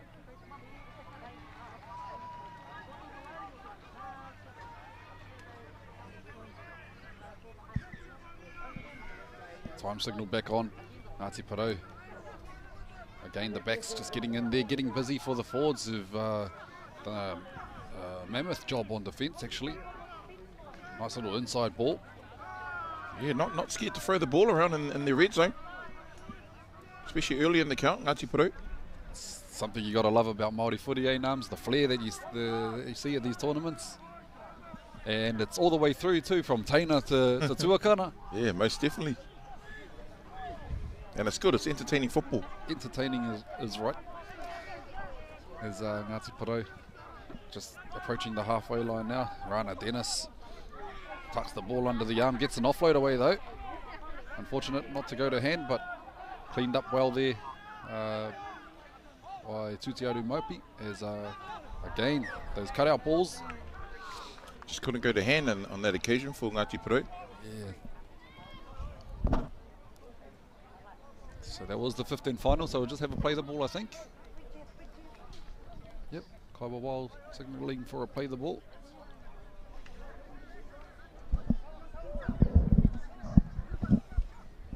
So this half has been a bit back and forward. Yeah, it has a few errors in there. Yeah. A few knock-ons and... I think would be going or leaning the way of Kotaitanga at the moment, just because of where most of the footy's been played, and like they done in the first half, playing a lot of the footy down in Ngāti Porou's half,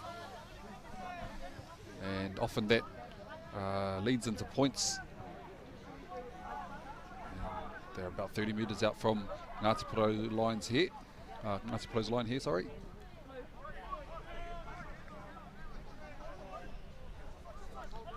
Do a bit of a blindside raid, little chip over the top. Oh, and a regather. But stolen by Ngāti Porou by the looks of things.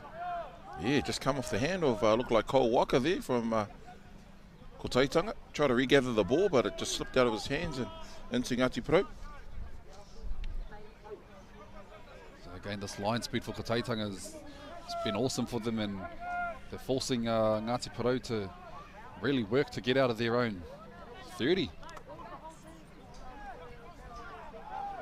Yep, definitely some solid defence here by Kotaitanga.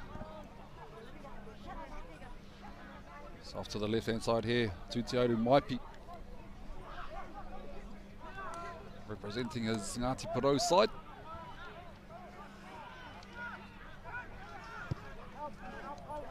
And another massive kick spiralling down the field. Actually goes dead. Probably not the best result for them, but man, what a massive boot. So 7 tackle set on ways for Koteitanga. 20-metre tap. First run there, gets the team up to the 30. Followed up by the forwards. Their man again, Rikihana Terangi.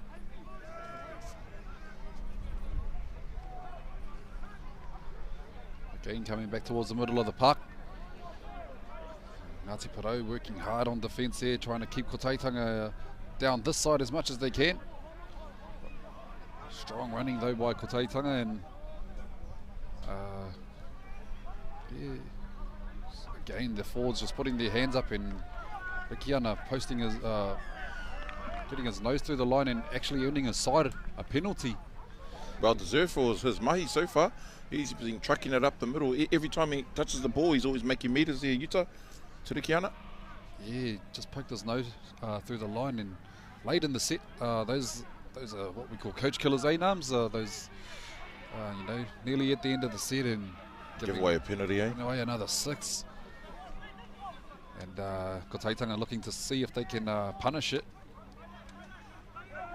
So just shy of the 10-metre line inside Ngāti Porou's half. Trying to shake off the defenders. And again, the forwards doing some hard mahi, but meeting some solid defence there by the Ngāti Porou middles. Getting nice and low under the ball as they shift to the right-hand side. Oh, and some nice footwork there. Wow. Wow. Let's take a look at that again. Yeah, Koteitanga, they go from left to right.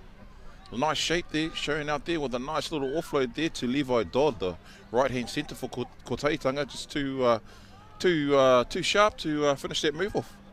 Yeah, that's the replacement fullback there, Tome Pona. I think he's come on for Beau Courts and definitely stamped his mark on the game. Some nice footwork there on the catch. Bounce to the outside and getting their flick pass away to our try scorer. So that takes our score now 16 points to 4. That's actually the first points of the second half, Nums. Wow. Took that just about 11 minutes there. Yeah, so man, anyone's game. But as I mentioned before, I think the pressure that Koteitanga have been building throughout the second half, yeah, I think that's where those points have come from. Playing most of their game inside Ngāti Porou's half, and eventually, you know, they found a chink in the armour and yeah, put points on the board. So yeah, again, 16 points to 4 with a kick to come. And I think especially the go forward of Koteitanga, you know, with guys like Tirikiana, we mentioned his name earlier on, just running straight and hard and direct, it really put Ngāti Porou on the back foot, their defence. Yeah, and again, that penalty that was given away, you know, late in the set, pretty much marched Koteitanga into that attacking zone. So is this same kicker, Cody Opodi, is it? Yep.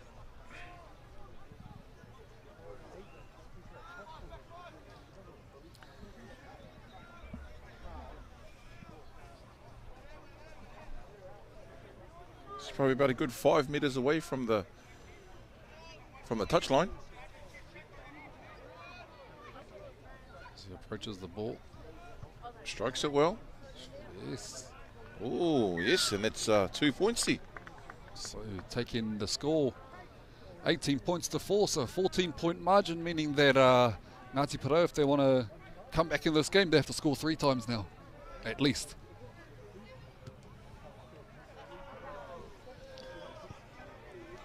A bit of a jog back to halfway, having to get things underway.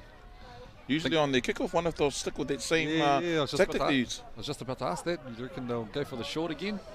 I mean, Yeah. they've pulled it off once. Yep. 50-50, it's worked for them. So I'm pretty sure that they might go high again in short. And They do that.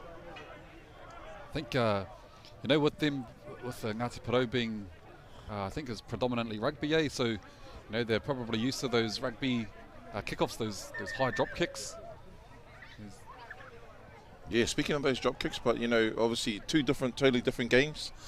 Sometimes that can work for you, and on this occasion it didn't work for them. So now Kotaitanga, you know, they're already just about on the halfway line because of their short kick.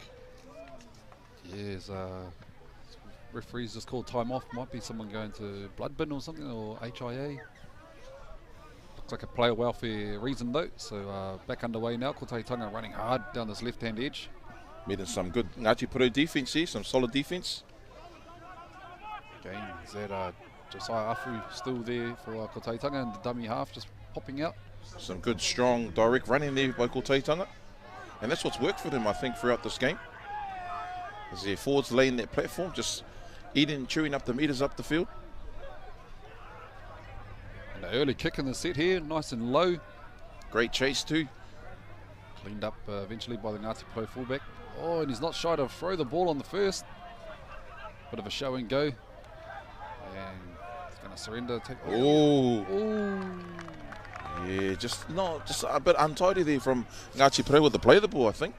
Yeah, I think that one could have went either way too, because they looked like they were still holding on to him and he was looking for the quick play the ball. But yeah, unfortunate there. So Ngāti Porou back under pressure, defending their line. Kotaitanga, the scrum feed about 12, 13 metres out from the line.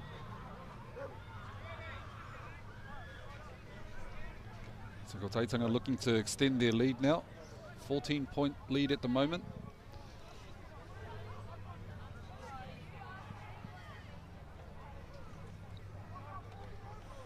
It's just off the back of the scrum. Afu. Nice little backdoor play into a front door. 10 metres away from the try line. Kotaitanga probably look to just settle things back up, get the forwards going. Then they get to that man again. Trucking it forward. And straight in hard. 50 metres away now. Kotaitanga opt to go back to the right hand side. Yeah, they love that the blindside raid. Gets an offload away to the ground, and Tome Pona here with the ball. Ngāti Porou's defence holding firm. So shifting the ball out to the left hand side now, coming back under is the number 23, Taylor Powder. Oh, 23 is it? Yep. So going back down that right hand side. Oh, the ball bounces up. Shut nicely there by the winger for Ngāti Porou and forced an error by the looks of things. So some great defence there. No, referee's deeming knock on by Ngāti Porou. Okay. It's touched by Ngāti Porou, so another set for Kotaitanga. Oh, man, got to give it up to the Ngāti Porou defence. They've been doing the job, holding out Kotaitanga. They had that whole set on the line, but now scrum feed to Kotaitanga, giving them another set, 10 metres out from Ngāti Porou's try line. Let's see if the Kotaitanga pull off a little bit of a backline move here. Usually teams, what we're seeing today, they just do a cutback play. And yep, they do that. And it's nice and easy and silky smooth there. As you look back through the replay, as called it the Nums, he called it. They opted to go wide and use the speed out wide, and beautiful line run here by Cole Walker. Oh yeah, there was actually a beautiful line there, and that's what you want all good centres to do, is just hit that hole and it just opened up from. So again, extending their lead, 22 points to 4. They've got an 18-point lead now with a kick to come. Kotaitanga, and about 5 to 7 minutes left in the second half.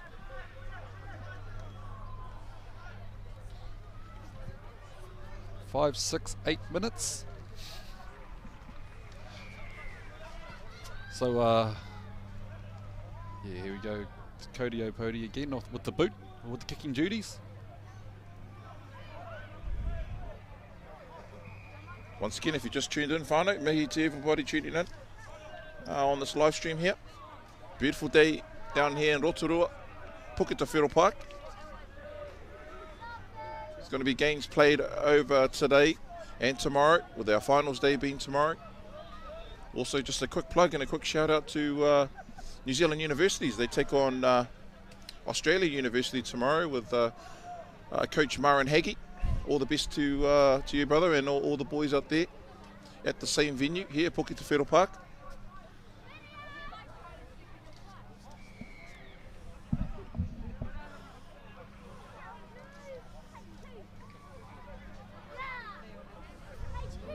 lining the ball up. Struck it well and makes no mistake getting the extras, so 24 points to 4. Ko Teitanga over Ngāti Porou in this fixture in our Rohe section.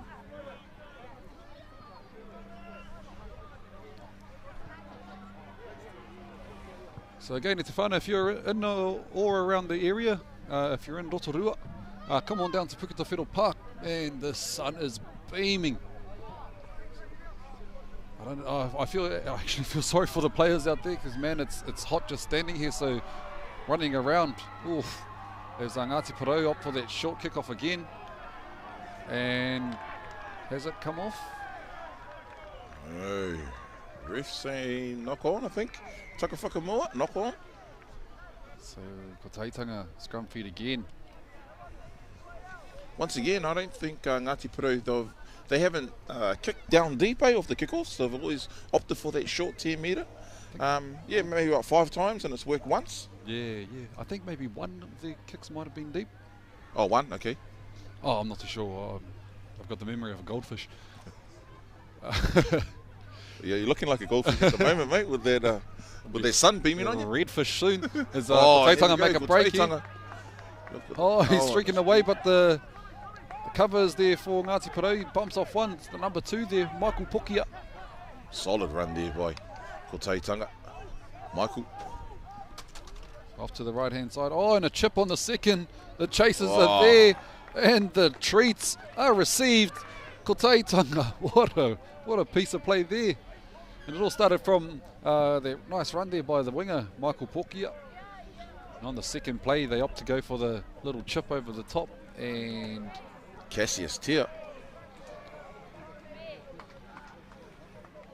able to add some more points onto the board. And you know, these points could count for a lot toward the back end of things, especially if it comes down to for and against points towards, you know, like trying to get into the finals and stuff like that. So, wow, what a passage of play there from Ko Teitanga.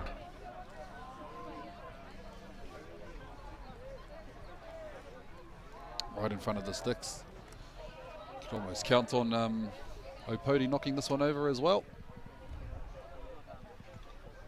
But we're used to giving the commentators tapu sometimes their names, so I think it's best we stay a bit silent on the on the conversions, eh? Oh, I'll break the curse, mate. He's going to get it. Conversion successful. Add the 2 points right now, so.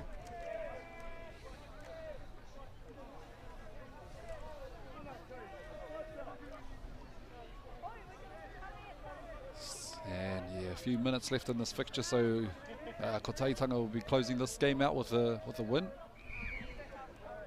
On their quest to taking this grade out. Adding the extras there. 30 points to 4, Ko Teitanga over Ngāti Porou. And it won't be long till we hear the hooter. Yeah, Ngāti Porou, their body language is quite good for them, quite positive. They obviously trying to get back to halfway. Wonder if they'll go for the short kickoff. Surely, might as well stick to it. Stick with it. I think they will there, Utah. We'll have a look how he's placing the ball. Pewharangi. Straight up and down. Could mean anything. They're favouring it that left side too, so they must have a few jumpers out there. Let's have a look. Oh, Ko Teitanga. They've read that play like a book. Number 19 with a nice wrestle to the ground.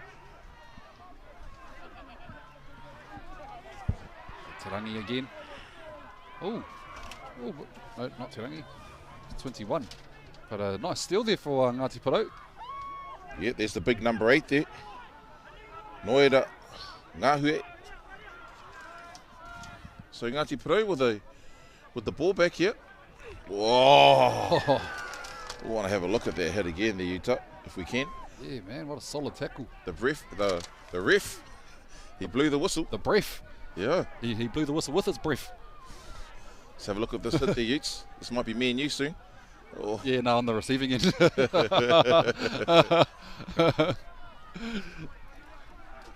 So off to the left-hand side here, Rana Dennis taking a hit up for Ngāti Porou, just shy of the 10-metre line. Might be out of dummy half. Oh, throwing the cutout ball. Shooting the fence. Te Rangi Fraser there in the centre. Again, the shift defence there from Koteitanga. Getting over in time. Oh, bit of a push and shove and back plate.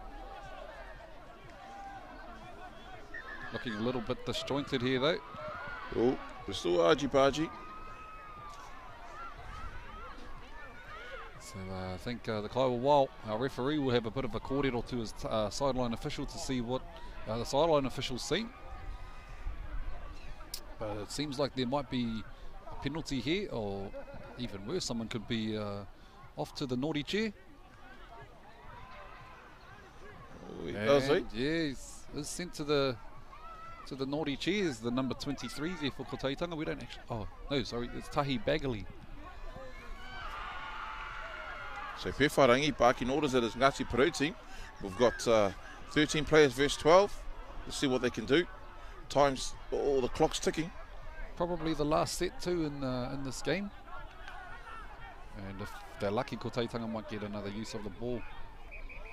And Pewharangi. Oh, classy footwork there by Pewharangi. He just needed an opportunity, and an opportunity he got. Prop just settling up in the middle there, and some defenders shooting. Eyes up. Steps off the right, and a nice little goose. Over. Showing a little bit of his touch moves that he does for Wairere. Oof. The old goosey. I think, who's their coach? Is it Mitz? Mitz. Keep your eyes open, my cuz. Got your middle there. So the number 12 here for Ngāti Porou, attempting the conversion. Hone Hairewa.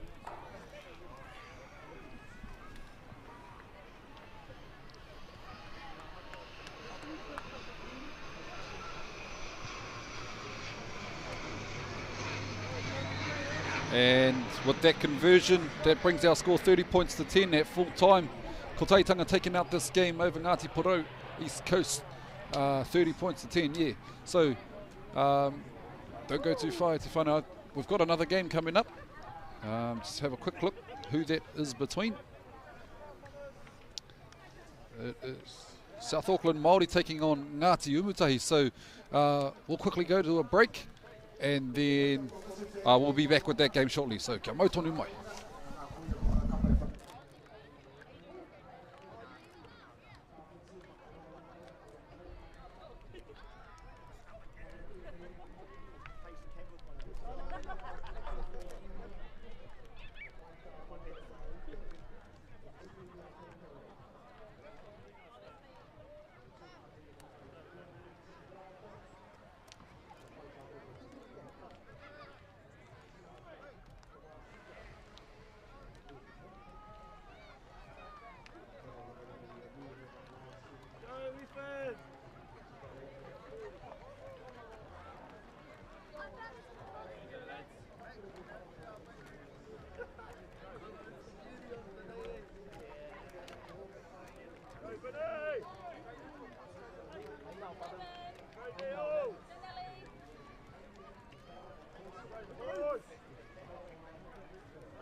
Ana, e te iwi.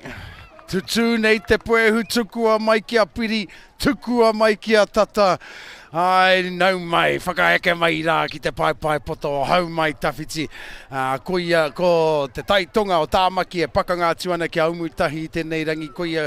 Ko umutahi i riro i whakawhiwhia ki te taonga o te haka papaira wātu, o te taurua mano rua te kaumārua, anā e whai nei rātau ki a riro anō hoki i a rātau. I tērā taonga i tēnei tau, ai pia, kao pia. Ka riro i a rātau i tērā taonga whakahira, tai hoa ke ka kite. Heoi, nau mai hoki mai e te iwi. Yeah, welcome back to this live stream action brought to you from Puketawhero Park. Above Productions, Aotearoa New Zealand Māori Rugby League One Foundation, of course, bringing you this live action. Utah, massive game just before, Ngāti Parau versus Kotahitanga. Ngāti Parau, surprisingly, we're right in that game up until probably the last 10 minutes or so. Yeah, definitely. I think Kotahitanga just playing a bit smarter than Ngāti Parau in that game. A lot of territorial kind of tactics behind their play. And be interesting to see this one. Umutahi always a powerhouse in our Māori tournaments, so might be a little bit confusing because the jersey colours look a little bit similar. Both got the black jerseys on. Yeah, it's going to come down, especially when you're playing in broken play and the ball's getting shifted around a bit. You got defenders coming across, you got supporters coming across. It can be quite confusing on who you're going to pass the ball to. Yeah, you probably have defenders calling for the ball. Yeah. By the looks of things, they've swapped sides, so it looks like Ngāti Umutahi will be running left to right on your screens at the whānau, and running right to left is South Auckland Māori. And for South Auckland Māori, we'll just quickly go through their team list. Wearing number 1 is Chris Messina Tuivai Lopa. Number 2, David Slade. Number 3, Chris Smithson. Number 5, Tane Wiki. Number 6, Daly Dutton. Number 8, Tipene Nopera. Number 9, Bobby Brown. Number 10, Joshua Tufunga. 11, Justice Areaiti. Number 12, Raz Tuivai Lopa. Number 13, Donny Tuivai Lopa. And off the bench is Connell Bromwich, Tua Slade, Shaq Ruri, Ronnie Papani, Dua Taine Puna, Hemi Clay, Nathan Simmons, Santana Ponga Kennedy, Blaine Tufunga, Richie Akuhata Brown, Robert John and Ben Kingi. That rounds out the South Auckland Māori side. Fantastic, and they're taking on Umutahi, and I'll go through that list very shortly as Umutahi make their way up to the halfway line now. Some strong running. Oh, and the ball popped out and may have touched a South Auckland Māori player before he regathered the ball. We'll see what the referee has called. And indeed, a knock on there from Umutahi, and I'll go through that list now as we wait for the Nonoke to get in. Neil Tai at number 1, Lawrence Ellis at 2, at number 3, Dylan Rota. Andrew Dunn in the next centre position at number 4, Ethan Stewart at number 5, Kalis London at 6, Henry Dunn at 7, Tyrell Karaka at number 8, Delan Atat, I think that's might be Aotearoa at number 9, Caden Takawe at number 11, Vincent Morunga, 13, Kane Fern, I believe, just reading this handwriting here, Huama, at number 14, Regan Atamu at 15, Pone Kahotea at 17, Lachlan Collier at 18, Javan Christie at 19, Ken Pumipi at 24, Tremaine Perenara at 21, Sonny Bristow at 22, and Pascal Dunn rounds out the team at number 23. Yeah, and as you're speaking there, Pātara, South Auckland Māori strongly just working their way up the field. Now they're inside, or being marched back, but on the 10-metre line in the 15th final now. So going down the blind side, the right-hand side, put a little grubber through, but cleaned up nicely there by Umutahi. Yeah, tried to thread the needle, but kaore. Te kōhaui te tūwhera. So unfortunately, didn't get it through there. Umutahi now with the ball.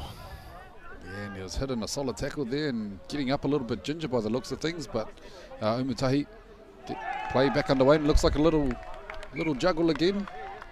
Yeah, as South Auckland Māori celebrate. All right, now after a fantastic tackle, as Umutahi plead to the sideline, and they got the inoi was answered as well. Ai tika, I tāhai ngia te pōro. South Auckland Māori i tērā rutu, so A penalty was given to Umutahi. Too many people in the tackle trying to steal the ball. So they find touch about 40 metres out from their own try line. Get us back underway. Tap. Oh, some rushing defence there by South Auckland. Māori meeting him about 3 metres. He took about 3 steps. Yeah, a lot of these players from both sides would have played with and against each other in the Fox and the Shaman Cup there in Tāmaki Makaurau. And a lot of these players come from the Auckland competition, so yeah, I'm picking there'll be a few players who know each other quite well in these teams. Yes, we've seen some solid contact already in this match, and man, Umutahi working their way up the field. I have to take my hats off to each of the players out there today. It is blistering hot here in Rotorua. And luckily for us, we've had sunscreen given to us. We've had umbrellas to keep us in the shade. And we're in the comfort of this building right now while our players are out there in that heat. Not only playing one game, but multiple games throughout the day. And still at this latter stage of the afternoon, showing that they've still got heaps and heaps of energy left in the tank. Definitely, man. Give it up to them, because far out, I don't even think the sunscreen and the umbrella could save me. Yeah. I'll probably get sunburned from a crescent moon. As South Auckland Māori get a penalty for their side, so now they're about 40 metres out from their own try line. Solid verse it up there. Oh yeah, there's a lot of feeling in these tackles. And that's another feature of Aotearoa New Zealand Māori Rugby League tournaments as well, from all the grades, you might as well say. Our wahine have been putting some big contacts in their tackles, and now the men are doing exactly the same. It's beautiful to watch. So South Auckland off to the right-hand side. Oh, little goosey straight into the line. Yeah, he left somebody behind him as well. Somebody fell for the goosey. Oh, but looks like something's happened there. Is that a good sign? No, he just looked like he dropped. It's the number 12 here for South Auckland. Ras Tui Vai Lopa. Ka roha ki ai. Hopefully nothing too serious, and we can get him back on the field as soon as possible. Played in a vital position for South Auckland Māori there on the edge. You can see there a bit of a afi between the trainer and one of the players from Umutahi there. And as I said, a lot of these players will know each other from the Auckland competition. So yeah, this is a 2-day tournament whānau. For those of you who are new to Aotearoa New Zealand Māori Rugby League and in this space, we're at Puketawhero Park in Rotorua. It is free entry, so if you want to come and see it tinanane, up close and personal, then yes, it's free entry as well. So you can come in here and enjoy the best of our iwi battling it out for iwi, hapu, marae supremacy. Yeah, and unfortunately their play got back underway, and the pass from dummy half actually hit the noggin of a Falcon and just ended up in the hands of Umutahi. So they're now well inside South Auckland Māori's half. Oh, and again some more contact, but a nice hit and spin, absorbing that contact. Oh. Playing to the whistle as well, and could be a no shoulders action there, or yeah, no offside. Arms. No arms, I think. Yeah, they are having a little bit of a kōrero, and signalled there by the touch judge. Ai tika, kaore ana ringa, I tukuna mā te pokawhiwhi anahe. Te whiu, anō reira kua hamenetia. South Auckland Māori. And they march up the field now, only 20 metres away from the try line, in prime position to take first points. You can see what South Auckland Māori can do defensively here. I think Umutahi have found some little inroads behind the defence there in the early stages of this game there, Utah. Yeah, I think especially, well, giving away penalties like that, you can't really afford to, and especially in these tournaments. Obviously, we've seen before that, the Māori flair that's put on show often pays dividends, and especially in the green zone. So Umutahi now in good position to mount an attack. South Auckland Māori's defence up to the task so far. As I throws the long ball, but isn't picked up by Dunn, and we thread the needle that time, but it was well covered. But the chase was there, and a rip, 1-on-1. Te Aotearoa, Te Aotearoa, i ka whakai mai, te kai wawao, as we take another look at it. And there you go, from a missed pass, finding it to the number 16, who puts it in, and here it is, rips it out. Wicked try right there, and that try is awarded to, we don't have a number 16 on our list here for going to Umutahi, so ka roha, we don't know who that is. Yeah, but what a way to open the scoring in this game. One-on-one strip on in the end goal, forcing the ball free and pouncing on it. So post first points in this game. So Umutahi with an early lead here. From right in front, should knock this one over. But we'll see, we'll see. Well, yes, no commentator curse, I believe, right here there, Utah. I think you're in safe hands here. If he misses that, he'll owe a few boxes to his team, I'm sure. And yeah, no troubles there. Puts it over, and that is, of course, done. Yes, Henry Dunn there with the conversion. No te rārawa, no te tai tokero, te tamaitira. And Umutahi now 6 points ahead against South Auckland Māori. South Auckland Māori, of course, guilty of giving away too many penalties, successive penalties there, which gifted Umutahi field position. And in the end, they did cover the kick, but didn't secure the ball good enough. And nice little strip in the in goal there. No knock on, and a strip ball in the in goal, obviously. And try time. Peter. Yeah, but I think the physicality that South Auckland Māori are playing with, they can definitely turn things on its head and probably knock a ball free or something in Umutahi's half, and hopefully look to post some points of their own. As we're reaching about the 10-minute mark in this first half. And we're back underway with a deep kickoff. Oh, yes, he tried to come up to catch that ball, but unfortunately slipped out the fingertips, and I maka whakamua te poro, I taka whakamua te poro, no reira he no noke kei te haere. And I've been privileged enough, and this is the thing about being in this space, to have been given an early look at the application that is Papaho Ipurangi. And I'm just looking at some of the terminologies that have been translated for the commentators and our teachers out there as well. Kia paita rātou tuku ienei kupu kia rātou tamariki to become a normal part of sport. And there's plenty of sports that are on offer in this app, as well as Umutahi showing how good they are on defence, covering well, and yeah, in the end pushing Tamaki to the outside line there, Utah.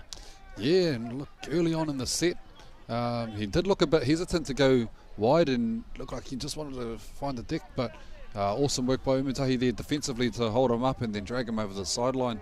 So getting themselves off the hook in that one, as we see some quick line speed there from South Auckland, so they're a bit eager to possibly force an error. So Umutahi looking to work it out of their own 20. Yeah, taking that nice and hard. This is, of course, in the Rohe section. Waka section. And we are 30 years, whānau, 30 years of the Tuakana tournament. Started in 1993 in Pitoone in Te Whanganui Atara. So this is a big year. Who will be the 30th year champion? That is the question in both the Waka, the Rohe and our Wahine sections this year. And I'll tell you what, there's a few teams who have put their hand up thus far there, Utah, and no doubt these two teams here will also be in the mix. Definitely hard one to pick. I think Patara is like obviously a few dominant performances, ko teitanga in the game before. In our Wahine section, we had New South Wales Māori and Waikato Māori putting on some dominant displays. So yeah, look, come finals day 2 tomorrow. And I'm looking forward to some solid action, but Hey, we've got some solid action right in front of us at the moment. Umutahi taking on South Auckland Māori. 6 points in it at the moment as a kick goes straight up and down pretty much. Oh, the chase was there, but he gets it. But unfortunately, that defender was right there as well. Could be dangerous, of course, leaving those ball for the opposition to catch, because anything could happen, or even letting it bounce as the Kaiwa Wau. There's a little bit of a pakuhui with our touch judge. Yeah, I'm wondering if he's just asking if he was taken in the air. And he was, but looks to think. He agrees. So South Auckland Māori in a penalty. About, is that on the 40-metre line by the looks of things? Yep. No doubt they'll find some touch. Get a couple of extra metres up the field. That they do. So they'll take a tap about 28 or so metres from Umutahi's try line. And play was just called off there. Had 2 balls on the field. So South Auckland Māori there. First hit up there by Chris Smithson. Make some good post-contact metres there too. Strong run. So second hit up there, Donny Tuakana. About 10 metres or inside the 10-metre line now. South Auckland getting a shift on. Show what they can do with the ball. Oh, ooh, that was close, and he's getting up celebrating. He is, and the touch judge seems to agree as well that he did in fact go out. As we look at it again, they did really well here. There doesn't seem like much was on. The cover was there, but he did well to get over the line with 2 defenders coming across. But I think looking at that back, his left foot did indeed go into touch before the ball hit the ground. So unlucky there. Yeah, I think you've got to commend the Umutahi winger in that one. Absolutely. Smaller body, but put himself in front, and it was enough to buy his defence some time to come across and help him out and push him over into touch. Fantastic. And as they say, you don't have to do everything. Just do enough. Just do enough, and enough he done. So Umutahi now hot on attack, getting the backs involved. Yep, back 3, relieving the forwards after all that defensive work that they've just done. South Auckland Māori line speed definitely looking to try and force an error or force Umutahi to kick from deep inside their own half. That's exactly what they needed to do too, was to apply some pressure, defensive pressure, and hold them in here as well. They're in prime position to be able to do that, and they've executed this very well this so far. For sure, as Umutahi come down the right-hand side and puts boot to ball. It's a nice big one, but straight into the hands of the hiker. It's Chris Tuakana. So 3 Tuakana's in the side. Must be brothers or cousins. Yep. Or cousins and brothers. Indeed. No doubt. Kare kore whanaunga. There's South Auckland Māori now just over the halfway line.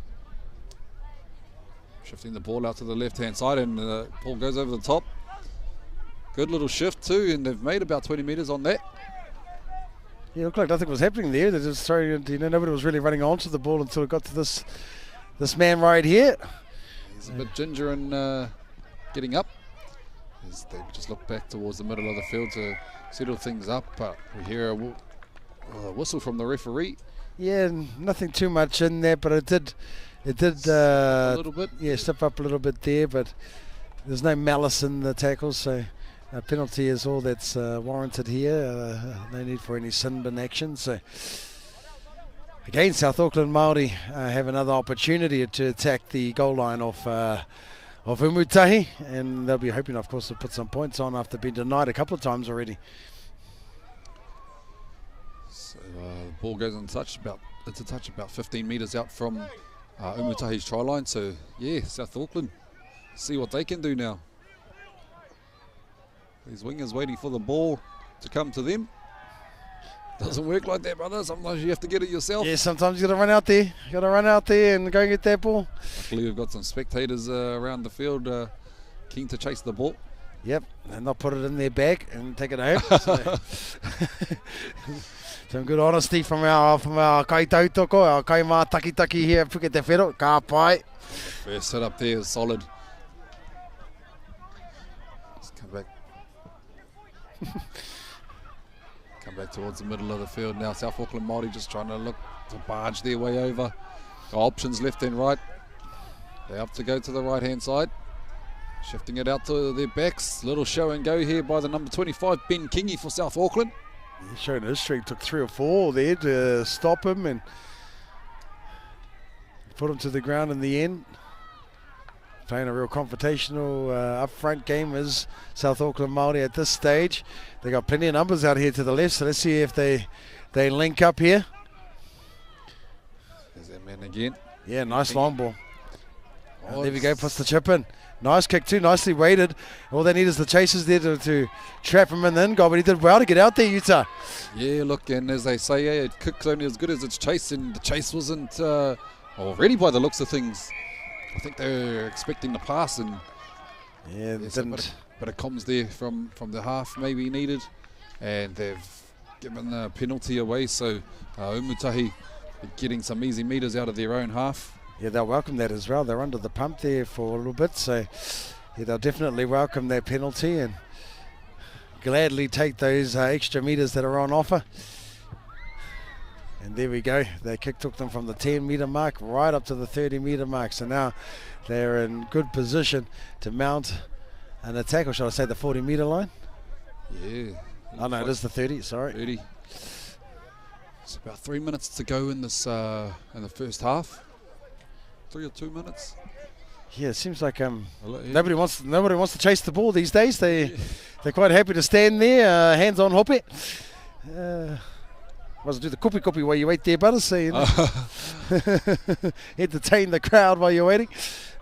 They're used to having ball boys at their games. Yeah. Must be nice. Must be nice. Must be nice up there in Tāmaki Makaurau. Coming to the left-hand side, and some rushing defence there by South Auckland Māori. Oh, yeah. Them back. Did well there. 3 in the tackle. Mutahi continued to roll the same way. Ooh, they looked a little bit marginal. Did indeed. Kaiwawau in the best position to make the call on that, and decided to let it go. Now they make their way back towards the middle of the park. So they're going to have options both left and right. Out of dummy half. Catches the marker's napping, but luckily the A defender wasn't having any of that. And he closed the gap real quick. Nice bomb here. Taken well there on the full by Chris Smithson for South Auckland Māori. Was actually, I think the game plan was to put the ball in the path of the sun to hope to deter his vision, but... And there we have it at the iwi. That's our first half of action between these two teams. Only 6 points in it, so yeah, nothing but a try. Nothing but a try. At the moment, and man, second half could go either way. Absolutely. Seesaw battle at the moment. We're still very much in the grind, so we'll be back with the second half very shortly and see what unfolds. I te wehenga Tuarua, mau tonu mai.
Ka pai nau mai hoki mai e tiwi ki tēnei tō koutou papa hotanga I tēnei te wehenga tuarua I Wainganui ngā kapa South Auckland Māori and Umutahi. Nothing in this game. It's only 6-0 to Umutahi. It's a seesaw battle that's happening right here at Puketawhero Park in this waka fixture. Yeah, Umutahi getting us underway with the kick. So Umutahi running right to left on your screen at Te Whānau and South Auckland Māori running left to right. We know it could be a bit confusing with similar jersey colours, so get clarified early on in this half. If you've just joined us, yeah, 6-0. From a massive run off the kickoff, tackle 2, and we're almost up to the 40-metre mark. Actually, we're up onto halfway now. Is South Auckland Māori, so they did really well. 3 tackles, and they're already up to the halfway point in the field. Some really strong running. South Auckland looking to try and put some early pressure on, and massive towering kick, but I think it's going to be a bit too much witty-picky for breakfast. Ball's bouncing left to right and almost didn't go dead, but yeah. There was a towering bomb, and I think the kick was the style of the kick was definitely what he wanted.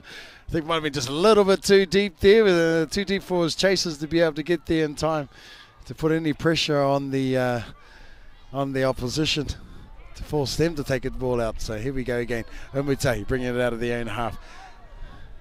It's tackle 0 there. 7 tackles set on ways for Umutahi as they come towards the middle of the field. He slips out of 1 tackle there, but unable to get away from the grasp of the number 13 there, Tuakana. That's Donnie Tuakana, 1 of 3. On the South Auckland Māori side as Umutahi continue just to work their way up the field. Tuakana, I'm pretty sure they must be all brothers there. Oh, and he gets helicoptered and yeah, that was a bit of a hard one. And he's still on the ground as well. He's not feeling too good at all. We're calling some time off here.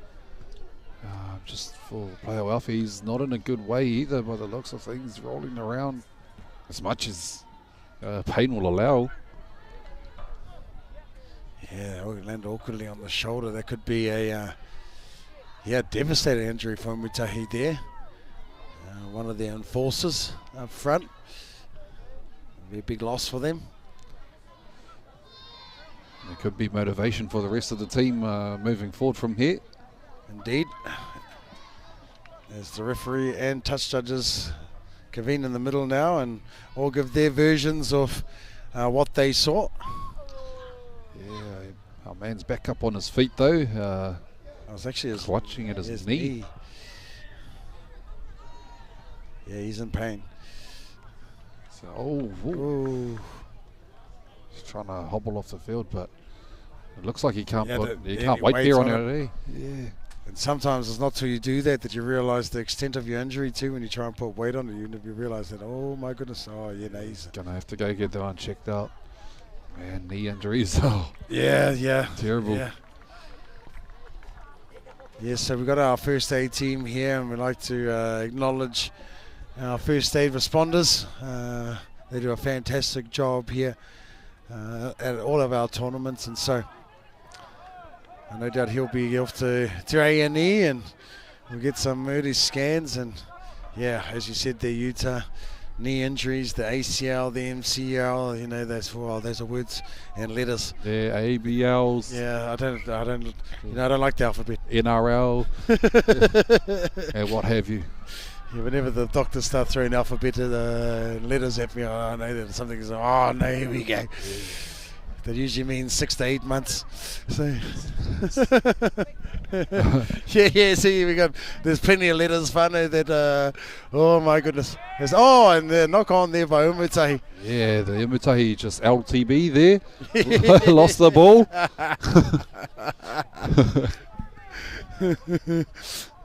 Of the VSC, the big solid chest.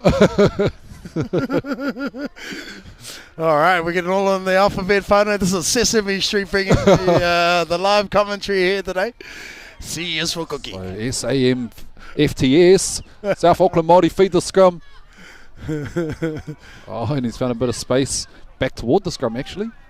Met by some strong defence there. Number 14 for Umutahi, who replaced our injured player, comes on. That is Kane Fern with that awesome tackle. So South Auckland Māori through number 19 there, Hemi Clay playing the ball. So still a little while away, about 40 metres out from, or is that the 30? Oh, it's Tui Vailopa again. Busy both on attack and defence as well. Oh, look at nice little sneaky run out of dummy half there. Good eyes up. He jumped out and saw that there were no markers, and looks like a little bit of a push and shove there, and a bit of badgy going on. Bit of feeling. Yeah, bit of feeling going on, but and it's gone the way of Umutahi. So yeah, I think the player didn't let go of the marker, and so Umutahi tried to do the sneaky off ones. Yeah, just while the sirens were going off, he's making a runner. But he was pulled back, and no, son. Okay, Mikey Kone. Here's the mark. So a few easy metres up the field. Can't find. For Umutahi. They tapped that right on the 40-metre line there, and now they bring it up to halfway.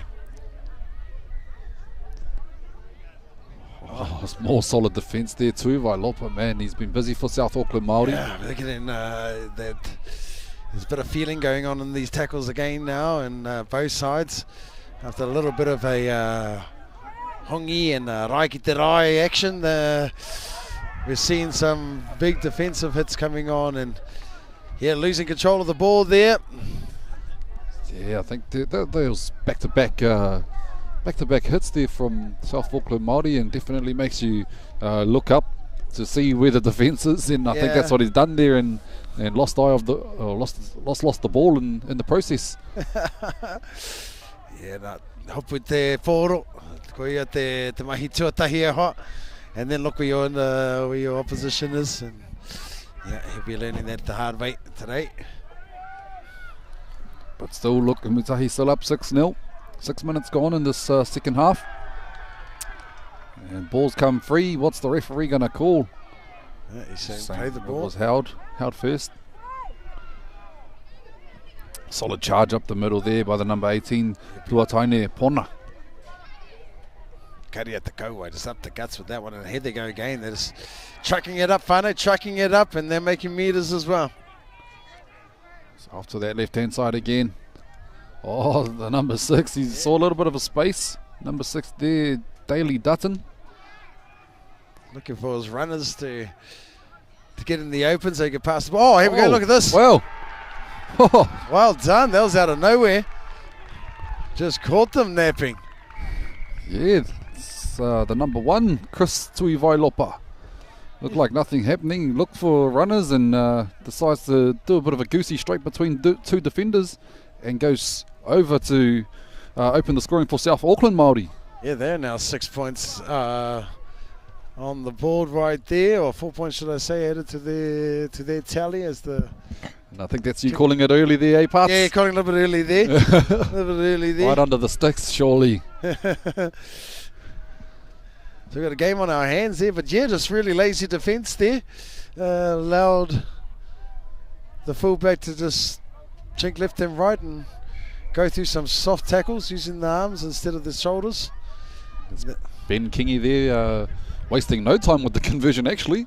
Yeah, no, we're going straight away, Whānau, boot. Yeah, so 6-all now, all locked up. About 7 minutes gone in the second half. South Auckland Māori with a bit of a spring in their step. Umutahi just walking up to the halfway line. Yeah, trying to do some slow tactics to try and control the pace, and don't be too much in a hurry to give the ball straight back to South Auckland Māori. Try and play with their emotions a little bit, I think, and at the same time giving them an opportunity to get some extra deep breaths in there, because they know that a big defensive set is required right now. So let's see what unfolds in this next set of 6 there, Tiwi.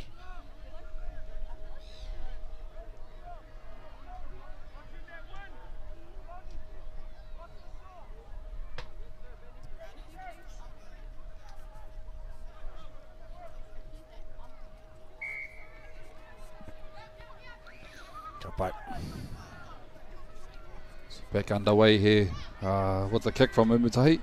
Oh, and straight through. Off the kickoff, and he runs it straight at the fullback. Kari ate kauai. Kari ate kauai. I've got 30 metres to my left, 30 metres to my right. I'm running it straight. And it's been very good impact for them. Has Tuakana, I hope I'm reading that right or saying it right. Puna, and off the back of that, penalty to South Auckland Māori. So, as I said before, a bit of a spring in their step after posting those points. And it seems like they feel like they've got a bit of momentum at the moment. Yeah, exactly right there, Utah. And we're starting to see some lazy hands in the defensive efforts of Umutahi right now. So they want to fix that real quick. And no doubt their leaders will be barking orders for them to get up and make those first up hit-ups and tackles. Oh, and unfortunately there, Richie Akuhata Brown just losing the ball in that tackle. That's what they needed. They needed somebody to come up and make a big play so they can get the ball back, and there it is, and he's chuffed with himself too. You can see it in the body language, and he's letting them know. Yeah, and a few words exchanged there by the looks of things from here. Yep. Bit of a whai kōrero, bit of tā utu. Yeah, they love it. I've been fortunate enough to play in a few of these tournaments against Ngāti Umutahi, and always a lot of feeling against them, and I think it starts from their haka. Their haka always kind of matatini level status, I think that's what they get. Absolutely. That's some whakaeke trophy and haka trophies will be presented to this Ngāti Umutahi side as well, if they were to perform that at the matatini. Yeah, for sure, as they work their way back up the field. That's not the guy they went off with the knee injury before, is it? Someone else with blonde hair? It looks like him, but no, it's not. He's going to say miraculous recovery. What's in the water? But it's not. His cousin. Umutahi got the solid set there from Ngāti Umutahi, so cleaned up well by South Auckland Māori, flirting with the sideline. And yeah, he did, and now the reinforcements are there, and movement didn't stop, so the referee may call this a legal play. Yeah, and now Umutahi with a bit of momentum, or with a bit of a spring in their step. Yep, and that's all it takes is this one player to step up and make a big play, and the rest of your team will get in behind you, and that's exactly what happened in here for Umutahi. We have now an opportunity to attack deep inside South Auckland territory. They're about 30 metres shy, 30 to 40 metres, they're about 30 metres shy of the try line there. So waiting for the go-ahead from the ref, and they get us back underway. Umutahi just trucking it up. Yep. Good solid 9 or so metres there. There's the man who made the big defensive play, coming in to do some offence now. And there we go, spinning it back to the left side. Always had a bad day with his hands, this young fella. Yeah, I think that's about the second or third ball that's dropped, and they were catchable passes too, and you can see in his body language he's not happy with himself. Just need to shake that off and let it go. Now they have the ball again. Yeah, and I think it's a penalty. Not too sure. Trying to see what the ref's hand signal is here. Offside? Yeah, looks like kaore te tika. Tā te hoki te kaumita ki muri. So might have been for a dangerous tackle. No arms, just shooting in to the legs, and what a massive kick. That was a huge kick. It took them well over halfway, so I think they're on the halfway. And now they're just going to watch the ball go and grab itself. Yep. They need some Harry Potter spells back. Karim Leviosa is the spell you want there. Māori. Okay, now Whānau on the sideline. Happy enough to go and grab the ball to get the action back underway, and underway we are. Nice strong run. So they're about 35 metres out from the try line now. There's South Auckland Māori. Ooh, Ben Kingy there with a bit of footwork. Seen those footwork done by yourself in the old nightclubs there. That's why I get any injuries. So South Auckland now hot on attack. Off down to the left-hand side. Oh, try to go short. Yeah, and who'd the ball come off? It looked like it come off a Umutahi player. yeah, I think he came off his own. It did all, in fact, come off an Umutahi player. So He's our try scorer here for South Auckland Māori, slipping out of one Oh, tackle yes. and the ball slipping out of his grasp. yeah, his feet was faster than his hands there, and couple that with a nice connected tackle there from Umutahi, and the ball comes free. So Umutahi now bringing it out of their half, but South Auckland Māori doing well to keep them pinned in their own 20 there. Yeah, about 10 minutes to go in the second half. Scores still all locked up. Umutahi appealing for a penalty for a high shot, and it looks like they've got it.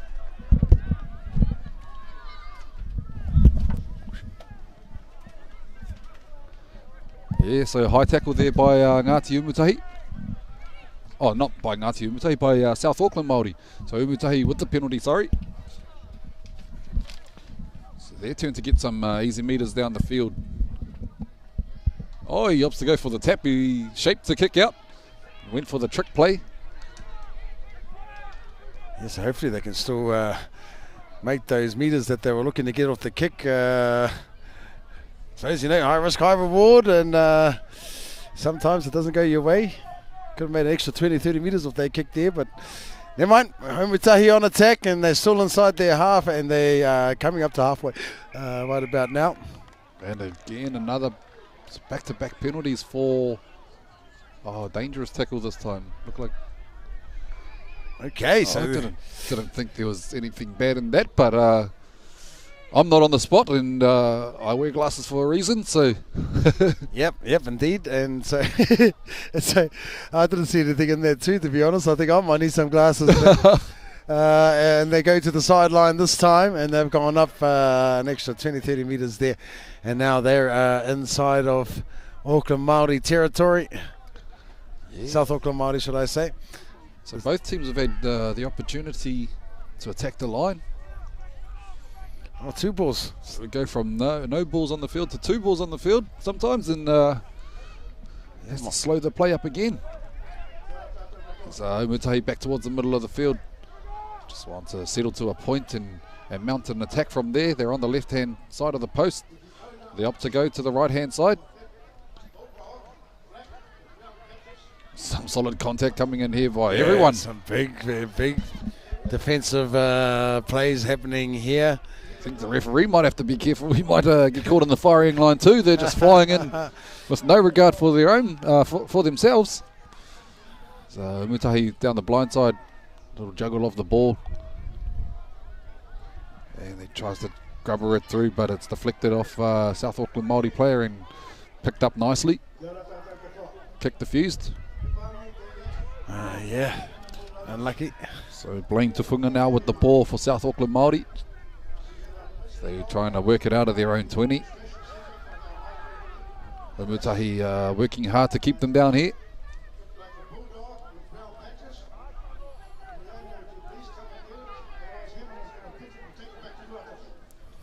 So sounds like we've got a stray pet. Stray pet dog about to go to the Hurewera.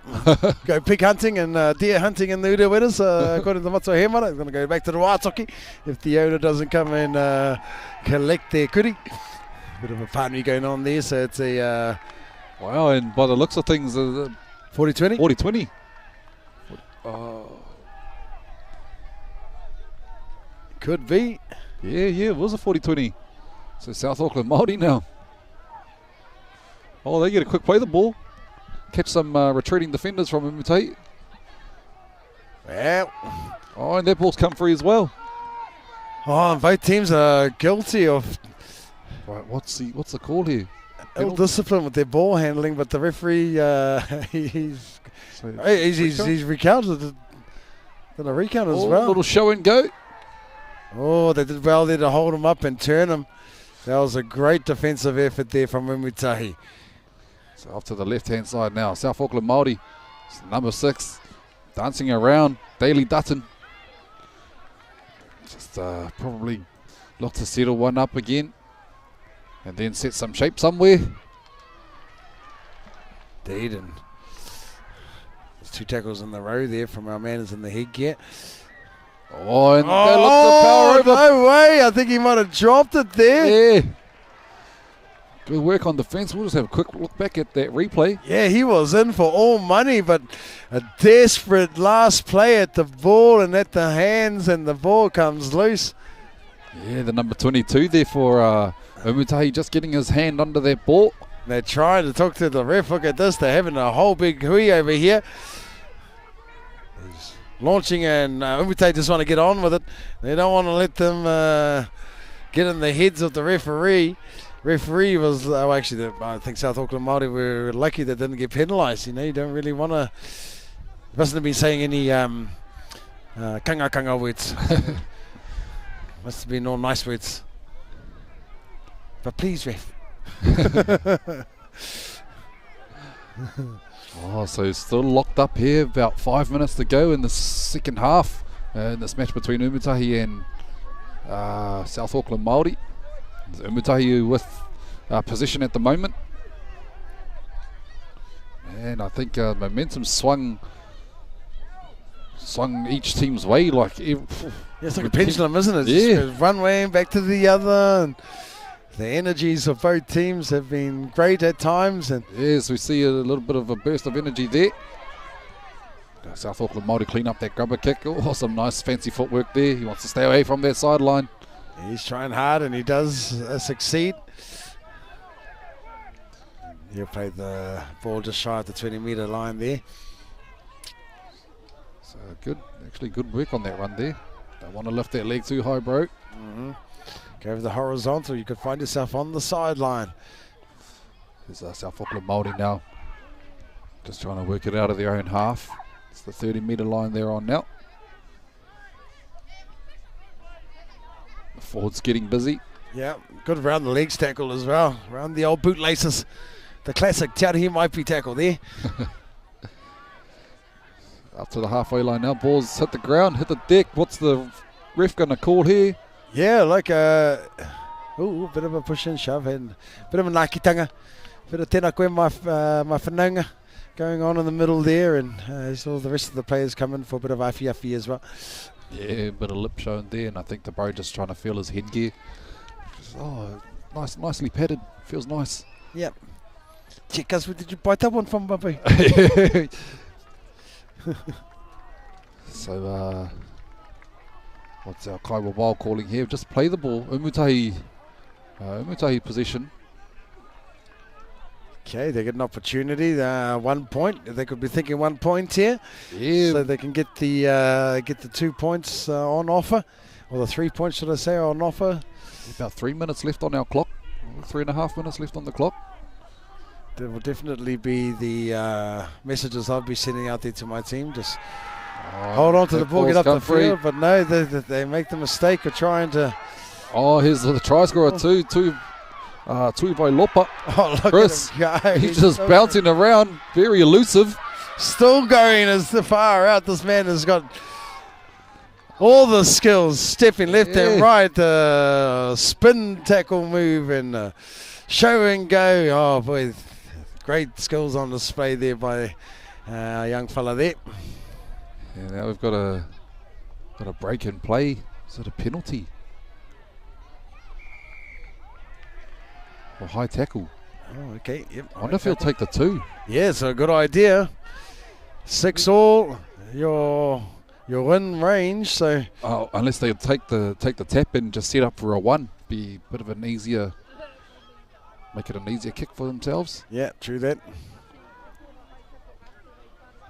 The interesting is Ben Kingy here with the ball. Looks like he's going to be making the call.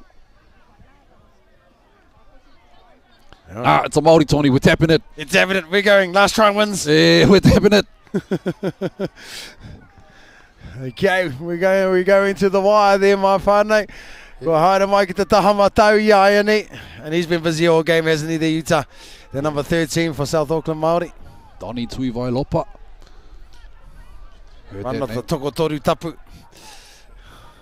Yeah, look, I wouldn't be surprised if they looked at their fullback, man. He's elusive. Oh, and a nice line run there by the number 2. I think he's gone over. He's gone to clutch over. it for the team. Wow. Let's watch it again. Off to the left-hand side, you see the Umutahi defence just all turned out. The winger, he was going man on and, yeah, forgot to defend his inside. And who was that? What number again was that? Patara, number 2. Yeah. Number 2, David Slade for South Auckland Māori. I'd say that's the clutch play of the game. Absolutely. 10 points to 6. They'll take their time on the kick. The big don't argue. Beautiful. Umutahi, after taking the early lead, falling short in this match. Well, game's not over, but You would think so, right? With the time that's left, but in a game that has been backwards and forwards, it's hard to say. Both teams have had the opportunities to score multiple times, and of course, poor security going against both these teams. They're both guilty of dropping the ball in key areas of the field, and so in the end, it came down to the wire.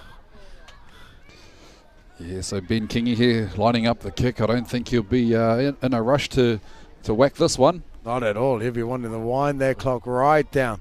He's going to replace that ball on the tee probably about 4 times. Oh, is that a tee? That's a boot. It's No maiki te whakataitai Māori. Hey, this is 30 years, and we've taken it back 30 years right now to Pōneke.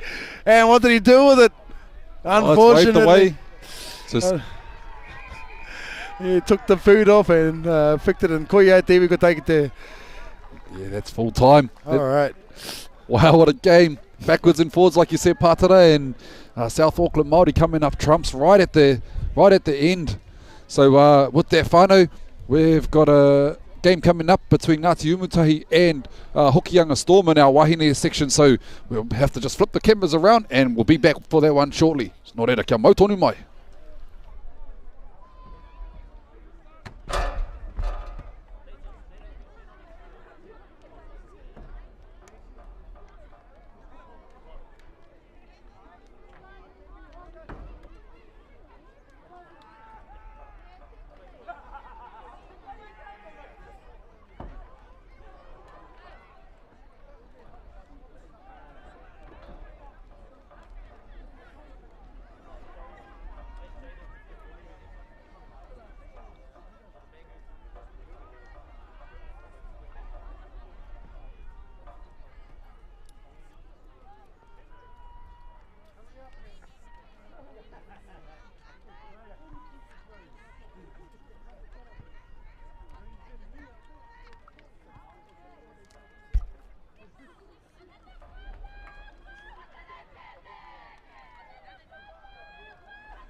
Kua tukuna ngā haka ngā wahine toa nei te tū ai te puehu.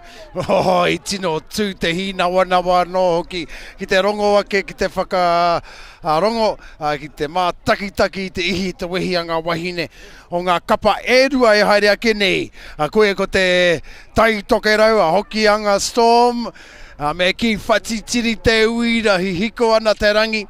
E pakanga atu ana ki a Ngāti Umutahi. Wahine tāku e kōrero nei. We just saw the Waka team play their game, and now it's the Wahine's team to show their skills. And we have got a fixture for you in this game, e te iwi. There are some big names in both of these teams.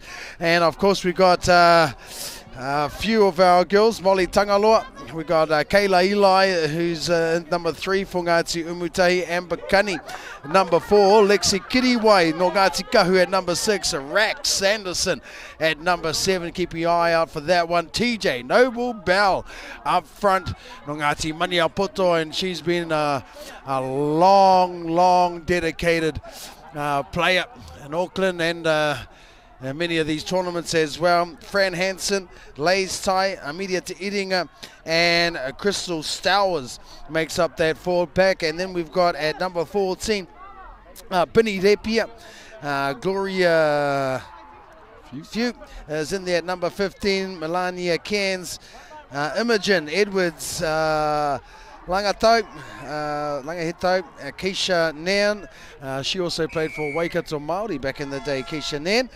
Melina Salale, Boston Brown is in there as well. Daly O'Rourke Nichols, and Kirsty Rapana and Logan Puruperi making up the Ngāti Umutahi Wahine team. And what a lineup that is. A few ex-Kiwi ferns in that side there, Pātara. Yes. And Rax and Amber Cunny and the likes.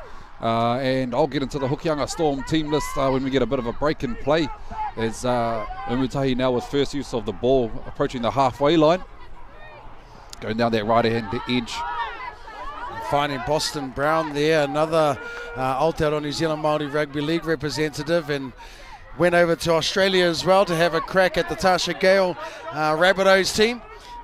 And she's back here with Ngāti Umutahi in this Māori tournament. Played for Okawa last year, but now she's with Umutahi.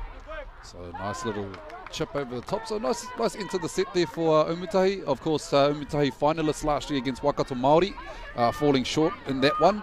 So, man, with the names that they've got, I think Crystal Roto was part of their squad as well. Yes. But probably up in Auckland with the Kiwi Ferns at the moment. Yes, so she'll be doing a bit of commentary alongside Hani Hideme, another one who could have easily played in this tournament as well if she wanted to. Still got some miles in her legs as Hani Hideme, but here we go right now with Hokianga Storm running it out of their half. So working it up the field, looking to their forwards. It's the number 22 there for Hokianga Storm. That's Sean Clark. No, sorry, that's the coach. That's Hikitia Wikaira in 22. Hikitia Wikaira. Quite a strong name up in Te Hikutu, Whirinaki. Up right. As Hokianga go to the left-hand side of the field. Just over the 40-metre line now, 45 metres out from their own try line. Come back towards the open side. Must be about the fourth tackle, but a nice shift play here. Yeah, they've got a bit of space out here. Covered well by Amber Cunny. Oh, and a bumping run by this bumpy run. She number 4. Aroha Savage in her running. Oh, wow. They come out of nothing. It looked like she was covered there, but nice little bump and step back onto the inside, and she found some yardage, and they put the ball up. Yeah, good set there by Hokianga Storm. Taken well by Molly Tangaloa, who had, I think she was with the Rabbitohs in the Harvey Norman competition this year over in Australia. Excellent. And then come back and played for Manurewa Marlins in the Women's Premiership in Auckland Rugby League comp. There's Umutahi now working it up the field, but met in some solid defence by the Hokianga Storm. Yeah, ran straight into the shoulders that were waiting for her there. So Anderson now with the ball. Taking it forward. Going back to the right-hand side. TJ was waiting for the ball there. She was hoping to get it. reached the 15 final and they're just over the halfway line here. Ball goes a little bit behind Rex, but she straightens up and gets a little kick over the top, and awkward bounce there for the fullback, taken Yeah, she picks by it back up again, Rex. Just couldn't get the ball out. And so that's it, they'll hand it over right there. Hey, look, both teams are showing some good skill and some want in this game. Yeah, and early on, I'm liking the look of centre for Hokianga Storm, the one that run, that Number made that, 4, yes. yeah, Aroha Savage, looking like a strong player out on this edge, but she's got her work cut out for her going up against the next Kiwi friend in Amber Cunny. Yes. Is that her there with the ball? I think that is, actually, yes. Coming in to relieve some pressure from her forwards. And I don't know what this is about. Oh, he's moving the trainers on. oh, yes. Some referees don't allow it. I mean, the ruling is, as far as international rules and New Zealand rules are, is that the trainers can come on during attack and can stay out there for at least up to 4 to 5 tackles. But some referees, is at their referee's discretion at the end of the day, and they can be told to get off the field, especially if they're not there to give water, but more so to direct their players around, and referees don't like that, and it's not right as well. So it's strictly H2O and get to the going. That's the call. I think there's a few tactics around that though, as a trainer. Yeah, of course. Hold this bottle, make it look like I'm just rehydrating you. And you do this. Yeah. But Hokianga Storm get to a nice completion, and yeah, the ball finds touch about 12 metres out from Umutahi's line. So good set there by Hokianga. Yeah, beautiful set. Looks like Molly passing the ball on to Amber Cunny there. To play the ball. Oh, the back's getting in. So Molly there, the first hit up. He's showing her pace and her awareness of where the gaps are, and did really well in that run up. Tough defence there by Hokianga Storm. And they've been winners in the age groups over the years, the Hokianga team, and a lot of these girls would have come through those ranks and making their way up as Boston Brown plays the ball now. Yeah, look, a lot of quality players coming out of the Hokianga as well. One of our selectors at this tournament, Kath Wharton, big name in the wahine space. Absolutely. There's Umutahi, 30 metres out from the Hokianga line. They put a kick up, putting the fullback and winger under pressure, but taken very well there by, is that Arerina Ihaka, is the number 1 for... I'm just taking a guess that that's the number 1. Yeah, what a brilliant take. That was just no fear. She knew that she had pressure coming down from the chasers, but she just did not care and only had eyes for the ball, and that's some real good skill shown there by the Hokianga Storm fullback, the hiker.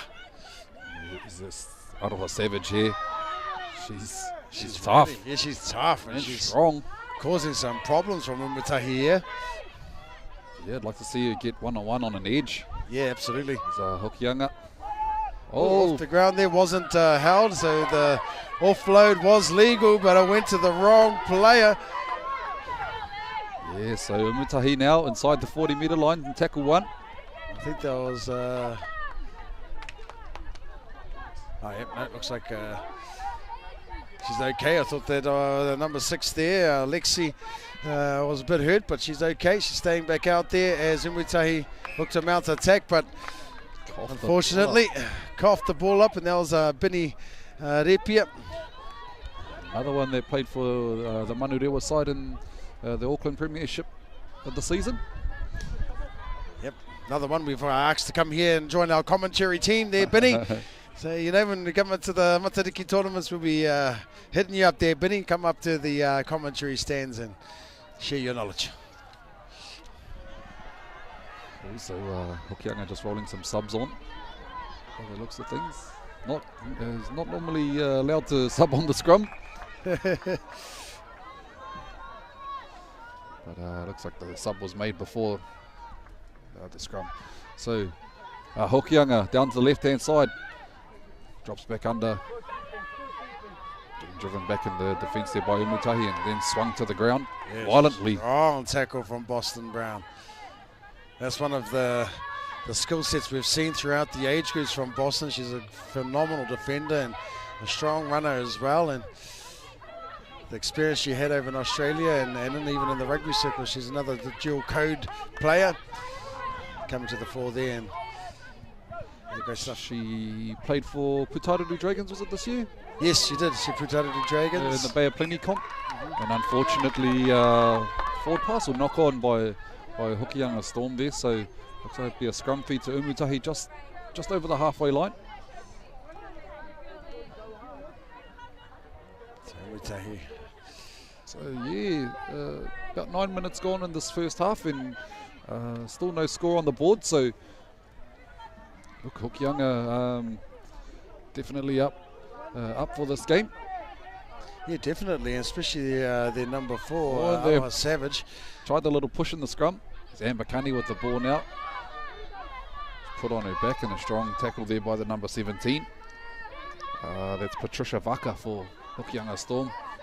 Bit of speed out of dummy half. Yeah, did well, and ended up banging into her own player there, did Rex, and looks like Binny's a little bit hurt there as well from that collision, but she's up. She's shaking it off. Numbers stacked out on this left-hand side. Ball into the hands of Rex. She throws a cutout all the way to the winger, but the defence from Hokianga is there, and guess who is that? Aroha Savage. Hasn't she been strong for Hokianga, both defensively and on attack? And there she goes again, getting under the ball. Yeah, and that's Nipia about to play the ball now, and she's not the easiest girl to tackle either. She runs with a lot of heart and a lot of strength. Oh, and they see the space out wide there, and all they need is a little bit of a tap on there from the player, and I think that could be a try. We'll take that back. Let's have a look. It was a well-weighted kick. You could see that there was space out there and it was open. And here we go, just a tap on there, turns it back, and yeah, oh, that's close. But the referee has awarded it. It looks like Auntie Berta was right on the spot, and she called it. Peter. Oh yeah, I think she actually stepped out first there, Auntie. Yeah, I think so too. Give yourself a whack with the flag. But no, there we go, Mutahi. Opening the scoring in this match, 4 points to 0 with a kick to come.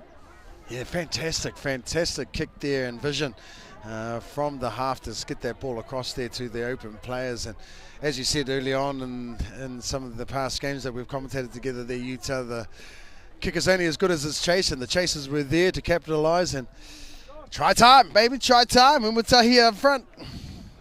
Yeah, I didn't think there was too much in there. It looked like Hokianga had it covered at first, but the little tap back fooled the winger for Hokianga, and yeah, just finding a little bit of space on the outside.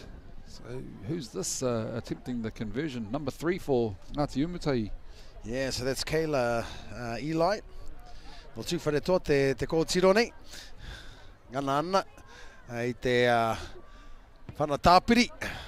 Oh, it's a beautiful kick. Just goes across the face of the post. So score remains 4 points to 0.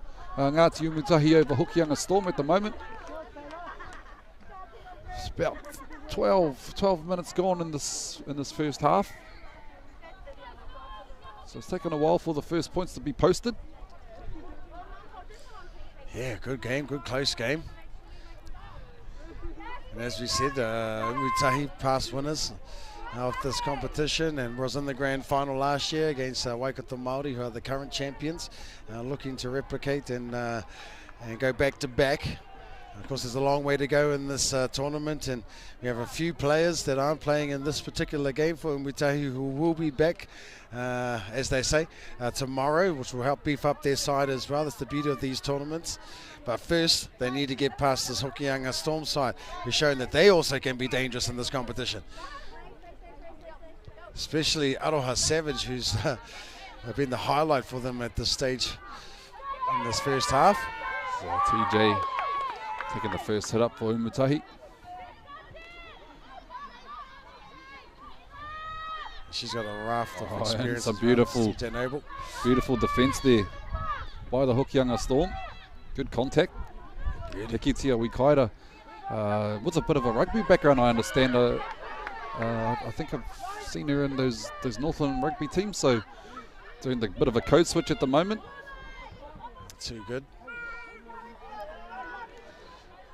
We've got another girl for the Sumutahi side, close to home, coming to play for the under-18s Taniwharau team. Dalia O'Rourke out there as well. Also played for the Puketawhero Dragons this year in the rugby. Big kick there by early jump. Yeah, bit of contact there made on the fullback at the ball. Yeah, but unfortunately Hokianga Storm played it and knocked it on, so Umutahi get themselves a repeat set. Scrum feed about 15 metres out from Hokianga Storm's line. Yeah, excellent work there from Umutahi. When you've got chasers bearing down on the fullback or on the winger when they're attempting to catch the ball, it can ruffle the feathers a little bit and put pressure on them and cause a mistake. See a bit of comms going on in this back line to the left here. Rex. The organising front door, play. back door. Oh, Molly just a bit deeper than the pass was, so that play's been killed and it looks like she's getting up a bit ginger. A little bit hurt. She's caught maybe an elbow or a knee to the old pane there. Holding the head there and looked like she was appealing to the touchy for a penalty. Bit of an offload now. Amber with the ball. Amber Kani bringing it to the middle of the field. Yeah, so it looks like things have slowed down a little bit for both teams. A few bodies starting to go down as well, as we've got an injured player on her knee. The referee hasn't noticed it yet, so the play is carrying on.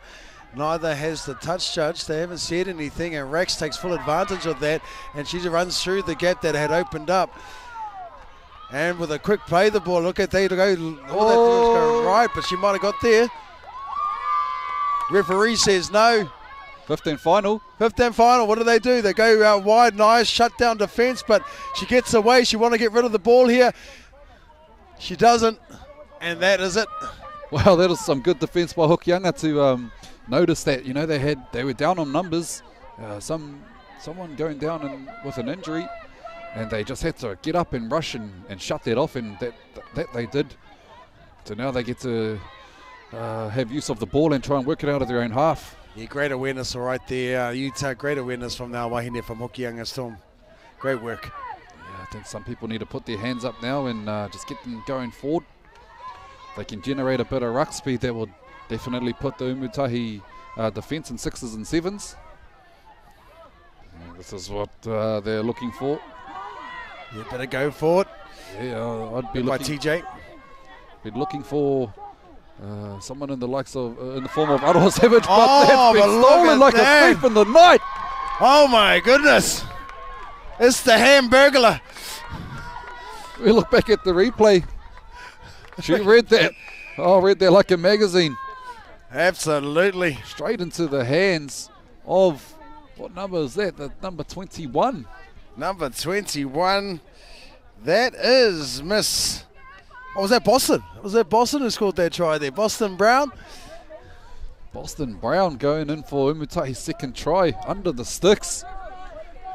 Wow. That was a great turn of events there for Umutahi. They'll be celebrating that one, of course, on the old highlight reel. Yeah, I was just trying to look at which number, but a little bit dark on the camera there. And just as I said, like a thief in the night, it looks like night. Yeah, on our screens.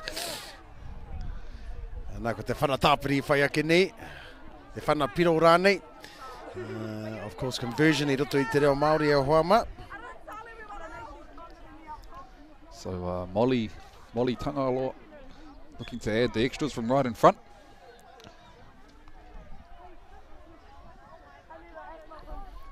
Just take your time on this conversion, give her team a bit of a break. Seen a few of the players slowing down a little bit. I don't know if that's fatigue. I think because in this pool, I think they've got 5 in their pool, so that means that they would have to play 2 or 3 games today. And probably 1 tomorrow, would it be? Yeah. Well, the other teams might have to play 2 games tomorrow to make up the difference. Yep. And so that'll probably mean that the top 2 teams from this particular pool will go through to the next round and have an opportunity to play in the semis and in the finals. So just while we were saying that, I think, yeah, Molly made no mistakes off the boot and added those extras, taking the score 10 points to 0. Umutahi over Hokianga Storm. Hokianga right in this contest though. Yeah, absolutely. I'll be looking toward a player like Aroha Savage to G the side up. I don't know if she's still out there though. No, I think she has been taken off. Might have picked up an injury somewhere along the line there. It's quite unfortunate because she was, of course, creating a lot of havoc every time she touched the ball, and was doing some heavy lifting during the defensive phases of the game as well. Oh no, so. There she is. She's out here in the centres again, so good to see her back out there. Excellent, and I think you're right too. We want to, if the halves can get an opportunity to get on a one-on-one situation on the edge, we could see some special things coming from Aroha Savage. Yes. So Umutahi looked to reverse their way over the 40-metre line, running backwards. And some awesome work here by the interchange prop, number 10 there for Umutahi. Playing with a bit of speed now. Is the Umutahi side. Oh, and they get the offload away. Finding a bit of space down the right-hand edge. Oh, and another one.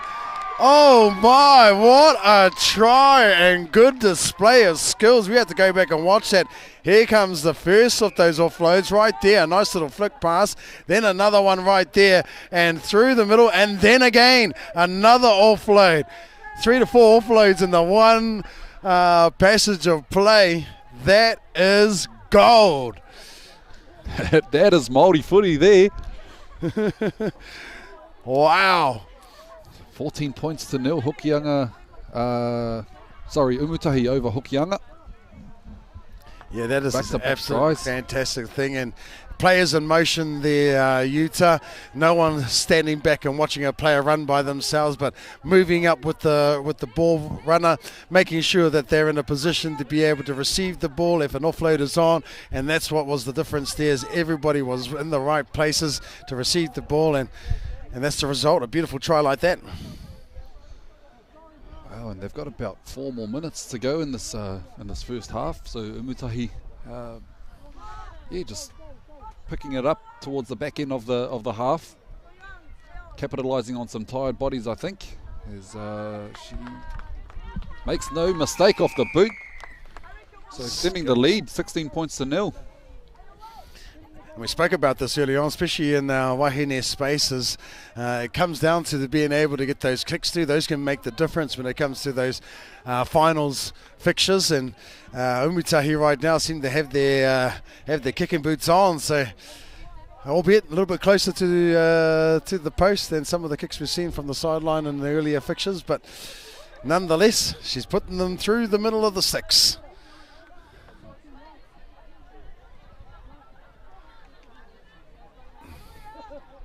Looks like Aroha Savage has gone in for to take over the kicking duties. Oh, she can do it all, the skill.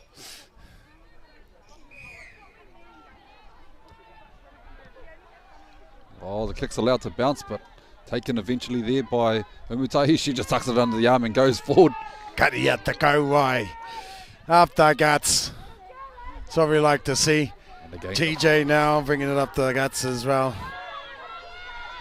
Just getting things rolling for this Umutahi side. It's tackle 2. Tackle 3 coming here, and they're up onto the 50-metre line. Talking about offloads, TJ's a phenomenal offloader. We've seen that in the Auckland competition this year. So is Binny when she gets the opportunity to get her on the front foot. And that was her playing the ball just before. It's tackle 4, just shy of the 40-metre line inside Hokianga's half. Racks with the ball. Dropping her second rower back under. Met in some solid defence there by the Hokianga Storm. 5th and final coming. Halves on both sides of the ruck. They opt to go to the open side, to the right side.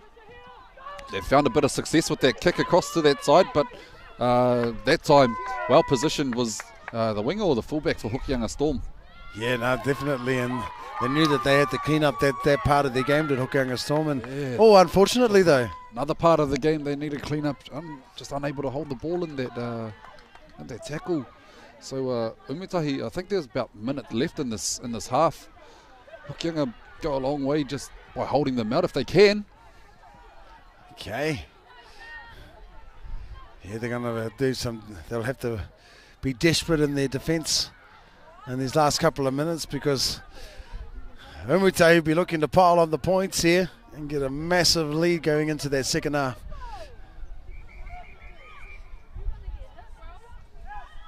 We just got an update of the Kiwi A squad, who had a win, 36-26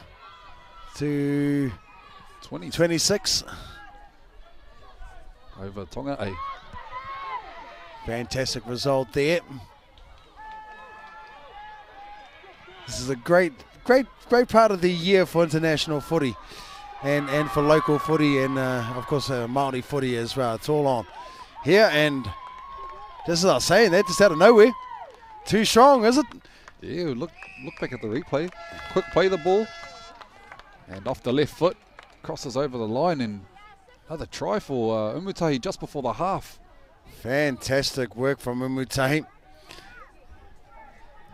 So 20 points to 0 with a kick to come, and the kick will be the last play of this half. Yeah, Kayla Eli there, and she's made no mistakes thus far when it comes to her kicking duties, and in the position she's in, you'd think that she'll put this one over as well. Touching wood, of course. Don't want the old commentator's curse to jump on you there, Kayla. So hopefully you put that across the middle of the sticks, and that'll round up the wehenga tuatahi o tēnei pakanga. I wainga nui e nei wahine toa no te nota me tāmaki makaurau anō hoki ana ko Umutahi me Hokianga Storm. Yeah, look, this game started very tight, Pātara. Took 12 minutes for the first points to be posted in the match. And since then, I think Umutahi have opened the floodgates, as Michaela Eli makes no mistake again. Adding the extras, so going into the half, 22 points up. Umutahi over Hokianga Storm. Pātara and I will be back shortly with our second half of action. Nō reira, e te iwi, kia mau tonu mai. Iha!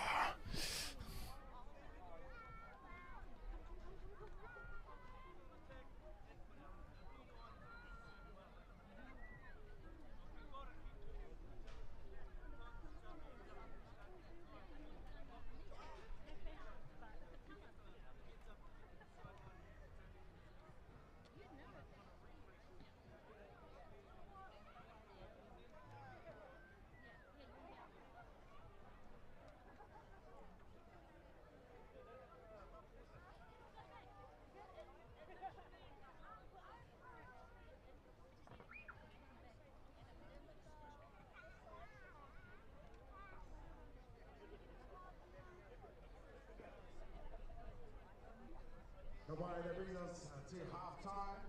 Livestream action right here on field 1. Umutahi, wahine, te pakanga tuana, ki ngā wahine ngā uri o te Tuakana Hokianga Storm. Nā kātahi te pakanga nui whakaharahara ko tēnā, wanga nui ngā kapa Aotearoa. Just a reminder to all our whānau out there now, especially those who are in between field 1 and field 2. We ask that you stay off the scaffolding, as we don't want, of course, any accidents to happen. And our cameraman up there that's causing the cameras to shake up top. It's quite a volatile scaffolding there, so whānau. If you can stay off the scaffolding, it'll be much appreciated, especially our tamariki as well. Just keep an eye on them. We have a few jumping up and down on the scaffolding earlier on as well, so keep an eye on our tamariki. And also, finally, for those of you who may have lost some taonga, whether it be a phone, we've had a tablet come in, we've had some keys as well handed in. So if you're losing, or you have lost any of those items, it's a good chance that we might have them up here at headquarters. So feel free to come along and have a look to see if these taonga belong to you. And to all our kuri lovers out there, all our whānau who'd like to bring their pets along. We just want to look after our pets, because one of our tamariki is just got bitten by a dog, and we're not too sure the dog wanted to be on its own or whether or not one of the whānau brought their crew with them through the tournament. So yeah, just look out for our lovely tamariki, our pets, and make sure that they're looked after, watched carefully in order to protect our whānau as well. To make sure that the town doesn't come and take your dog and leave you with a $500 fine, and then get some diseases while they're in the pound as well. My dog's had a bit of a stint in the pound itself. He's done a bit of a land. So it's not a happy place for him. To be fair, I don't want to play the brother of the dog.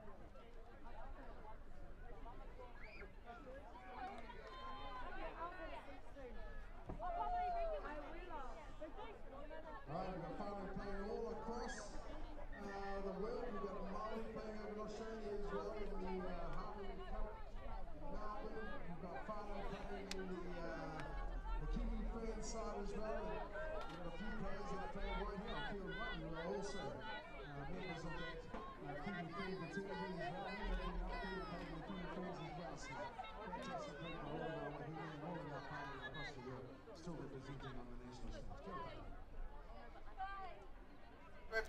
Brandon's commentary now.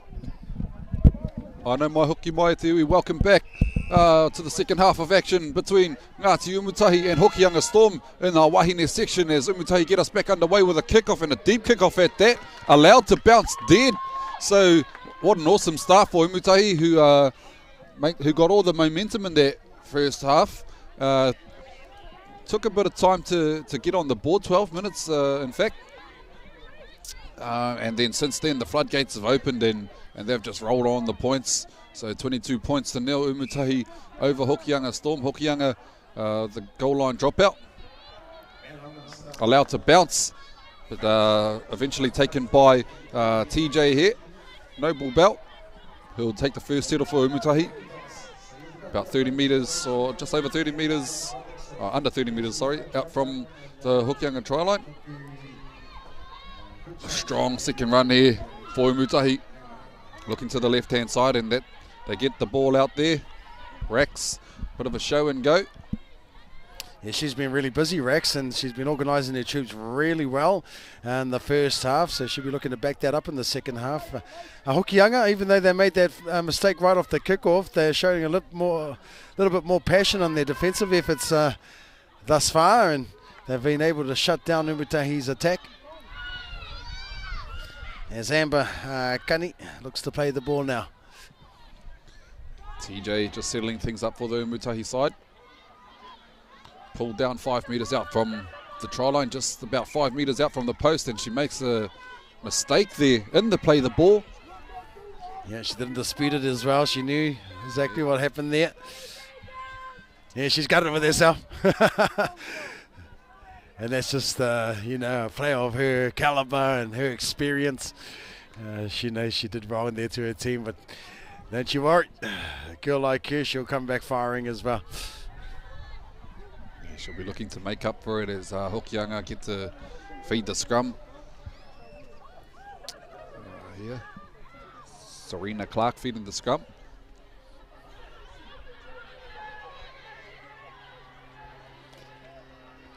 They play the ball on the 10-metre line. That was Goosey here. Nice little Goosey out of dummy half, yes. Gets a scoot. Driven back in the end there. Fighting to get up for a quick play the ball. Yep. Looks like she's exchanged a few words there with Benny. But Hokianga now, hot on attack. And they've earned themselves a penalty, holding down a little bit too long, I think. Yeah, I think he kept an eye on her after that last tackle and decided to lay down the law. Okay, out that mana. And that'll kind of hopefully settle things down a little bit in the play the ball there, says the referee. So, yeah, Benny guilty there of holding down a little bit long. And now Hokianga Storm electing to tap the ball rather than go for touch.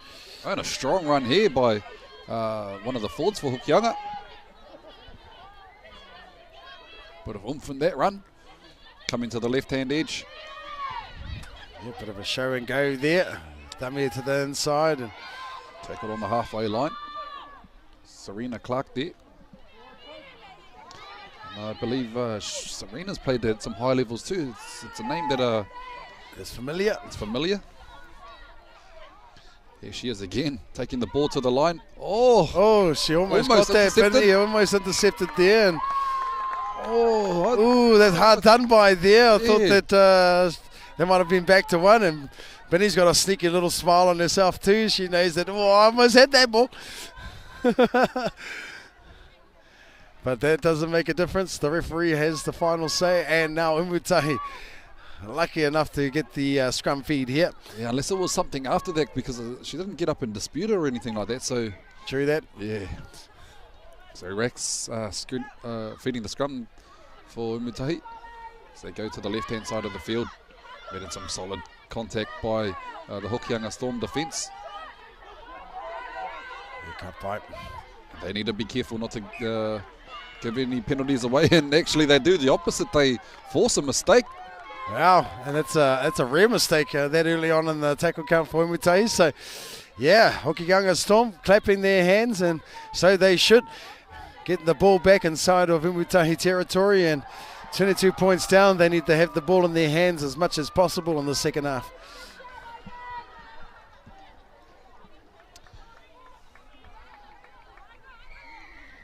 And on the 40-metre, just off the 40-metre mark, we will resume play. And some good width being held here by the winger, the number 20, Corey Roberts on the wing here for Hokianga, but they opt to go down the blind side, and nice little flick pass. Puketawhero Savage, who's been devastating for them, and she looked for the flick pass, but defence was there. Yeah, I think she gave the ball to someone that was in a bit of a worse position than herself. Right. She tried to pass it back in field, but that went forward, so unfortunate there. But Hokianga looking a threat down wherever Aroha is, really. Yeah. She seems to be the go-to, and obviously recognised her power out there, so you're getting the ball to her as much as possible. There's Umutahi get an offload out to Rex, who just opts to settle it. 35 out from their own line now, playing some nice ad line footy. Indeed. Playing flat with the dummy half, just jumping out. Come to the middle of the field, dropping the number 22 back under for Umutahi. Yeah, that was Kayla Eli there, deciding to drop it into Daly O'Rourke. And there she is again. Show and go. Oh, she does an offload here, so she does get the ball out in the end. And here's a bit of show of pace. Oh, yeah, she goes back inside, and that is, of course, Molly Tangaloa about to play the ball now. 15 last. And back to Kayla, who puts the ball up to the left-hand side. They jump. Nobody's touched it yet, I don't think. And so Umutahi have regathered the ball. Hands are up. Everybody wants a piece. Coming back to Amber. Amber now shows and goes and then passes on to her number 12, who is wrapped up and taken outside on the fifth and final. So a good end to that set there for Umutahi. They got to a kick. They shifted the ball back to this right-hand side and unfortunately couldn't get over the line, but still some really good movement there, Ita. Yeah, definitely, Umutahi, man. Definitely we want to be ending your set, but Hokianga, good scramble defence there. Looking a little bit tired. So the backs, I think, need to get in and put their hand up for some runs. Relieve some pressure off the forwards. Tika. There's Hokianga looking to work their way over the 20-metre line now. Driven back in the tackle of Umutahi, but she's done well to find her fronts there. Oh, just a little bit too long there in the tackle. They did all the hard work there to make that tackle, but yeah, just didn't get up fast enough. Aotearoa O'Rourke right there, and the number 18 for Mutahi, Imogen.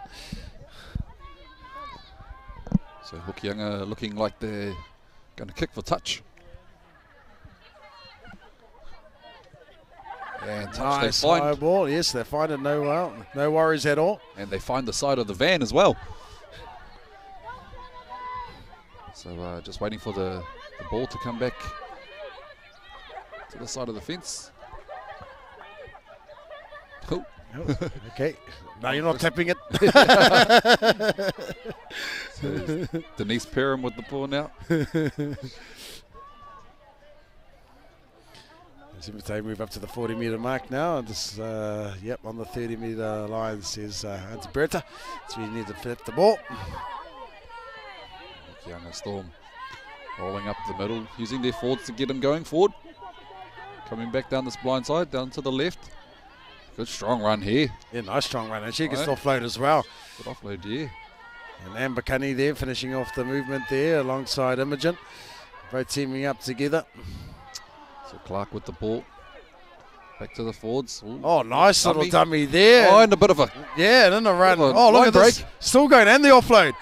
And Clark. Well done. Clark now looking to spread it out wide, and they've got the still got numbers. Oh, and another offload, and now they finally get it out there. Does she pass on again? She's still going. She's still going. It's a recount back to one. Good stuff there by Hokianga Storm. Yeah, so they're not... Look, they're moving the ball, and they're finding some chinks in this Umutahi defence armour. That's exactly what they need to do as we approach the 10-minute mark in the second half. So they need to get some points on the table quick as possible. I'd look to shift the ball to that right centre. Aotearoa Savage. Indeed. Clark, bit of an A-B play there, getting the forwards to settle things up. They got a winger who's unmarked on this left-hand side as well. If they can... Clark now. Get the ball. There it is. Oh, there it is. But the pass didn't quite go where it needed to be. Unlucky. Very unlucky there. If that pass hit the mark, I think the Could have winger been had a some bit tries, of, bit of space in front of her. So yeah, they'll be disappointed with the end of that set there, Hokianga Storm. But there was some great signs in that set. Yeah, I guess in the same breath, Patara, you can say they could take some confidence out of that Absolutely. set as well. Yes. So Umutahi now, just over the 20-metre line. Slow to her feet. Yeah, she's been playing well too, Fran Hansen. As the experienced Amber Cunny comes in for some work now. So Tangaloa with the ball, Molly. She's been fantastic coming in from the back, showing speed and all of that there, Utah. She's really stood up in this game. And she earns a penalty for her team as well.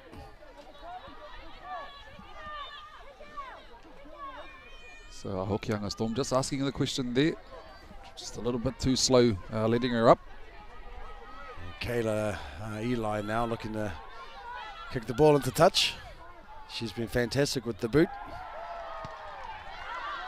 Oh, and I should have touched the wood, but never mind. She will get the ball back from a knock on. But no, the referee says no, cut the pipe. I think Taka whakamuri ke? Oh, no, he's called it in the end. I think the touch judge has come in to say, no, definitely was a knock on there.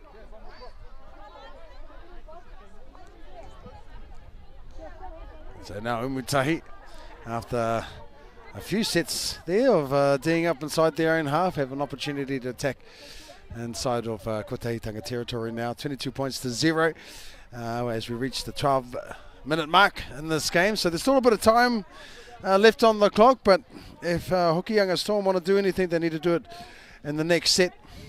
Otherwise, they'll be paying not only against Umutahi, but also the clock. Yeah, and look, I don't think there's been any points posted since in this half. So, again, we're on that 12-minute mark.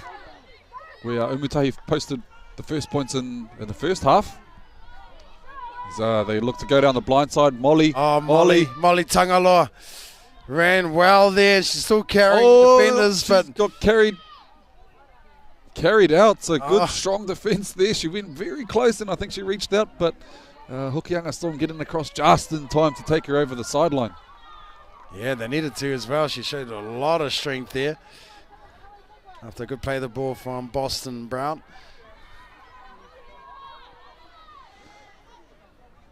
Oh, nice hands there. Yeah, beautifully done. And a good run to back it up with as well. The average pass from dummy half. Looking to fix that up in this play. I never threw this. So, Hokianga Storm. Yeah, you never threw passes. Yeah. I'm just going to run it fun. Straight scoots. Yes, she is. Aroha Savage. And she's earned her side a penalty. Oh, that left edge of Umutahi caught offside. Aroha is keen for that quick tap. Yeah, why not? And she's allowed to go now. Decides to pass it on. And I think she comes over to this left-hand side here. And it comes out, and I think this is where they want her. Yeah. And she's backing up now, and there she goes again. Always looking for work, and does another offload. So that's tackle 2, and they're on the 30-metre line inside Umutahi's half. As they go to the right-hand side, dropping players back under. So looking, probably want to get a bit of depth in their line. Both sides of the ruck, actually. Yeah, both team has done really well defensively. There she is again. Yeah, look at her go. She's taking the ball on, and she's standing up for her team, and she's saying, "Look, follow me." Follow me, and hopefully they do follow her. As Serena Clark's just caught with the ball with some rushing defence there. Yeah, Kayla Eli. I think that is Kayla Eli that came flying in there. Looks like it. It's a nice cut-out ball by the prop. Oh! Yeah, they had to cover defence there by Boston, but she gets a hand to the ball, so looks like it'll be a accidental offside after the touch there. So Hokianga now. The penalty, and they should look to find Aroha again out here, out wide. Oh, they're looking for the quick tap though. Little nuggety player taking that first hit up. Yep, and settling up there, just right area of the field. So they've got a short side and a long side option. They decide to go down the short side. Oh, but the defence for Umutahi read that. Well done.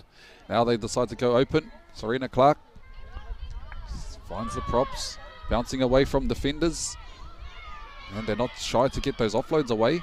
Not at all. And so, throwing everything, the kettle sink and everything. Oh, but yeah, she wasn't expecting the ball. She thought she was just running that front option, but that's the thing. You're still an option. You're still an option. And no doubt that they would have trained that as well. As a coach yourself there, Utah, I know you've told many, many a times, you're always an option. Always an option. Don't think that you will not get the ball. So all you young up-and-coming kōtiro, you are always an option, okay? Doesn't matter if the call was to go back. If you are in the position to catch the ball and the ball comes your way, you catch it.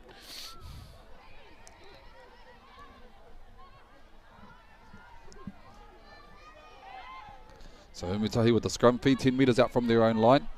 Probably don't want to do anything too adventurous. As Rax takes the first hit up there for Umutahi. And they carry on to the left-hand side there. Molly, she's been very busy for them in this game. She's getting involved in pretty much everything. As they come back to the right, Rax tips it on to Binny. So on to the 30-metre line now, just over the 30. Umutahi scooting out from dummy half. Winger coming in to do a bit of work. But the defence of Hokianga up to the task. Yeah, they've really stepped up the defensive game in the second half there, Utah. As you said, no points being scored in the second half, and that's a testament to the way that they come out with the way that they approach their defensive line. So, there's, like you said, there's a lot of confidence to come out that they can take out of this game, Hokianga Storm, as they lead into day 2 tomorrow. It's a nice set there by Umutahi.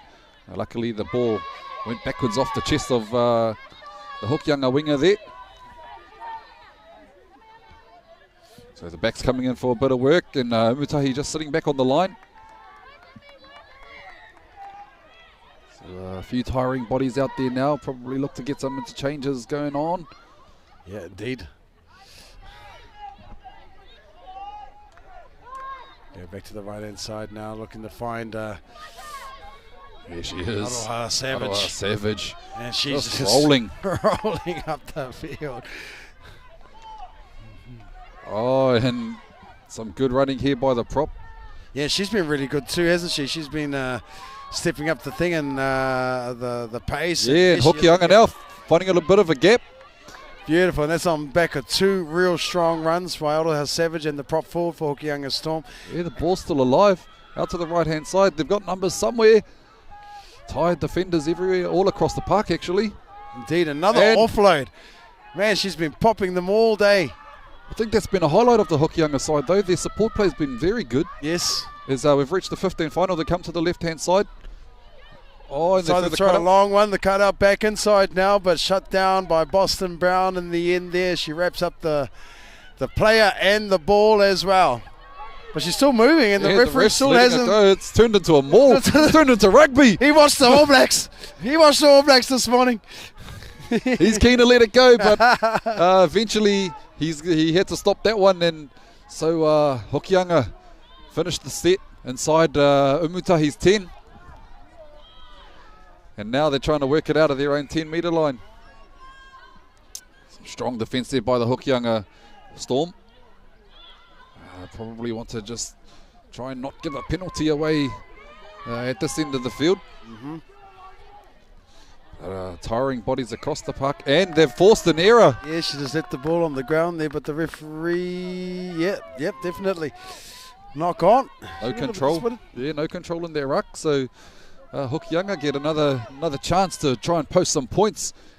And again, no points have been posted in the second half. So testament to maybe what was in the Hokianga water or Umutahi's water. As we're counting down the minutes in this match, only 5 minutes to go. The ball's out. Yep, and the rushing defense now from Umutahi is coming up as they pass it on to this. The support play again. She's looking for that offload. Getting the arm free. So the second phase for Hokianga has been outstanding. It's a positive they can take from it. And Aotearoa Savage out on that right centre now. Yeah, it's not very often that I look at a losing side and want to pick the player of the day or player of the match to be from the losing side, but Aotearoa Savage has definitely put her hand up for that accolade. Come to the left-hand side now, backdoor nice play. Front door, backdoor play. Oh, nice long ball. Cut out to the winger. She fought back inside. They like that inside ball out here. Yeah. Great cover defence. Probably forced them to do that too from Umutahi, so they can put their hands up and be applauded for that. But nice strong run. Just shy of the line. It's the 15th final now of Utah, so what are they going to do here? She decides to try and thread the needle, but it's bounced off the Umutahi player. She picks it back up again and runs up the field. So unlucky there for Hokianga Storm there, my bro. Yeah, definitely. But look, you got to give it up to the Umutahi to the defence. They've been down in their own half for probably the last 3 or 4 sets, I'd say. Yeah, exactly. And it's good. It's good to go through that kind of sets of pressure. Yes, Umutahi now looking to try and break this line. Again, tiring bodies across the field, across the park.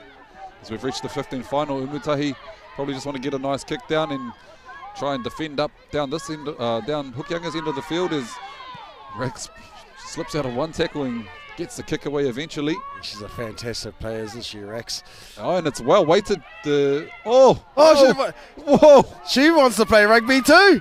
I'm just gonna kick it back. Wow, this is play on. Everyone's standing around like something. What happened? Oh, and a knock on. I think she thought it went dead, so she just tried to kick it back to her mate. That was knocked on by Umutahi, but neither the touchy or the referee seen it. I seen it and I'm blind. Oh, I have to say, and for Hokianga to be able to scramble, they didn't see it in the end. No, I think he did see it in the end. And no, Brett to say no. It's okay. And so play on. They're carrying on here. And so they're heading back to the left-hand side. Man, what a passage of play. I'm not too sure what I'm watching. They thought the ball, I'm thinking that she thought it went dead there, Utah. That's why she just kicked it from inside the goal there. Yeah, I don't know, either that or just a brain explosion, and it's costed a try. So Umutahi finally crossing over for the first points of the second half. That was an unusual set of 6 right there. But yeah, what a fantastic game. Got a bit of everything as we watch the replay there. Can't fight. And I'd say those might be the only points, other than the conversion, if they're successful in the second half, because we've got about a minute, if that. Yeah. And Umutahi probably won't rush the kick. 26-0 up. And they'll take this game against Hokianga. Yeah, that'll be the best thing to do, you know, and save some bodies. They got a big day, of course, tomorrow, and yeah, finals day tomorrow. For all grades in this tournament. So 26 points to 0. Can she take it to 28? She's been quite good off the boot. She has been, hasn't she? Kayla Eli. And that one's waved away right on the stroke of full time. So there you have it at Tefano, 26 points. Umutahi taking this one out over Hokianga Storm. Man, Patara, your thoughts? Yeah, just too much experience, I think, from in this Umutahi side, and a mix of old experienced players with some young up-and-coming talent that also have been playing a lot of football throughout the grades as well. So even though they're young, they've got a lot of miles under their legs for 18, 19-year-olds. So, yeah, I just think the first half, Umutahi got away with it, but definitely Hokianga Storm can be proud of their second half effort, only conceding 1 try, which meant that they came out with a different attitude around their defence. So if they take that into the rest of their games and the rest of their day tomorrow, we could see a different side emerge from Hokianga Storm tomorrow. Definitely. So, Tefano, don't go too far. We have our last round of games coming up shortly. On our live stream, we have in the Waka section, Toko Mauri Ngāti Naho taking on Counties Manukau Māori Rugby League. So, until then, we'll see you shortly.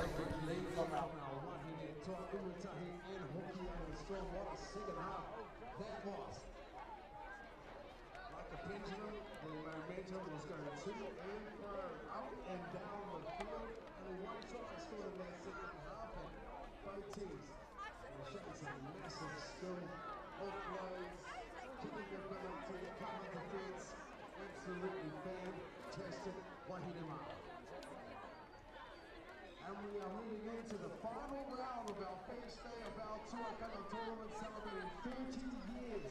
That's right, 30 years since the Tuakana tournament started back in 1993. Pito One, Roto te whanganui a Tara.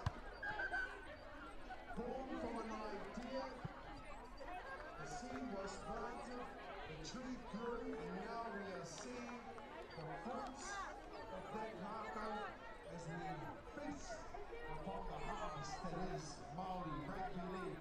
And from that, of course, came the birth of our Taylor tournaments, came the birth of our Rangatahi tournaments, to our Kōtiro tournament, which is now held on Matariki weekend. Katoa.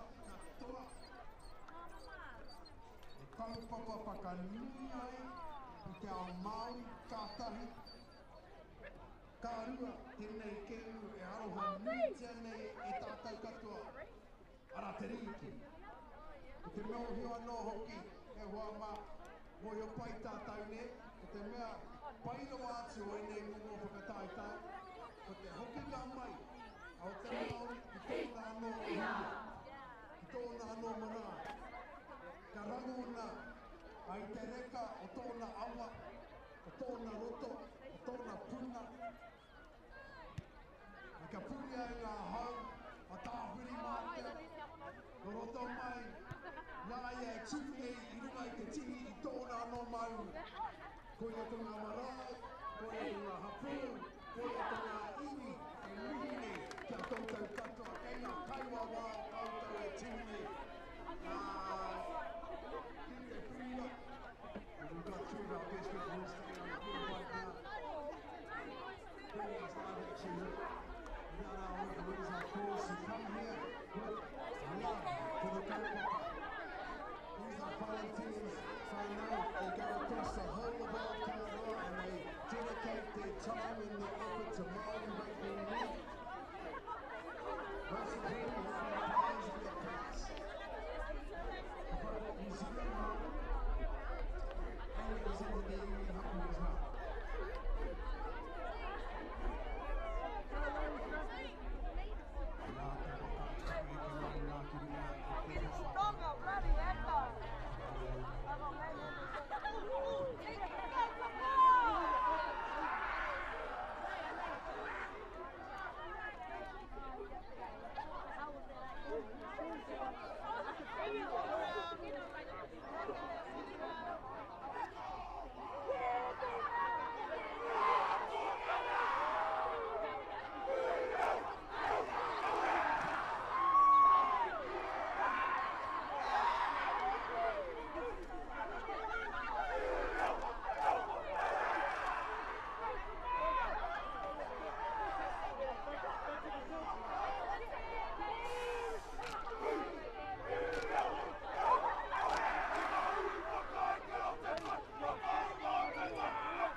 I know my hoki mai whānau, welcome back to the last round of the day today, Saturday, here at Puketawhero Park. Ko waio, ko Ngāmi Puru ahau, and I'm here with my co-host, Mr. Pātara Berriman. Ngā mihi e te parata, ka mutsu. Absolutely fantastic day as we approach this final round of the Aotearoa New Zealand Māori Rugby League Tuakana tournament for day one. And yeah, couldn't have asked for a better match to finish off the day, I think. Toko Māori Ngāti Naho versus Counties Māori Rugby League. And of course, Counties have been a strong province in this competition. So yeah, this will be a game to watch, this one. Yeah, most definitely, Pātara, and I'm just going over the team list there, Pat. So we haven't received the Counties Manukau Māori team list, but we've got the Toko Māori, so I might as well read this Toko Māori team list out. In the number 1 jersey, we've got Angus Boone Harris, number 2, Anthony Galton, number 3, Nate Prince Skelton, number 4, Caleb Emeli, number 5, Jacob Martin, number 6, Chris Fianui, number 7, Ja Manukau, number 8, Pene Gloton, number 9, Dayton Tate. No number 10 and 11 jerseys here today, but we'll go straight to number 12, Tamariki George, number 13, Tui Katipa Soa, 14, Diana Heta, 15, Hunter Jack, 16, Cassius Emeli, 17, Henare Manuel, 18, Conrad Miley, number 19, Dwayne Heta, wearing the number 22 jersey, Jackson Orr, number 23, Tāpene Temoni, and number 25, Devonte Uluveli. Fantastic. And we are underway. There's some big bodies out there, whānau. I mean, you think they're big on the screen, you should see them up close and personal. Yes, Pat, I was just down there just sort of making way for the two teams to walk past, and they made me look like an ant there, mate. Wow. And that's not easy to do. Yeah, so Counties at the moment, third tackle, they're up on the halfway line. There's a few veterans in this team as well. I see a few familiar faces. Yeah, been around for a few years and guiding the next generation through. So just a knock on there, spotted by our Kaiwawa, a referee in the middle. So Counties just couldn't complete the set of 6. And so there we go, scrum, non-rocket. Yeah, no, just they'll be disappointed with that, of course. Counties, they would have hoped to have completed that first set and get to their kick. Toko Māori will be happy, of course. They've got the ball back and they start in some really good position, just shy of the halfway. Kei whea Toko Māori, where are they from there? Rotorua? Not too sure, actually. Whereabouts they're coming from here, Ngāti Naho. So I'm thinking maybe from the northern side of things, I think. Toko Māori, so Ngāti Naho, of course, have a link to Rahui Pōkeka, to our Māori whānau. Well, like I said, big bodies and big carries. That's the number 8 there, trucking his way up, and he's met in some heavy collision. The number 8, Pene Glowton. Yeah, so real big size, these two. Wearing the number 6 jersey with the ball in hand there, Chris Whenua. He's been around for some time too. He's and unlucky not to regather there. That was a brilliant kick and well weighted. Yeah, I was just mentioning Chris Whenua. He actually played for Counties Manukau, even in the national competition for a few years now. Decided to go back to the whānau from Ngāti Naho and decided to jump in that team this year.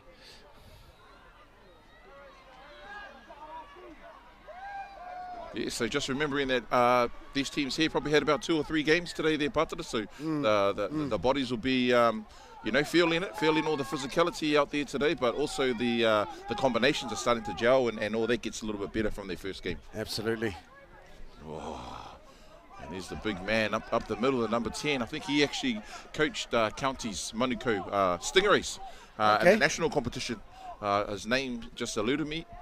But I can definitely tell that big frame there in the number 10 jersey. Yeah, they made it all the way through the grand final, but unfortunately wasn't good enough to take that one out. After putting a hammering to our team there, Namu, the weekend before. We'll say 5th and final. They opt to, they try to power their way through the Toko Māori defence.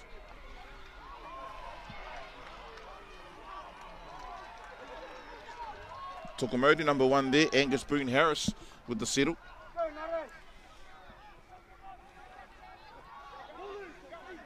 Like I said earlier, the patara, a few big bodies in all teams, but these two teams here have got some real big bodies right across the park. Yeah, that's exactly it.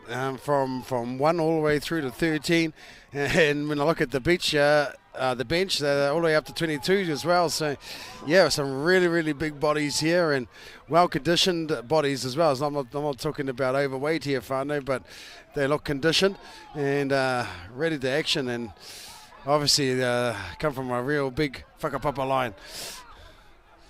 And that's a good kick. Nobody wants to contest it, though. So they let it bounce, and still everyone's just looking at it. Nobody wants to be accidentally offside there, and a knock-on called.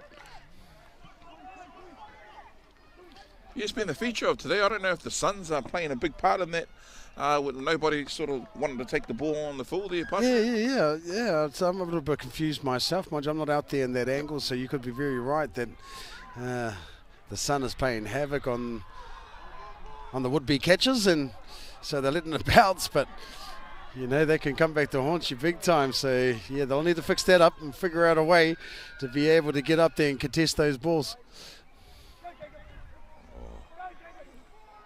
You feel those hits from up here in the commentators box? Yeah, I don't envy the players that all been out there running into that solid frame. Whenua just trying to look for his options. decided to take the settle there, 15 metres away from the try line, Tuakana. Yeah, nice little step. Oh, there, kid. felt that one. Oh, man.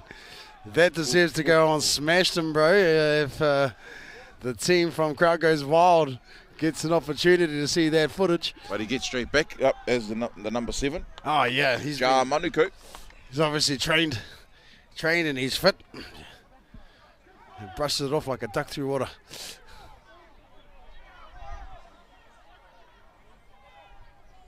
So there we go. They're just trying to listen to what the referees are saying here. 5th and final count. If you knew again, putting up a nice weighted kick. This time contested and caught inside the in goal though. A little bit too strong. And the chasers didn't get there in time. Nice quick play of the ball. Oh, yes, it picked up and thrown to the ground. Ooh. Oh, and yeah, got your hand in the way there, Cuzzy. And the referee was right there to see it all unfold. Yeah, just a little bit of interference there. And those are, again, little easy rides for Counties Manukau just to get up the field. Exactly. Easy kick there.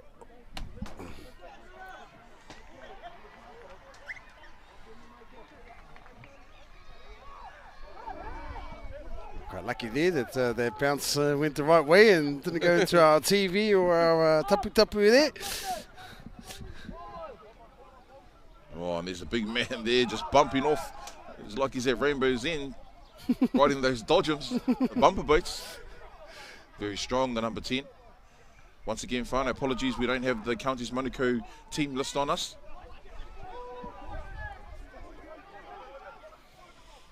So Counties still just working their way up the field.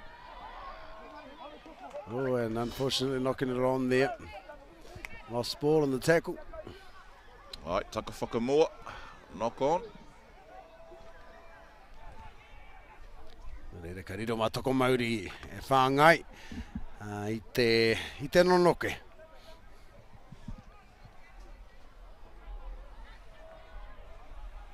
This is the last round for day 1. The 30th Tuakana tournament. Wow, 30th. The Pats are very grateful to be a part, a small part of the puzzle over this last 30 years. Yes, indeed, indeed. To see its growth and development over the years, and of course, when we were younger, we didn't have the rangatahi and the Taina grades happening, and it was strictly Tuakana, so you had to wait till you got into the Premier team to have an opportunity to play. Now they've got right from under 10s all the way up to under 18s. Exactly. Which is awesome to see.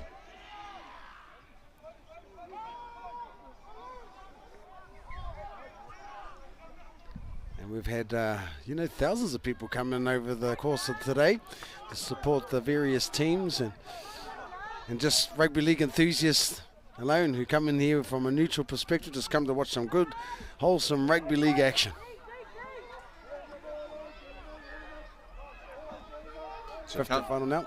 Yep. Counties Manukau, their defence is rock solid. It's a black and red wall. Funui with a good kick downtown. Yeah, good return there. But look at that. 2 or 3 people hungry to get into their tackle. Yeah, a lot of Counties players there struggling to get back on side. And they pay the price for that. The big man here. Big man here. He's got a bit of pace on him as well. He's going over to the corner. Does get pulled down in the end. That was a good run. Oh, and he tried to rip it out while the tackle was complete.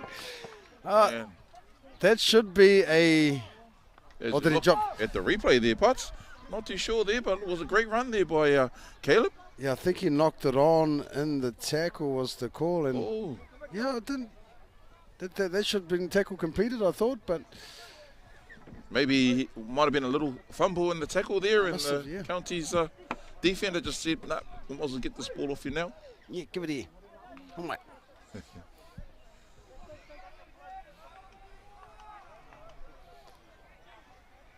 So Counties now have to bring it back out. Scrum on the 10-metre line. Yeah. Like you said, they've played 2 or 3 games already, and So there'll be a lot of tired bodies out there at the moment. But to be able to still back it up and carry on. As you know too, Putz, obviously it's a tough tournament, but the real tester is day 2. When you wake up, you know, those bumps and bruises are a little bit sore, a little bit worse from day 1. And I think it's their mental game that starts to kick in. Absolutely. Absolutely.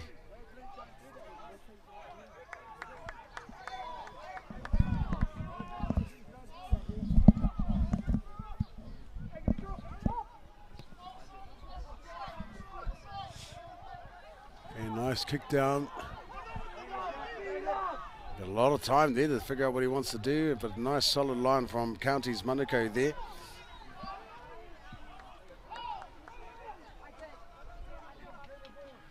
As I look, Tuakamodi's just trying to get their backs involved, just to give the forwards a little bit of a breather. But they go back to the forwards, the big number 8 there for Tuakamodi with a nice, solid, strong run. That's Pene. And there's nothing much in between these two sides at the moment. Obviously, the scoreline also dictating that, as it's 0-0. Nobody's really gotten across the line. Both teams have made some little line breaks here and there, but both are guilty of making some mistakes. And Counties now looking to rip the ball out, and they're unlucky. Tuakamodi unlucky not to get a reset there. Yeah, come back out to Funu. He decides to throw the long ball, keeps it alive, and now the chip goes across, and knocked on there by Tuakamodi. They got fingers to the ball first. Yep, the linesman was right on the mark there. He's saying taka whakamua, knock on. Yep. From Tuakamodi, so that'll be a scrum and on the 10-metre line to Counties Manukau.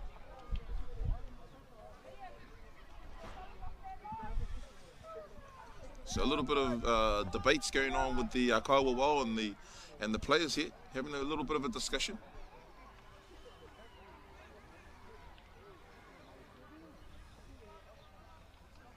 Counties Manukau, they're all spread out on the right-hand side of the field. Let's see what they can do here. I think I have now some of the names from our Counties team, and look at that. About Counties, it's a kick on the first, and it beats everybody and goes up into the scaffold. To our cameraman there. And so, yeah, well, hey, I thought they'll try something as we reach the 13th minute or 14th minute of this game. Oh no, yes, the 13th minute of this game here. Those could be classed as coach killers as well there, Patara, kicking it on the first. Yeah, definitely. Especially in your own sort of area. So we go Tuakamodi, the number 23 with a nice solid run. Tapene Timoni. He wants to get up, good quick play the ball. He's that man again, the number 8. Big bodies going straight through the Counties Manukau defence. There's Pene. Tuakamodi. Whenui. Yeah, they spent a bit of time down in this area of the field as well, so they'll be hoping to make the most of it with all the time that they've given here. So let's see if they can finally put some points on the board. 5 metres away from the try line, Tuakamodi. They just decide to go out to the left-hand corner. Oh, they do a nice little backdoor play. Finds the centre, the number 3. Well defended, and yeah, I think County Manukau defence line can take a bow thus far for all the work that they've been putting in there, defending their line, and once again diffuse any attack from Tuakamodi. Yep, and like you said, Tuakamodi, they'll be a little bit disappointed in that because they've been down this area, like you said, for some time.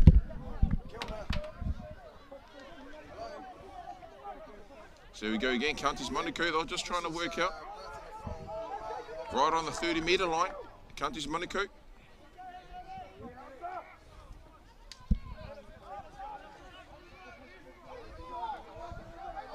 Another 5-metre gain there from Counties Manukau. So they like to fling the ball from right to left. Good defence there by Tuakana on the 5th and final. Halfway line. 2 passes deep with a nice little wobbly spiral there. Counties Manukau. Tuakana, number 1. Angus, he lets it bounce. Regathers it.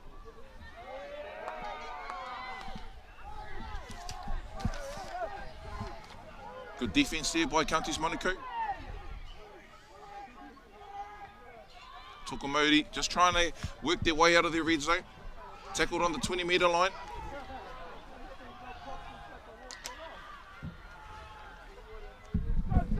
Counties Manukau with their defence is like a red brick wall. Yeah, massive brick wall. Massive brick wall. Oh, aroha mai.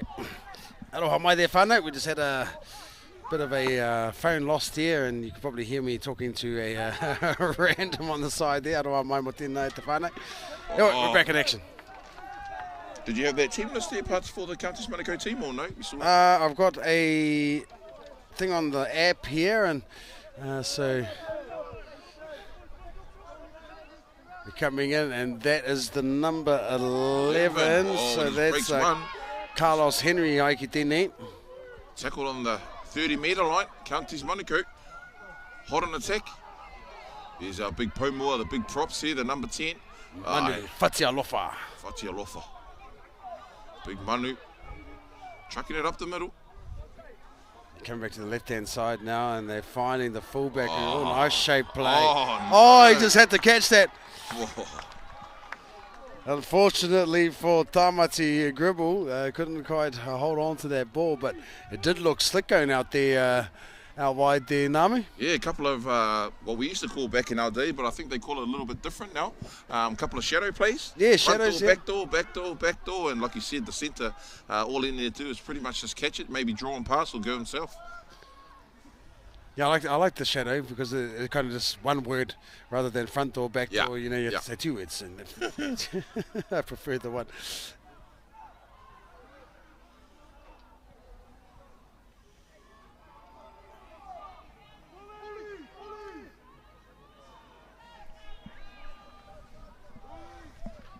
There we go. Nonoke, 20 metres away from their own defending try line, Tuakana. Oh, and a penalty given. So piggyback out of their own half. Counties won't be happy with that. Especially when they have such a strong defensive line as well. They would have been able to probably contain Tuakana into their own half. But both teams still haven't been able to cross that dotted line yet. As we approach the 20-minute mark. And so it's Tuakana now bringing it up to the 40-metre line. Yeah, that's a big centre, the number 4. He's been very instrumental in this first half, Caleb. By Caleb. Tuakana on tackle 2, now just 1 metre inside of Counties territory. Here goes the halfback, showing a lot of strength there. Tuakana, 40 metres away from the try line. Oh, these hits the patara. Oh yeah, man, makes the neck mamai. What is and there's a nice little chip play there. Kick over the top by the number 2. Read well in the end there from the person playing at the back there by Gain Masters.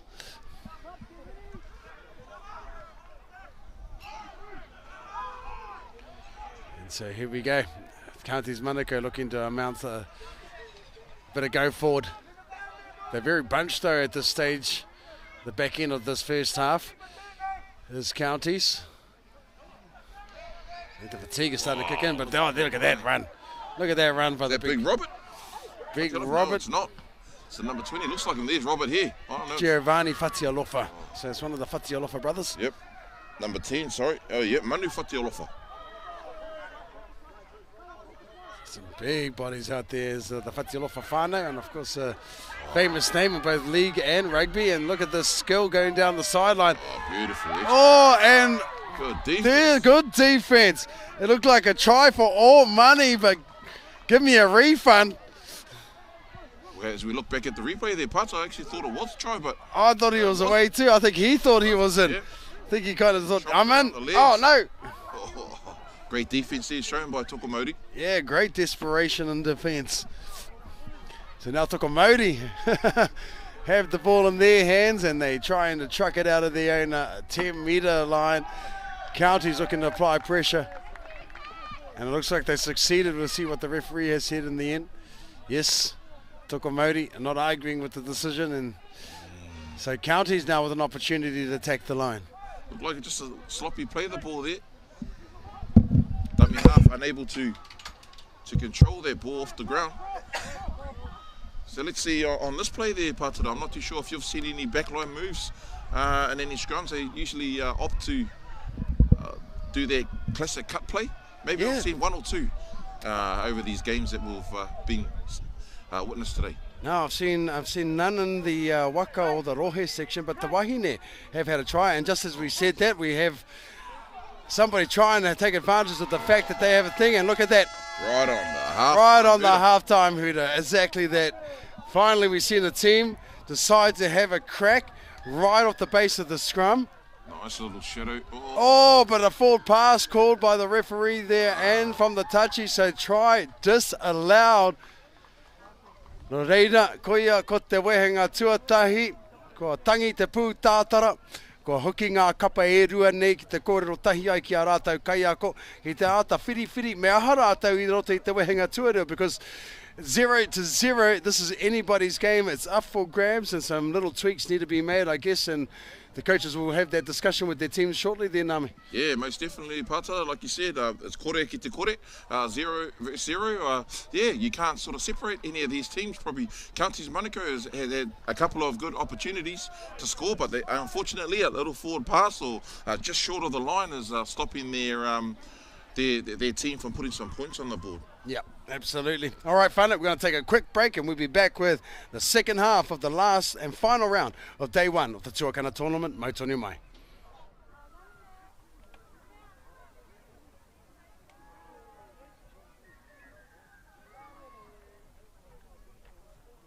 All right, we now approach half-time of the final round of day one. Now, Tuakana tournament 2023. Mihi o koutou e te iwi patai mai nei ki te tautoko. Ai a koutou kapa, ai a koutou whanau, ai a koutou Tuakana taina. Ina amutsu. E tene o ngā rangi. After this, of course, all points will be attacked. And then we'll know who exactly it is will be vying for a semi-final spot tomorrow, and then to move into the grand finals of tomorrow. Also, tomorrow we have our New Zealand Universities team. They will be playing here at Puketawhero Park as well as the Australian University side. So that'll be another game we'll be tuning to right here in Rotorua, our football. Fantastic game and a real tight one here on field one. This is our live stream game between Tokomodi and Ngāti Naho, Counties Manukau. 0-0 score at this point. Counties almost scored in the corner. Wire over here and there, but a forward pass was the call, and now, as I said, we'll go into the second half. 0-0.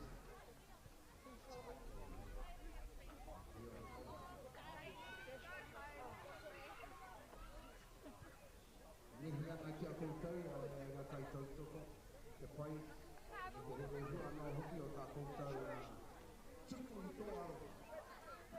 Toa o ngā kapa I te raki.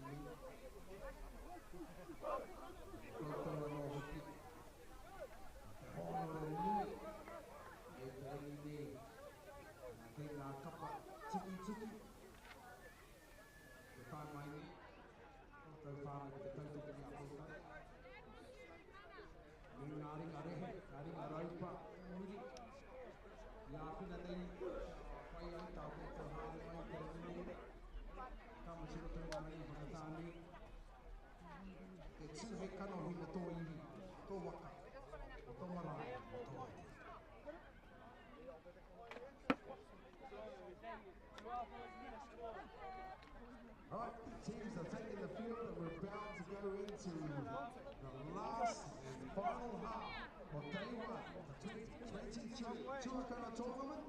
Tēnā katoa e te.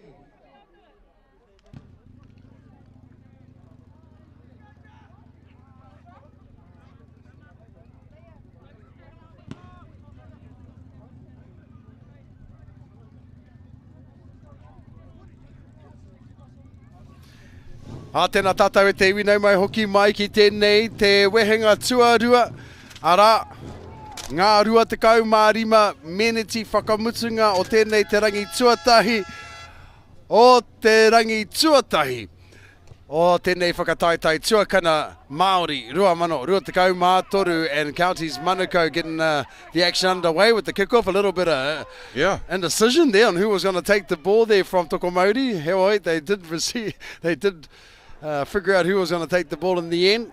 And so we'll play the ball, tackle 2, Tokomauri, looking to get out of their half. They're coming up to the 20-metre line, and one of the big boys for Tokomauri running the ball up now, just shy of the 30-metre mark. Referee says play up, just get it, play out the ball, carry on. And finishing it off as well. Wow. Big hit. That was a courage play there. He's wearing the number 7, but he's running like a number 8, and he ran into the number 8. Yep. But look, he's straight back on. He's straight back up. He feels no pain. He came here for this. Ja That's what he came here for. Ja Manuko. Take a bow here. Hoa. Skills and another chip and chase there, and caught well. Yeah, caught well. He's a veteran here, Andrew Walton, the number 13. He's been around the league scene for many years. Ka pai.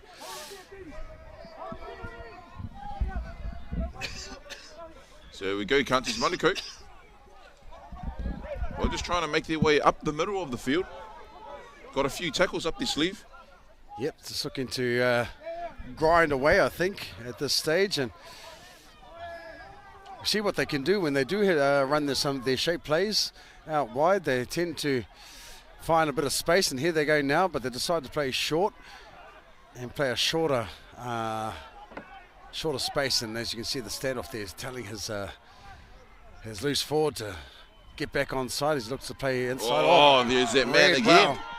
The number 7 there, Ja Manuko. Ja Manuko, take a bow here, what? Take a bow. You're standing up for your team, running like a prop, scoring intercepts like a back. Doing well.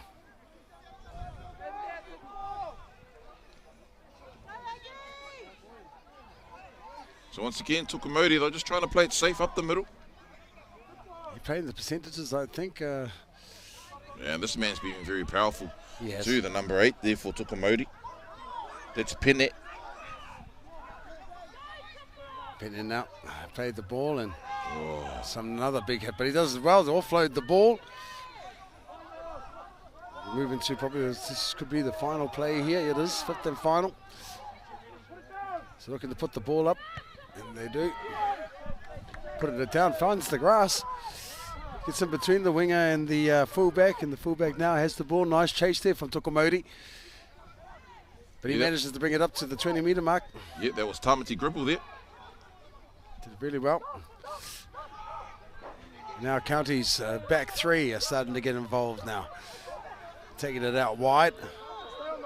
Running away from the markers, and a bit slow to play the ball there, so Tokomauri and have an opportunity to try and shut it down, and knock on in the play. The ball says the referee, Maka Whakamua, and Onoko get to hide it. Tokomauri with another opportunity to put points on the board. If they get an opportunity like this, I think this early on in the second half, it's now to take it, right, Nams? Yes, if you've seen the replay there, Patara, that was the number 6, Chris Fienui there.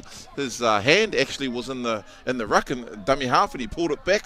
And forced that pass to be like that. So, yeah, some tricky little play there by Chris Fienui. Like a jackal, eh? Well done there. These guys here look like they're going to set up for a move, and I think the move of the day is shadow balls, eh? It is. Front door, back door. We'll front see what door, back there. doors. Oh, no, they just he decides to set settle up as well, and didn't take note of what Counties did at the back end of their first half. Jackson Orr there for number 22. But you're right there, Nams. A lot of the plays usually be a dummy inside play, and then running the shadow play straight off that, or they'll be doing double shadows within the one movement. So. Yes. Strong Counties Manukau defence. They'll need to be strong here in their red zone. Everybody running in motion there. Yes. He took the ball to the line too. He was ready to take and sacrifice himself for the betterment of his team there. Manukau, he's been really, really good. Nice little weighted kick there and a bit of confusion. Oh, what? At the back. I think they ran into each other and then they dropped the ball. As you look through on the replay there, Funui again, the number 6, the standoff. He looks to pass, shapes, does a nice little kick in there, and then, Exactly what happened. Wow. The try scorer there was Caleb Emile, the number 4.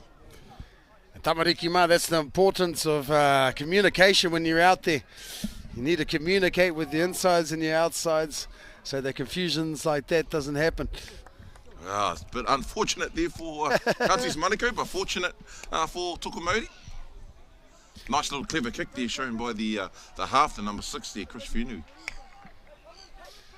And as we've seen in the first half and of course the start of the second half, there's very little between these two sides. So if Tuakana can continue to repel the attack from Counties Manukau whenever the Counties have an opportunity to attack the line, then they'll do well. And of course Counties Manukau, they're not scared to have a shot even on the first tackle, so they'll be looking to try and get some good field position and have a crack at that the next time they get the ball. So yeah, well, it's been a seesawing match. I mean, just in terms of field position. And then fortunately for Tuakana, they're on the scoreboard now, just awaiting this kick.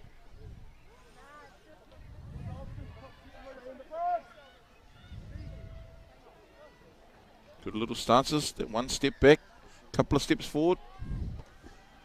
Good little nudge, straight through the 6. That takes the score now, Tuakana, or not.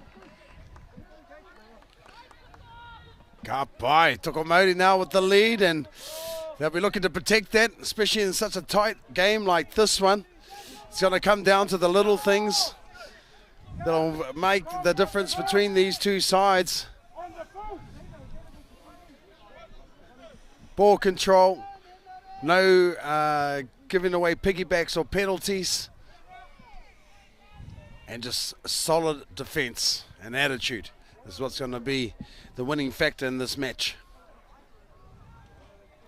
We have 2 balls on the field, so we're just waiting for one ball to get kicked off and we are ready to go.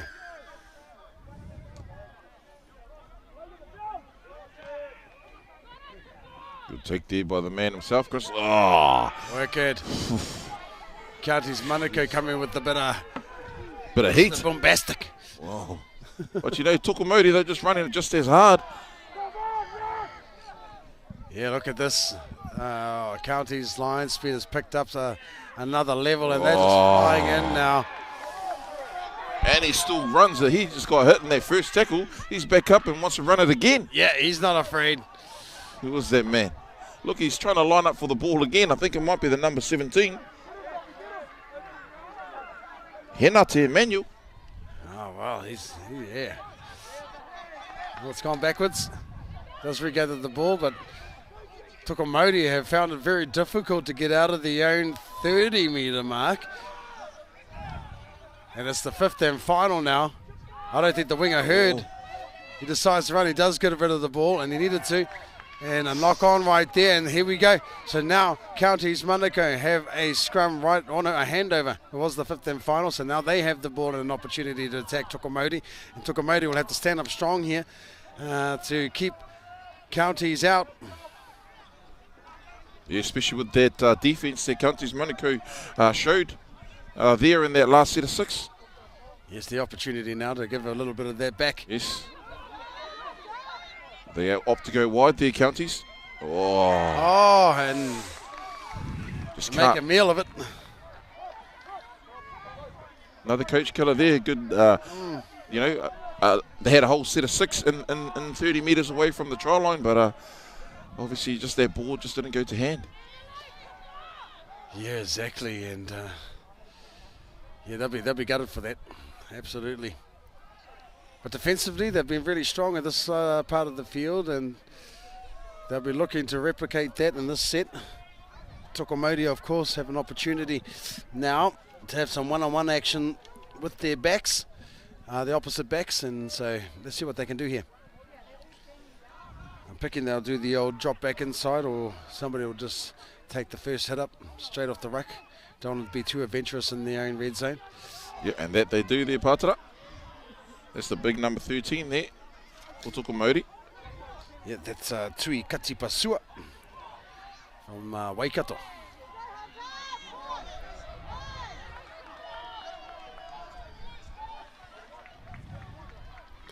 And so, yeah, Tuakana. Oh, Showing just a lot of heart, sloppy but- play the ball there. Yeah, just a lack of concentration there, really, isn't it? Just too casual getting up, and yeah. You have to stand up right and Yes. then paste the ball down.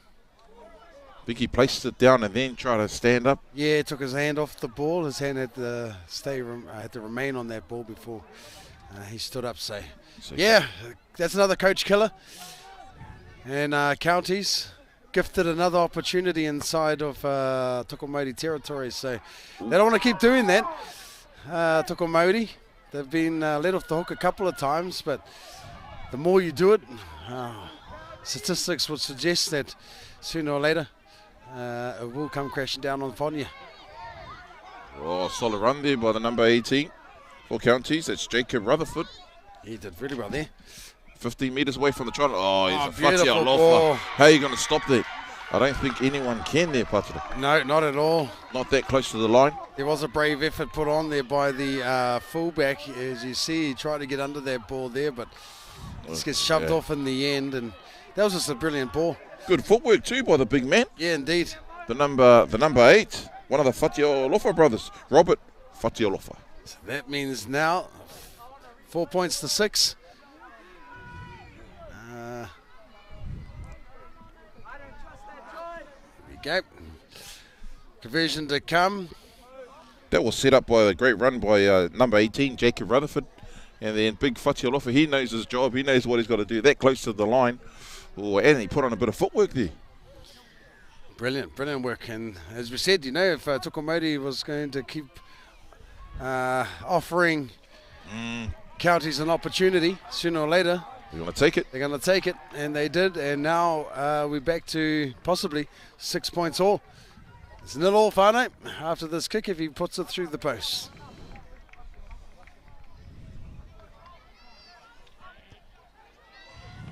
And he does easily add 2 points to the scoreline, 6-6.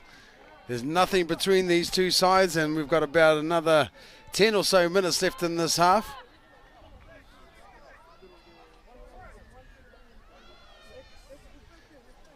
And we've got an update on the Kiwi Ferns game as well, and the points are 10-6 as they go into half-time. Kapai the Kiwi Ferns. Yeah, and I think I just don't know the score, but the New Zealand 18, they played Tonga, and Yes. they got up. I think the score could have been 36-26. Well, yes, they memory. did. Yes. So there's some great rugby league action happening all around the place. E te iwi. This is a great time to be a rugby league player and be a young fella coming through with the amount of opportunities that are in front of you these days. Wahine mai, tāne mai anō hoki. Ooh, and Tuakana opted for the little grubber sort of for the kickoff.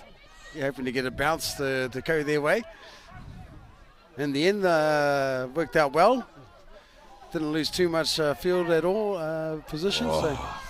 Some strong run there. It looks like another Aotearoa.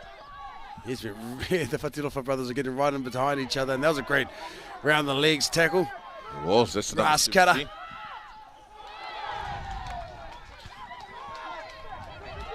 17. Ooh, Referee saying knock back there. Could have been a hand from Tuakana in that tackle, so very lucky to get away with that.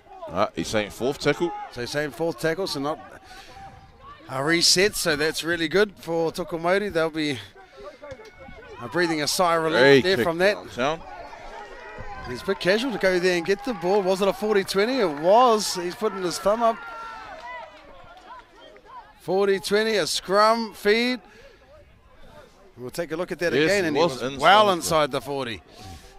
Great kick, and like you said, probably the Tuakana defender was, like you said, a bit casual. Yeah, didn't sprint back to try and stop that from happening, and to be fair, wasn't really positioned in a great position to be able to stop that kick either. So yeah, good kick, Nathan Cleary-esque. There you go, counties. They look like they're going to shape up on the left-hand side, but they've got some numbers on the right-hand side. Okay, so no, the referee, Sonny. Yeah, yep, no scrum needed. This will be just play the ball. Oh, look at that big 24, the number 24. Watch Look that again. This is really easy, and I think some tired bodies out there, and seeing the big man coming at you, and look at that. Oh, there's a bit of footwork as well. Footwork. Yeah. Giovanni Fatialofa. So the Fatialofa brothers are getting on the board now. So that's another 4 points to County. So that takes the points up to 10 points, now to 6. And as we said, you keep offering them up opportunities. They're going to start taking them, and that's twice now. Counties Manukau have been given an opportunity to strike, and strike they have. Yeah, and that just came off their great 40-20 kick there by Counties Manukau. Obviously getting their position up the field. And then the big Fatialofa brothers, they all look the same. They got the magic footwork, they got the power, the steamroll, and if you run into them, you're going to probably end up second best. Big and powerful. Yeah, I think of the names like Peter Fatialofa back in the day, and how strong and good they were as well. Legends of the game. Legends of the game. But still, you still can't count Tuakana out. No, it's only... 4 points in at the moment. Conversion to come. Mm-hmm.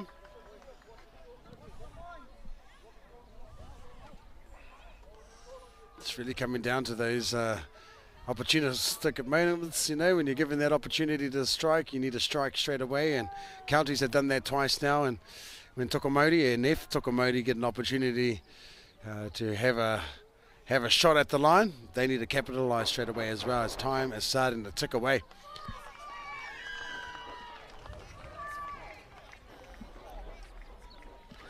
Kapai, yes, so te paina, koia ko te whānau o te paina, Mercer, toko Māori, Ngāti Naho, of course, and the Māori stream runs through there as well, and koia ko toko Māori.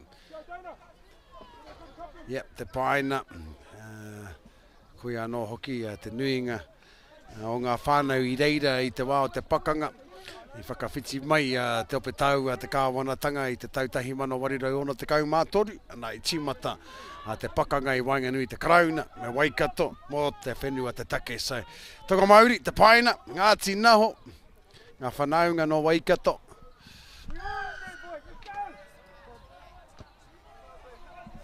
All right, 28-10 to the Ferns. We just got an updated score there, so they're doing really well in this Championship Cup. Unfortunately, not to get away with a win against Australia, but that was a real tight game. Oh, another big run. Fatialofa. Too good. Straight out of dummy half now. Finding a bit of inroads behind the defensive line of Tuakana now, as Tuakana are struggling to contain Counties Manukau. Is that man again, Wharton? Yeah, it's shown his experience. Playing to his strengths. A nice long ball. And, that was a bit of a floater. But, yeah, picked up well there in the end. So that brings us to our fifth and final tackle. They're about 31 metres out from the try line. Now is Counties Manukau, but they get to the kick. And there's a good chase. Oh, nice take. Excellent take there. And a great tackle there by Counties Manukau. Yeah, that's Anthony Galton. Managed to come from this side of this wing, right across the park to take that ball. It's Caleb Emile now. Then here comes Counties Manukau looking to put some heat on the end of those tackles. Line out of the line.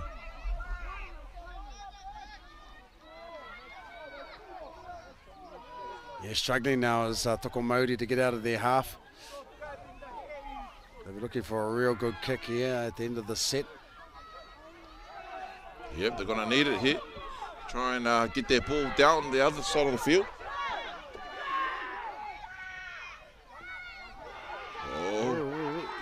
Oh, step 3 and...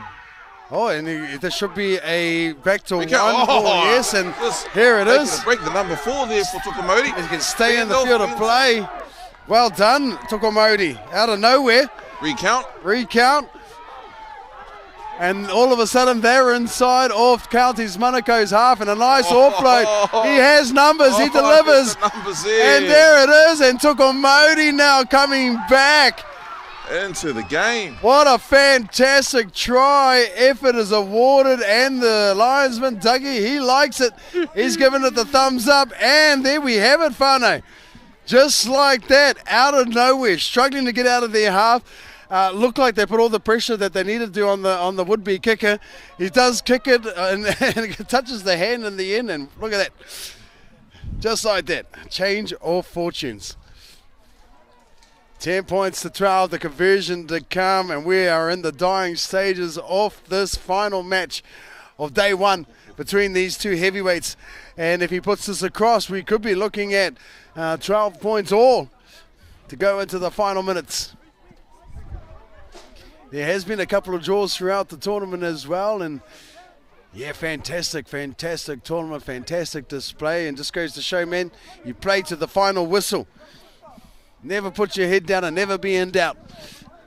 Yeah, Tukamoti, they just came out of nowhere, especially with their break from the number 4 there on the right-hand side. And then they flung the ball out to the left-hand side with just numbers to burn. And you see in the replay, Tukamoti back in this game. Yeah, fantastic work. Very important kick, this one.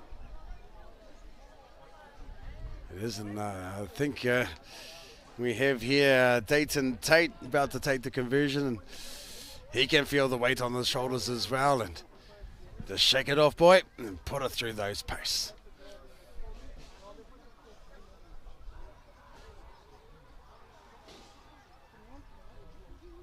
We can hear a bit of ambience from some of the other games that are around the park as well. You can hear some of the supporters yelling and screaming, getting behind their sides, and he nails it. He nails it, makes no mistake. Dayton Tate, rota mai o waikato te tamaitira. Nails the conversion, and we have once again a tied ball game, and it's been that type of game between these two sides. Backwards and forwards, ebbs and flows.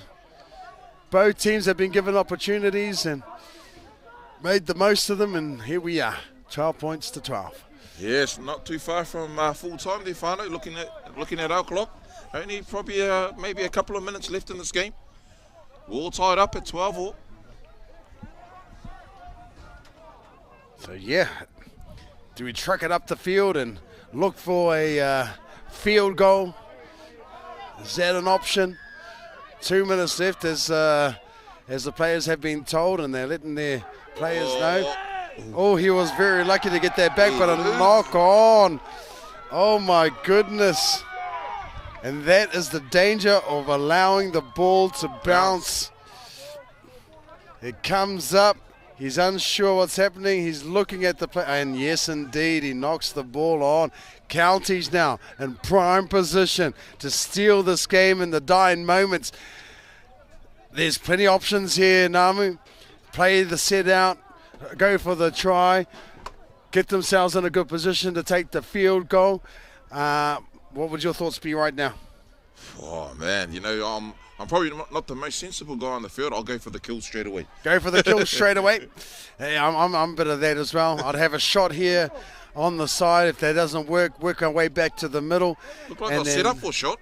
Yeah, look out for a shot. Oh, here we go. Out ball. There it is. Coming down the number 23, Counties. In and out, and he's taken out. What a good tackle there by the number 5. And we talked about the ebbs and flows of this game and opportunities being gifted to sides and sometimes not being able to capitalise on that. Counties Manukau the last couple of times have scored, but this time the defence stood up and they were up to the task. So Tukamoti now. probably not the best advice there, Pātara, to give. Go for the kill Go straight for away. the kill straight They away. went for the kill and then they ended up getting killed, taking over the sideline. Indeed. But it was there, but you know, it's always 50-50, but there's just some great defence there by the winger for Tuakana, the number 5 there on the left-hand side of the field. I think the number 23 there was guilty of what much he had to go. He went for the kill.